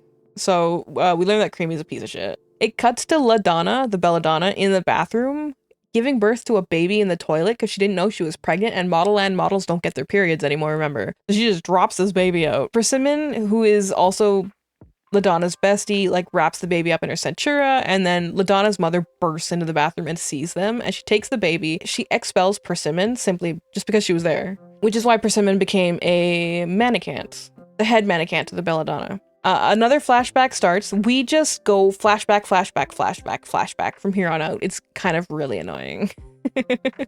Another flashback starts. The baby is left in a basket on the man's doorstep. The civilian man that the belladonna was dating. He bends down to pick up the baby, and Tukey has the revelation that this man who the LaDonna was with, that was Wingtip from the beginning of the book. The crazy guy who walks around and looks sad and told Tukey to follow her dreams, that's Wingtip. He was the father of LaDonna's baby. Then we get another flashback. LaDonna tells Creamy that they need to go visit her baby or she's not going to be strong enough to get through the 7-7 tournament. So they both go over the wall knowing it's going to make them old. But LaDonna insists that she can fix it later because she's royalty. She's Model Land royalty. They go to Ray's house. Ray is Wingtip. They go to his house and LaDonna sees her baby and then hangs out with them for a bit. And she's like, okay, I'm going to go get some more formula. And she leaves. And while she is gone, Creamy turns around and throws herself at Ray again. But LaDonna comes back in because she forgot something and sees them together, and Wingtip is like, it's not what it looks like. Model Land security actually shows up at Ray's house and they take Wingtip and the girls back to Model Land. Next flashback, LaDonna's mother tells her that she has to give up her baby or she will stay old forever. So LaDonna gives up her baby and she says she doesn't want the father of the baby to have the baby because she's mad that he cheated on her with Creamy. So he also gets taken away, too. They pull him out. He's gone now. He doesn't get his baby, and he's kicked out of Model Land and goes back home alone. Creamy is told that she will stay old forever out of revenge, and then in revenge, she tells LaDonna that it was actually all of her doing and that Wingtip didn't actually kiss her. She was throwing herself at him. But now it's too late to change her mind, and she can't have her baby back, and LaDonna cries that she wants to see her daughter. She wants to see CL, because CL stands for See Love, because she saw love when she had her daughter, and that's why she named her baby CL. It's so stupid. Now they're finally out of the flashbacks, and Creamy and LaDonna actually start fighting physically fighting. Creamy charges at LaDonna and impales herself on a big spike on LaDonna's dress. Blood gushed from Creamy's wound. The belladonna's olive complexion had gone pale from shock. Creamy writhed desperately to free herself from the belladonna's spike. Once she did, she spun around and staggered a few steps forward, her eyes rolling back. Reddish froth spilled from her mouth, blood trickled out her nose. After a moment, she crumpled to the ground in a heap. Oh my god, Mommy! Tukey tore across the floor and slid on the spilled blood and dropped to her knees. Oh, Mommy, she whispered, cradling the woman's head in her hands. Creamy's eyes fluttered open and locked with her daughter's. What did you just call me? Mom, I mean, Creamy, Tukey corrected herself. Creamy nodded faintly, her face now ashen. Blood pulsed from her abdomen in time with the beat of her heart. Tuki could see her slipping away with each passing second. Creamy stared woozily at her daughter and then muttered, "Tuki," followed by something barely audible. "What was that, Creamy?" Tuki asked gently, bringing her ear down to her mother's lips. All the negativity she'd felt about her mother was instantly replaced by a fervent, protective love. Creamy may not have been the best mom in the world, but she was all Tuki had. If these were Creamy's last moments, Tuki wanted to be there for her. She wanted Creamy to know she loved her. Creamy swallowed as if mustering up all of her strength to utter her last words. Then, through cracked lips, she spoke. "Tuki, get me my bellissima." Her doll. She wants her doll. In her dying moments, she wants her doll, not even her daughter. Gennaro and the guards burst in to the flashback room, and they ask what the hell she did, and the Belladonna says it was an accident. And Persimmon says, no, it wasn't an accident. Belladonna did that deliberately, because she hates the Belladonna for what she's become. Belladonna is taken by the guards, and nobody steps up to tell them that actually, yeah, it was an accident. Finally, 3 hours, 37 minutes, and 28 seconds after everyone had gathered in the stadium, Gennaro Nars walked onto the stage, his face drawn and serious. He conferred with the board for a moment. Every board member gasped. The huddle broke and Nars approached the microphone. "May I have your attention?" his voice boomed. The crowd immediately went silent. No one breathed. Nars cleared his throat. "While you all have been sitting here in your seats like unwanted, heap-strewn eco-fashion on a biodegradable shelf, something tragic has happened here on Model Land grounds. You don't deserve to know the details, but I will share with you one thing. The 7-7 tournament is postponed." The crowd gasped. Indefinitely. The upper-class Bellas all screamed. "There will be no day of discovery tomorrow either," Nars went on, looking pained. "Model Land is shutting down until further notice. Merci and sayonara. Danke and jaishan. Gracias and arrivederci." Oh, this was a heavy day, darling. In the history of Model Land and the history of the world, I dare say, this was one of the most disastrous, devastating, disheartening days ever. Monsieur Nars' message had reached everyone in the world at the exact same time, the announcement flowing like lava down the mountain and incinerating everything in its wake. And darling, the immediate effects of such a decree upon the world were, well, tragic. Hospitals from Terra Bossa Nova to Tulip were flooded with victims who'd fainted from the hideous blow. Fashion designers fell into debilitating depressions, shocked that they would be given no new muses for inspiration. Some abandoned their showrooms. Others hurled themselves off their tall buildings in Lidorno, their bodies crashing to the street in front of tourists and children. All of Metopia's fashion factories shut down. There was no need to produce new wares after all, with no hope of new Intoxibella to display them. Sure, there were existing Intoxibellas who were more than capable of rocking new wares, but this is fashion, darling. And fashion is obsessed with the nouveau. Factory workers spilled onto the streets, angry and aimless. Some looted stores, breaking glass and stealing purses, shoes, dresses, and suits. But factory dependents reveled in the madness, breaking free of their semi-enslavement and adorning their malnourished bodies with the glamorous goods they were forced to produce. Hoodlums and Nordi Sui, Cappuccina and Oktoberfest defaced the Intoxibella billboards that rose high above the city streets, covering them with the words "liars and betrayers" and "Intoxihellas." Sidewalks that read, "Where the hell is CL? We need her," now bore the answer, "Who the hell cares?" Rioters rushed the Sapphire Esplanade in Lidorno, grabbing perfume bottles and hurtling them at one another like missiles.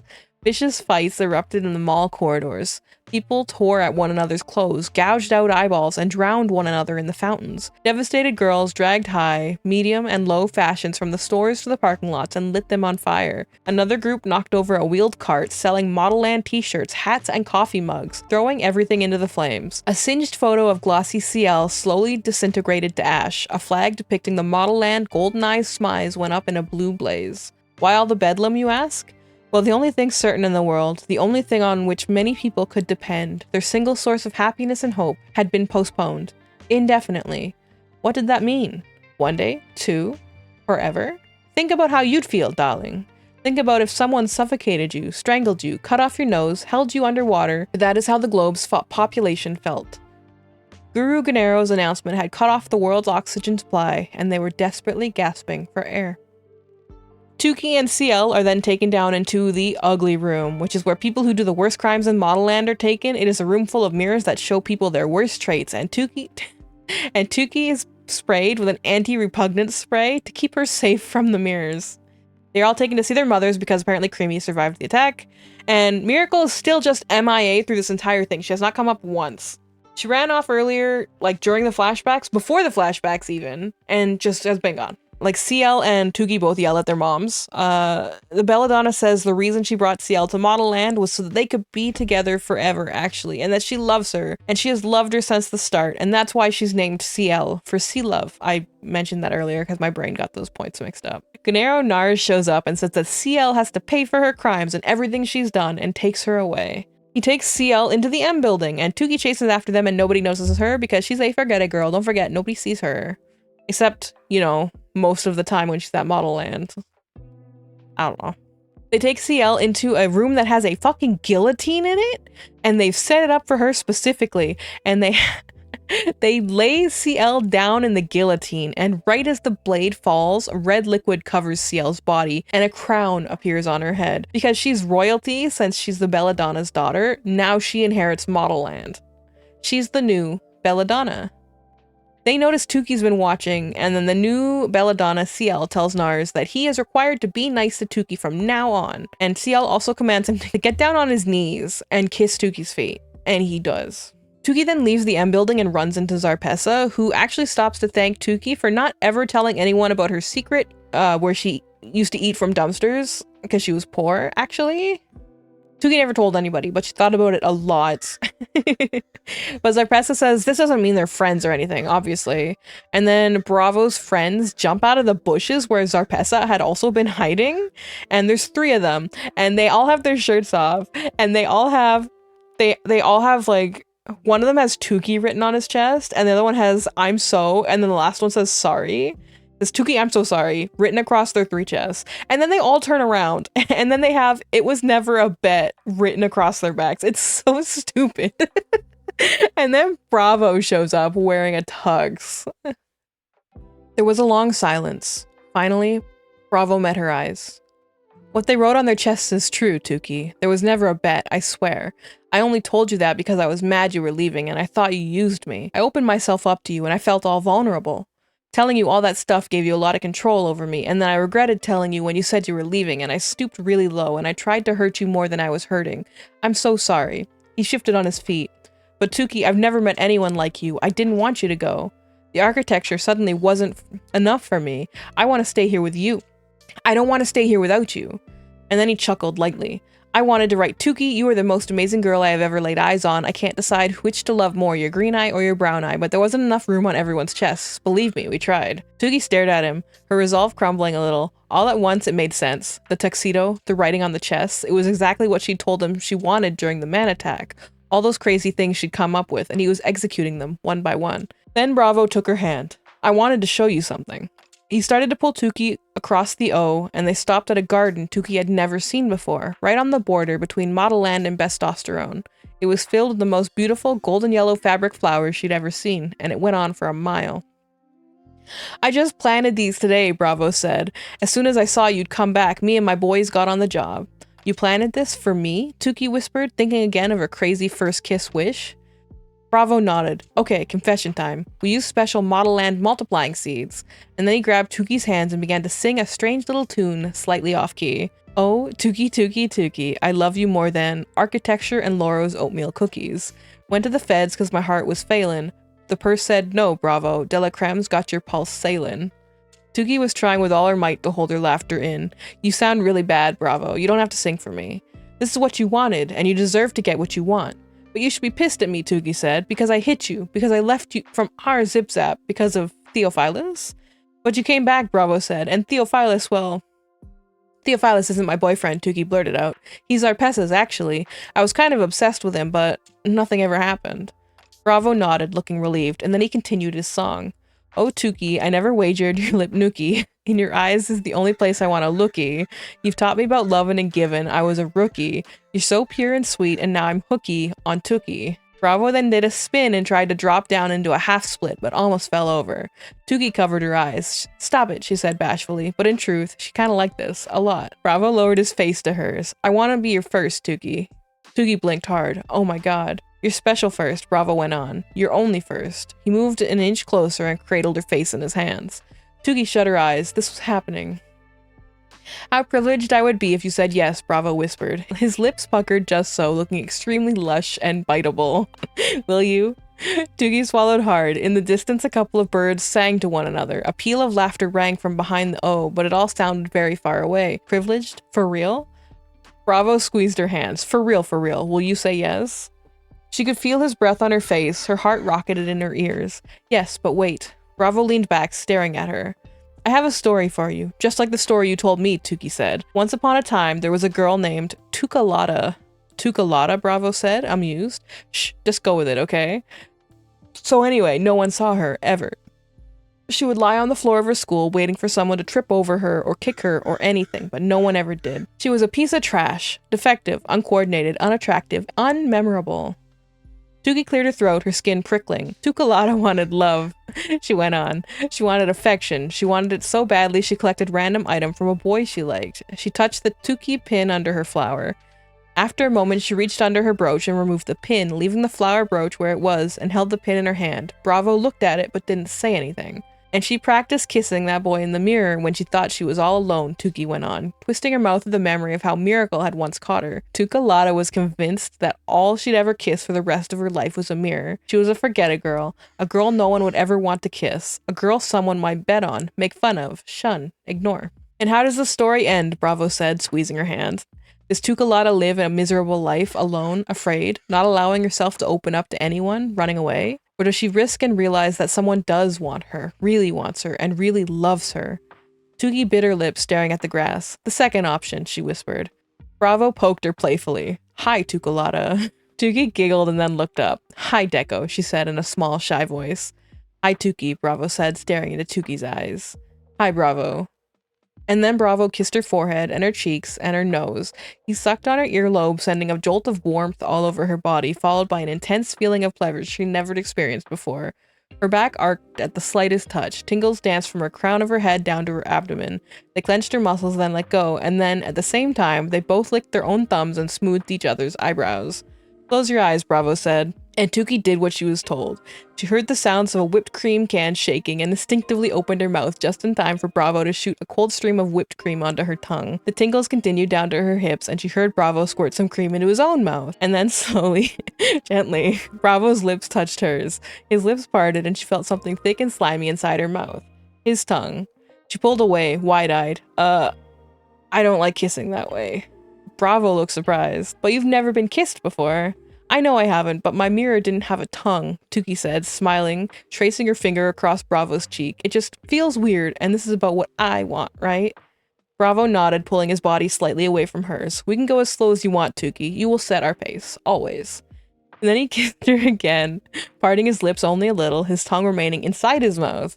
He bit slightly on her bottom lip. Tukey grabbed onto the back of his head, her body feeling hot and alive. They remained that way for a long time, and then they pulled back. They stared at each other as only two people who are enchanted by one another can do. A single tear fell from Tukey's brown eye. Bravo brought his lips to the wetness and kissed it tenderly. Model Land was bathed in joyful golden light. The corner of Tukey's lips felt like they might split from smiling. She wanted to prolong the moment for as long as she lived. Can we do it again? She whispered. And as they continued to kiss, Tukey opened her palm and let the defective purloined Tukey pin fall to the grass. She didn't need it anymore. Do you see her? The girl whose face, well, maybe not symmetrical, but still quite interesting. Yes, her eyes are still 3 centimeters too far apart and her mouth is 4 centimeters too wide. And yes, when you look at her face, you might say something is definitely off. But perhaps its unusual qualities draw your attention, making you linger. Come on now, you see her. If you tilt your head up, way up, and stare at the mountain, she is standing outside on top of the M building, her gauzy Model Land nightgown waving in the breeze. She is the girl whose hair still has multiple personality disorder and can't decide if it's supposed to be quasi-curly, frantic frizzy, or wet and wavy, or a power to the people fro. But she is kind of okay with that. The girl whose feet are still the size of last winter's snowshoes, she's not okay with that. But her body is no longer hunched over. Instead, she stands tall like she sprouted an inch or two, and her stick figure arms and legs are still fragile, yes, but there's something a little more filled out than before. Even so, you might hear her limbs pleading, feed me an entire vat of whipped cream, now. That's only because she fancies the delicacy so much. Her head is still the size of a punch bowl with a forehead that goes on and on and on, but she holds it high. Like only someone whose big brain is filled with eloquent strings of words and brave, gutsy thoughts can do. And her eyes, though mismatched, one green, one brown, just add to her uniqueness. They almost look, dare I say, Enchanting? Do you see Tuki de la Creme up there? I bet you do. And I'll bet you remember her for a long, long time. Our tale ends on a clear, starry evening, the most extraordinary of extraordinary evenings in the most extraordinary of places. And Tuki de la Creme, the Model Land Bella, was not lying on the floor of B3 praying for students to trample her, but instead was standing outside, atop the M building, wind in her hair, goosebumps on her bare arms. She looked down at the expanse of Metopia's 4 distinct quadrants, surrounding the mountain and praying that Lizzie was still down there, still alive, when she ran her hand over the wide stretch of skin above her eyebrows. All of a sudden, something ironic occurred to her. The adjective form of the word Metopia was metopic, which meant, as she'd found in Dr. Erica's medical dictionary, of or pertaining to the forehead. It's a wonder I wasn't queen of Metopia. Model Land is still anything but calm, even though it was past midnight. The Bellas still crammed Beautification Boulevard in protest, demanding answers as to why the 7-7 tournament had abruptly ceased. 7-7 contestants lay on the Golden Plaza crying golden tears. Testosteros stood guard among the crazed Bellas trying to keep the peace. Purses circled and doctors skated around the crowd, scooping up the girls who were on the verge of nervous breakdowns. Then, from a corner of the plaza, Tuki heard a feral meow, followed by a scream. "Get away from me, you bitey scratchy things! Creamy!" A ditzy voice whined. Miracle, Tuki thought, perking up. Was her sister still at Model Land, now trapped in Catwalk Corridor? Well, at least she's here, Tuki thought, stifling a giggle. Model Land is where she belongs, after all. "Isn't the view amazing?" a voice said, and Tuki turned. And there was CL, wrapped up in a gauzy jumpsuit with bat wing sleeves. "I guess I'll get to see it all the time now."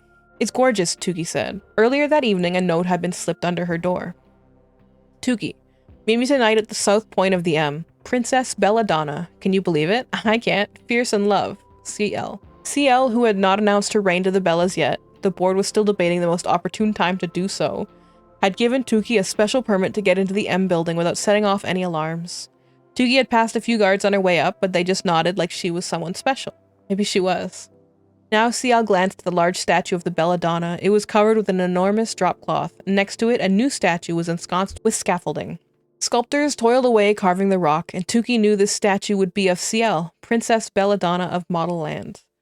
"This is all so freaky," CL whispered. "It's kind of weirding me out." Tuki looked at her. "What do you think will happen to her, the old Belladonna? She trailed off, unable to say mother. "Will she stay in the ugly room?" "I may be the Princess Belladonna, but that is not for me to decide," CL answered, great sadness in her voice. "The board makes that decision based on a volume of rules and bylaws taller than you and thicker than me. I just hope they aren't too harsh on her. Yeah, she may have committed a crime, and she certainly did something insane that changed my childhood forever, but she's still my..." She bit her lip, unable to say mother, either. Then CL looked over the great expanse of the land. "You've been at Model Land for a whole year, Tuki. I spoke with the board.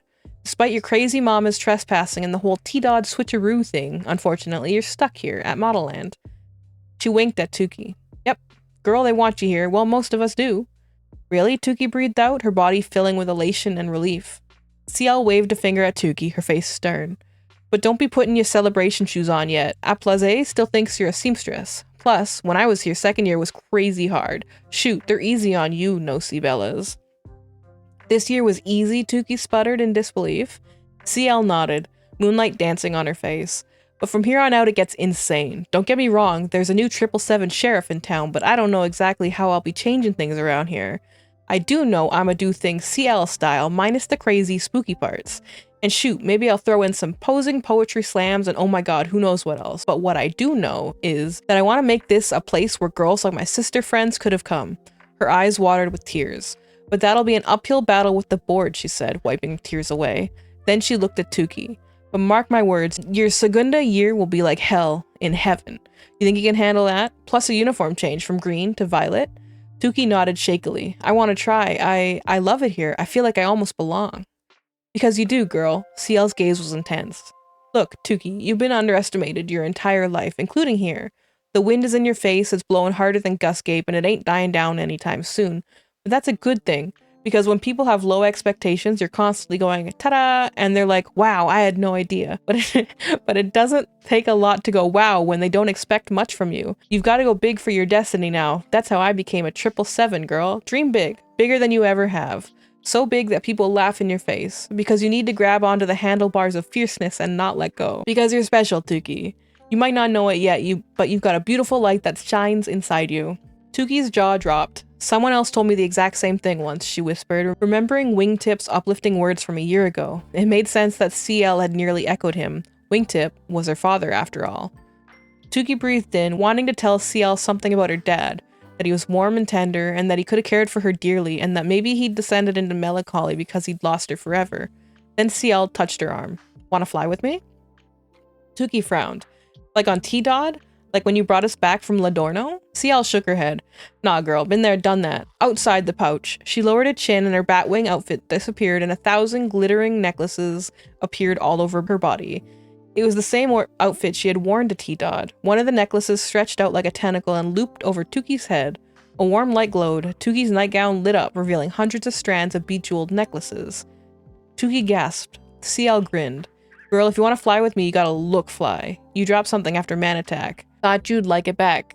CL placed her hands over Tuki's face. An incredible familiar feeling swept over Tuki. The smize. This time, she recognized the energy that pulsed through her just like before. Power zipped through her veins. Feeling like waves of intense ecstasy crashed into her, surrounding her with the most magnificent smells and tastes and sounds ever heard. She felt tantalizing, luminescent, invincible. Drop dead, beautiful. "Ready?" CL reached out her hand to Tuki just as she had when they'd stood atop the car in Ladorno Square. Tuki grabbed it tight. She wasn't afraid this time, though she was excited. She gripped CL's hand with pride and conviction. "Now climb on my back," CL instructed. As they took off into the sky, Tuki thought about how much she'd changed since the day CL had plucked her from her family in Ladorno on the day of discovery a year before. She was a different person now. Confident, nervy, a friend who had friends. A leader. Suddenly, as the wind whipped through her multi-textured hair, she thought of the letter she composed a few hours ago in her T-mail jail. The sentences flowed fluidly from her mind just as they had done when she'd written them down on the paper. "This journey hasn't been easy for me. Every step of the way I struggled, stumbled, doubted, cursed, and felt as sure I couldn't go on. I feel stronger because of it, almost like I needed to go through it to get where I am now. I don't know if Model Land is my place or if I'm meant for something else. Maybe I'll always doubt. Maybe it's doubt that keeps me determined, hungry, always looking to prove and improve myself, make myself better. Every night as I lie in my lumiere-less bed, I wonder how many other girls like me are out there in the world. Maybe, like me, your father abandoned you. Perhaps you never knew him. Maybe your mom's a terror or you have no friends. Maybe you're not the best loved or best looking daughter. Maybe someone hurt you and you're too nervous to tell anyone.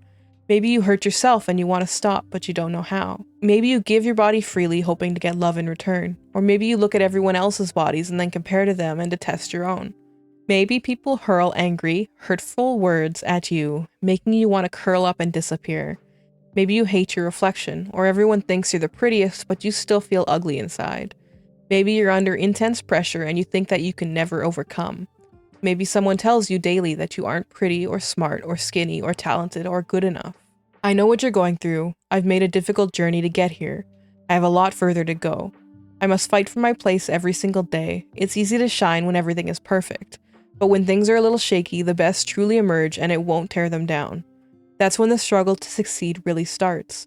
I pray that you find that strength inside you, that special inner light that shines extra bright. I want to dedicate my struggle and all my time at Model Land to you. Everything I've gone through, everything I'll continue to face is all for you. I want you to make me a promise. Take all of your pain, take all of the hurt you're feeling and your bad memories and your darkest thoughts and send it out into the universe. To me. I'll be your vessel. I'll carry all the hurt inside of me so that you can be free, and every challenge I go through at Model Land will be for me and you. For us. We can do this, but I'm gonna need you, too. When I feel weak, scared, or like I want to give up, I need you to send your strength and power up to me on this mountain. I can't make it through this place alone. Okay? Promise? I believe in you with all my heart, and I hope you believe in me. I just want us to get to a place where we believe in ourselves just as strongly. And besides, there's always room for you in the exclusive Unica's crew. Fierce and love, Tuki. Tuki and CL swept through the sky, circling within the Model Land's borders. Suddenly, something invisible tugged at CL's body, pulling her towards the mysterious cemetery within the diabolical divide. CL glanced back at Tuki. "I'm getting the sensation that I'm about to teleportal," she yelled over the rushing air.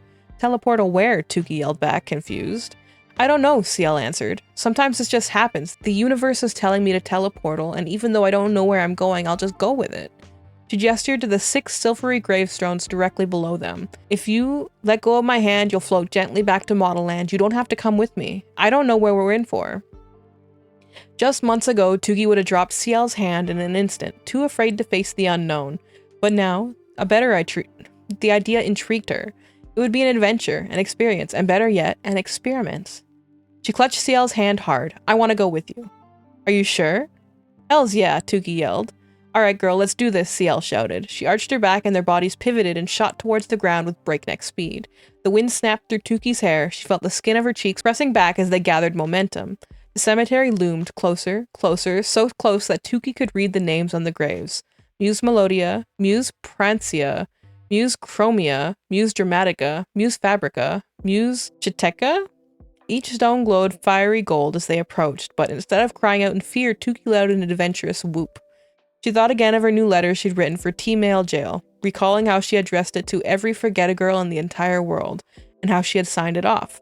Tuki, dotting her I with an RG for Remember Girl. The Intoxabella and the soon-to-be Segunda Bella shot like arrows towards the earth. A black hole opened up as their bodies approached. Just as Tuki and CL entered, the hole magically, seamlessly swallowed them up, and the two of them disappeared. The end.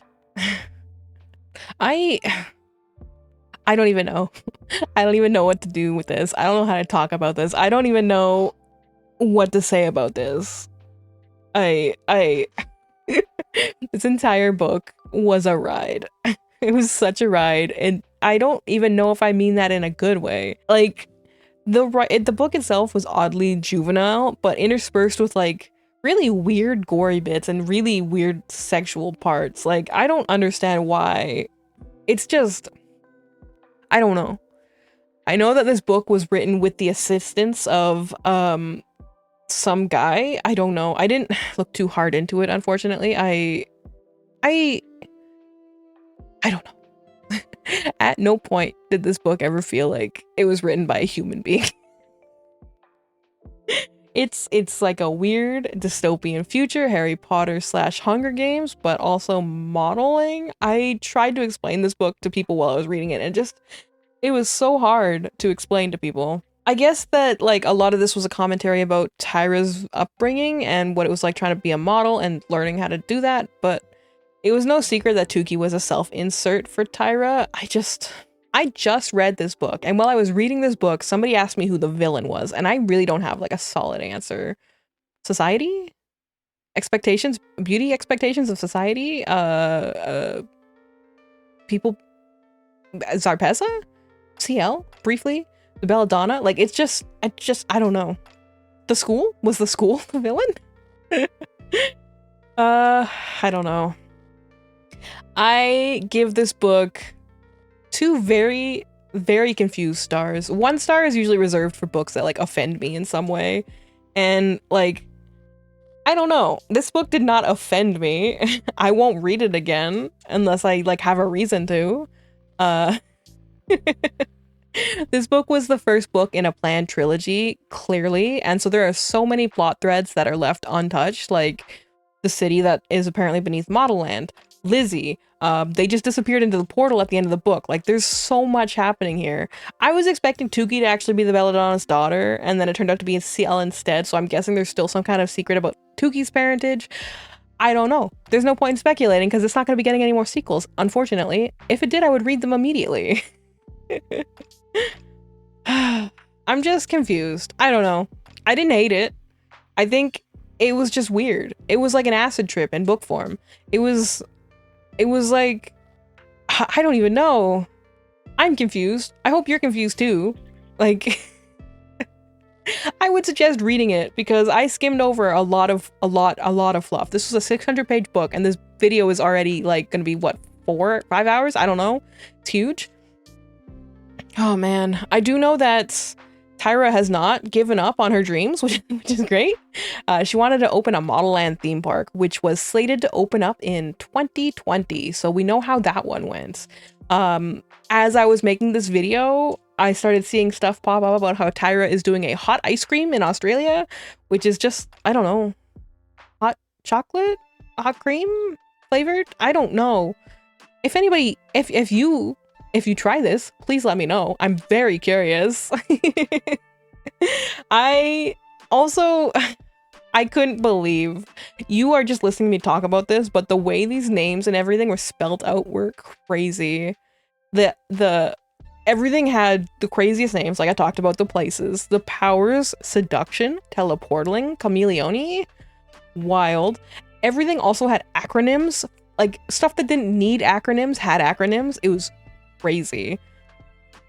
And then like, yeah, I don't know, man. Yeah. I'm ending this video on a very puzzled note because I read this book days ago and I'm still not over it. I still have not made heads or tails of this. Have you read this book? Are you going to read this book? Do you understand what was happening in this book? Like, I liked a lot of the messages that they ended up putting through. It was just wrapped in a very confusing exterior. What did you think? Did you enjoy this video? If you have anything to say, please leave a comment at the bottom. Hit subscribe if you want to find more. You can find me on Twitch 4 nights a week if you want to.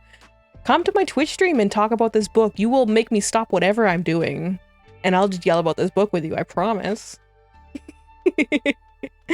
Thank you guys for sitting with me on this adventure. And I hope you liked it. And I'll see you again soon. Bye.